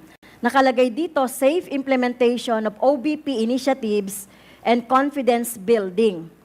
Okay? Nakalagay dito rin ang second column, Mr. Chair, actual outcome and accomplishments. Surveillance and monitoring. Nakalagay dito, Mr. Chair, letter A, purchase of information, 14 million. Payment of reward, 10 million. Rental of other incidental expenses relative to the maintenance of the safe houses, 16 million. Letter D, purchase of supplies, 35 million. Letter E, provision of medical and food aid, 40 million. Letter F, payment of incentives or traveling relative to the confidential operations, 10 million. Conducted surveillance, Mr. Chair, 132 areas. Letter B, 100% implementation of activities without untoward security-related incidents. So, yung summary, amount of the period, December 21 to 31, 2022. Okay, isa-isahin natin, Mr. Chair. Dito sa notice of disallowance, based dito sa utilization, may binabanggit kasi dito, number 3, non-submission of the revised accomplishment report to the Office of the President, Senate President, Speaker of the House as required by item 5211 of the JC. So yung tinutukoy natin, yung JC 2015-1. Okay, non-submission of revised accomplishment. Ito yung accomplishment report. So ano pa yung hinahanap nyong revised accomplishment report? Madam, Mr. Chair, hindi po yung accomplishment report ang hinahanap namin, kundi proof na they submitted this revised report dun sa 3 bodies po. So mukhang mali yung nyo, no? Non-submission of revised accomplishment report. Hindi pa sinasubmit. By this time, eto ba? Opo. Kailan ba yon? August 8? By August 8, 2024, ibig sabihin, hindi pa sinasubmit yung accomplishment report. Revised accomplishment report. Yung revised po, ang hindi pa po nila nasubmit. Okay, ano ba yung revised accomplishment report? Mr. Chair, ito po yung revised. Ang original po kasi nun, hindi naka-breakdown po yung expense Okay, accounts. can you, Mr. Chair, may I ask the COA to submit the revised? Mr. Chair, ito Please. na po yung revised, yung binasa niyo po kanina. Ito na yung revised. Opo. Okay. Yung isang kasama niya pong, dalawa po yung sinubmit namin dati. Yung first one na may whole amount na 125 million, yun pa yung original na submission nila. And Okay. then ito pong... So yung binasa ko kanina, ito na yung revised. Opo. Okay, thank you. Kasi nalilito lang ako, baka meron pang iba pang mga revised. Okay, Mr. Chair, dito sa surveillance and monitoring, purchase of information, pasok ba yan sa JC? Yes, Madam Okay. Chair. 14 million. So, paano nyo masusukat etong paano nyo, ano ba yung sukatan ninyo nitong purchase of information relative to the success nung success noong mga activities and projects or whatever. Kasi 14 million yan. So ano yung sukatan ng COA para masabi na, kasi hindi nyo nilagay sa non-notice of disallowance eh. So ibig sabihin, pasok sa criteria ng JC or pasok sa criteria ng audit. So paano nyo nasabi na pasok yan doon sa JC? Nakapag-submit po sila, Mr. Chair, ng acknowledgement receipts from the informants. Okay, so ang ibig sabihin, certificate of payment. Parang nakapag-submit sila ng certificate of payment. Yes, Mr. Chair. Okay, so purchase of information, sino ang nakalagay dun sa certificate? I mean, may tao ba? Yung pinagbilhan informants- nila ng information, tao. Yes po, Mr. Ilan Chair. po yung tao na pinagbilhan ng information? Marami po siya, Mr. Chair. Ilan? Hindi Kung po inaudit namin- nyo to, alam nyo to. Hindi po namin alam yung exact Well, number. Mr. Chair, next meeting, kukuha natin yung number. Hindi naman natin kailangan kuhanin yung names. yung number lang. Nitong binayaran nila, ng pinagkuhanan nila ng informasyon. Certificate of payment daw nakapag-submit daw po. COA, Kompleto. please take note of the manifestation of Congresswoman Castro. Noted po, Mr. Chair. Kung marami yan, hundreds ba yan, thousands ba yan, millions ba yan? Okay. Purchase of information. So tao din yung pinagbayaran. Anong pagkakaiba ng purchase of information sa pagbabayad ng reward? Mr. Chair, based po dito sa joint circular, ang reward presupposes na nagkaroon po ng success yung information gathering. Kaya nagbigay po sila ng reward. Tao din. Tao din, Mr. Okay. Chair. So COA, pwede payment, pong pakilakas po ninyo. tao din yung pinagbayaran nila ng reward. Yes, Mr. Chair. So yung tao sa pinagbilhan nila ng information at saka yung payment nila ng reward, magkaiba? Pwedeng magkaiba yan, Chair. Pwedeng magkaiba siya, pwedeng after ng information gathering, kung may success po na iba, pwede pong same. Pero as far as yung nakita po namin, magkaiba po sila. Okay. I-submit din nila, Mr. Chair, kung ilan doon yung magkasama o the same, yung binayaran nila ng information, purchase of information, at saka binayaran nila ng reward, worth 10 million. COA, please take note of the manifestation Pero, of Congresswoman Noted po, Castro. Mr. Chair. Mr. Chair, nilagay mo dito notice of disallowance. Take note nilagay nyo dito notice of disallowance. Yes, Mr. Chair. So, ang ibig sabihin, wala pa yan, hindi nyo pa masasabi na talagang nakapag-submit sila ng mga documents relative to this 10 million na payment of reward. May particular document lang po kaming hinahanap, Mr. Chair.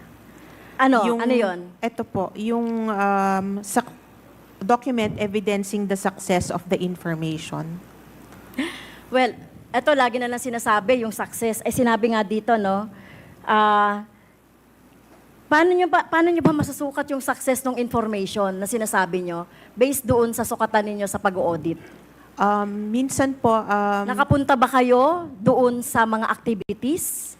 Minsan po may mga particular reports, kunwari sa media, or reports from other law enforcement agencies, ganun po. Okay, so pakita nyo rin sa akin yun. Mr. Chair, kuhanin din natin Mr. yun Chair, para Chair, malaman din natin kung talagang kasama yon doon sa... COA? Noted Yes. po, Mr. Chair. Okay. Please take note of the manifestation. Sinasabi dito, Mr. Chair, 105 activities out of 132 conducted surveillance areas attended by the Vice President and those conducted by all the offices during the period of December 13 to 31. Pwede bang, nakita niyo po ba ito? 105 activities attended by the Vice President. Meron po sa accomplishment nila yung 132 areas po. Yes, 132 areas. So, 105 doon, inatinan ni the Vice President.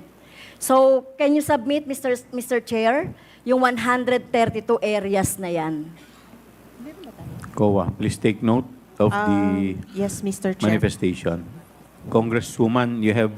Yes, Mr. Chair, please wrap up your konti na lang, Mr. Chair. interpellation.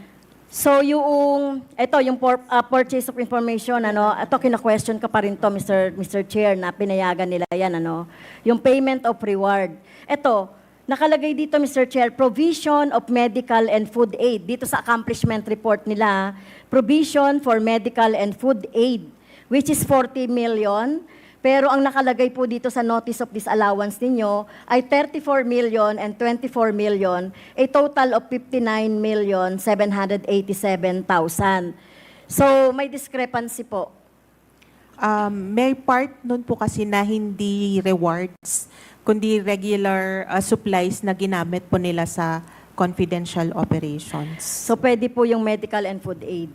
Yes, Madam Chair. Okay, Mr. so Chair. ilagay nyo rin po yung pinayagan ninyo. Yes, Mr. Chair. Okay, so payment of incentives or traveling relative to the confidential operations. So, pwede ba yung incentives doon sa ating Part po ng explanation nila na hindi po incentives yon, kundi transportation lang po, which is allowed naman po sa joint circular.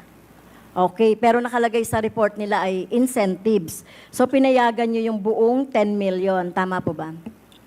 Tama po, Mr. Chair. Okay, so eto Mr. Chair. Sige, i-wrap up na natin. So ito Mr. Chair, merong purchase of information, tao yan. No, makikita natin later on sa submission. Payment of reward, I'm assuming this is cash. Tapos nagbigay din ng reward, various goods, nagbigay din ng reward na medicines, various medicines, na ang ibig sabihin niyan, per day ay gumagasta sila ng 3.6 million a day para sa various goods, 2.26 million a day para doon sa reward. Considering na 11 days lang na ginamit itong mga amounts na ito. At kung titignan natin, Mr. Chair, makita natin talaga dito parang in 11 days walang pahinga, no? Even December 25, December 31 o 30 na walang pasok, talagang tuloy-tuloy yung ginagawang pagsa-surveillance. At di natin alam kung paano yon nagagawa. Okay, so yun lang po, Mr. Chair. Gusto natin makita talaga, kasi nakita natin dito, Mr. Chair, halimbawa yung report na yan ng accomplishment report at saka yung sinasabi dito na notice of disallowance, tingin ko meron pang dapat na i-disallow no? Kung hindi ito mabibigyan. At ito yung sinasabing mga 3,500 na tables, chairs, pwede bang malaman ilan ito, ilang tables, ilang chairs, ilang computers, itong 3.5 million? Ang documents po namin is yung amounts po. So kung ilan yung number of tables or chairs, wala po kaming data nun. So yung pa lang, Mr. Chair Pero, di ba, hindi talagang X na ito doon sa confidential. Kasi 3.5, di natin alam kung ano ba yan, binili ba talaga or gumamit lang sila ng mga tables nila sa mga opisina o pinorchase. So talagang may misuse ng funds. So yun na lang po, Mr. Chair, at itutuloy ko po yung aking interpellation doon sa mga nabanggit kong mga pangalan kanina. Thank you, Mr. Chair. Salamat po. Last interpellator, huling hirit na po, Congressman Jojo Lara. You're recognized. Thank you, Mr. Chair. Follow up lang, nakalimutan ko lang. Relative dun sa binanggit ni Kong Castro, actually, sinabi ko kanina sa inyo, Madam, Mr. Chair, yung mga specifics and breakdown. Nung binabanggit ko itong mga disallowance at binabanggit nyo kasi kanina na hindi pa naman final ito, di ba? Na baka ma-justify ito or maging compliant sila. Di ba? Tama ba ako doon? Tama po, Mr. Tama, Chair. okay. Ngayon, doon sa 73,287,000 na na-disallowed, pag compliant o ma-justify, walang problema. Tama po, Mr. Chair. Pero eto na, once na hindi nila maging compliant, so ibig sabihin, ginamit ito for non-confidential expense. Tama? Tama po. So, ulitin ko, balikan ko lang yung issue ko kanina. Kung sakaling maging with finality na ma-disallow ito at categorize not as a confidential fund, but a non-confidential fund, may posibilidad ba ito na ipa-account nyo lang at may paglabag ulit ito sa proseso kung in case dumaan ito o yung mga sinasabi natin kanina, procurement of goods, procurement of medicine, and of course, yung procurement ng office furnitures. Mr. Chair, pag na-finalize na po yung notice of disallowance, kailan pong mag-settle ng mga liable persons na po? So either ibabalik. Ibabalik po talaga Ibabalik yun, nila. Mr. Chair. Yun lang ang magiging recommendation. If ever maging final yan. Pag na-final na po. Yes, if Mr. ever Chair. maging final, yun ang magiging recommendation. Although, Mr. Chair, after pa ng COA, meron pa po silang... Yes. Tama ka. Pero as far as COA is concerned, if with finality na non-compliant siya at hindi niya ma-justify, the recommendation will be, yung rekomendasyon nyo, ibabalik yung pera. Yes, Tama. Mr. Chair. O, yun lang, Mr. Chair. Maraming salamat po. Thank you. Any other matters? In relation to the issue raised by Yes, the Congressman Akop. Honorable Lara. Please proceed. Pag nag-final yung notice of disallowance, restitution ang mangyayari. Di po ba? Tama po. But supposing there are laws of the land violated, ano po yung action ninyo?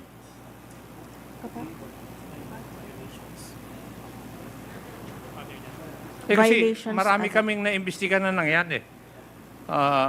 Nangyayaring ganun eh.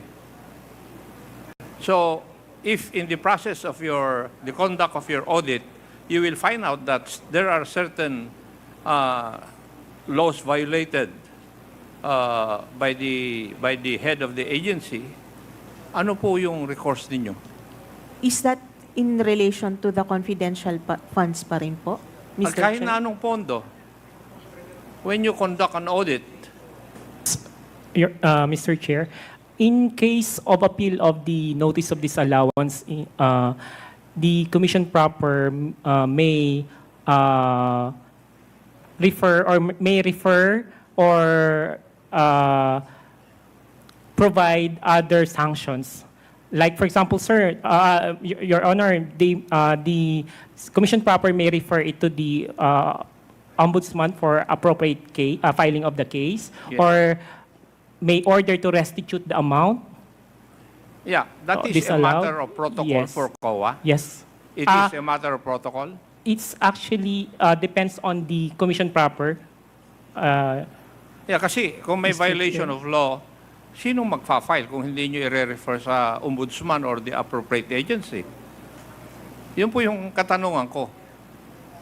If in the process of the conduct of your audit, you can see that there are violations of law, bakit Yes, magiging matter of course? Dapat it is mandatory on your part to refer it to the appropriate agency for investigation and the filing of the necessary cases. Yes, that's correct, Mr. Chair. Yes. Thank you, Mr. Chair. Mr. Chair, Mr. Chair, if I may add lang. Oh, yes. One point. Last. Yeah. Congressman Jojo Lara. Of course, yung other charges that goes with the disallowance, di ba, kayo din magre-recommend doon? Or the commission ang magre-recommend?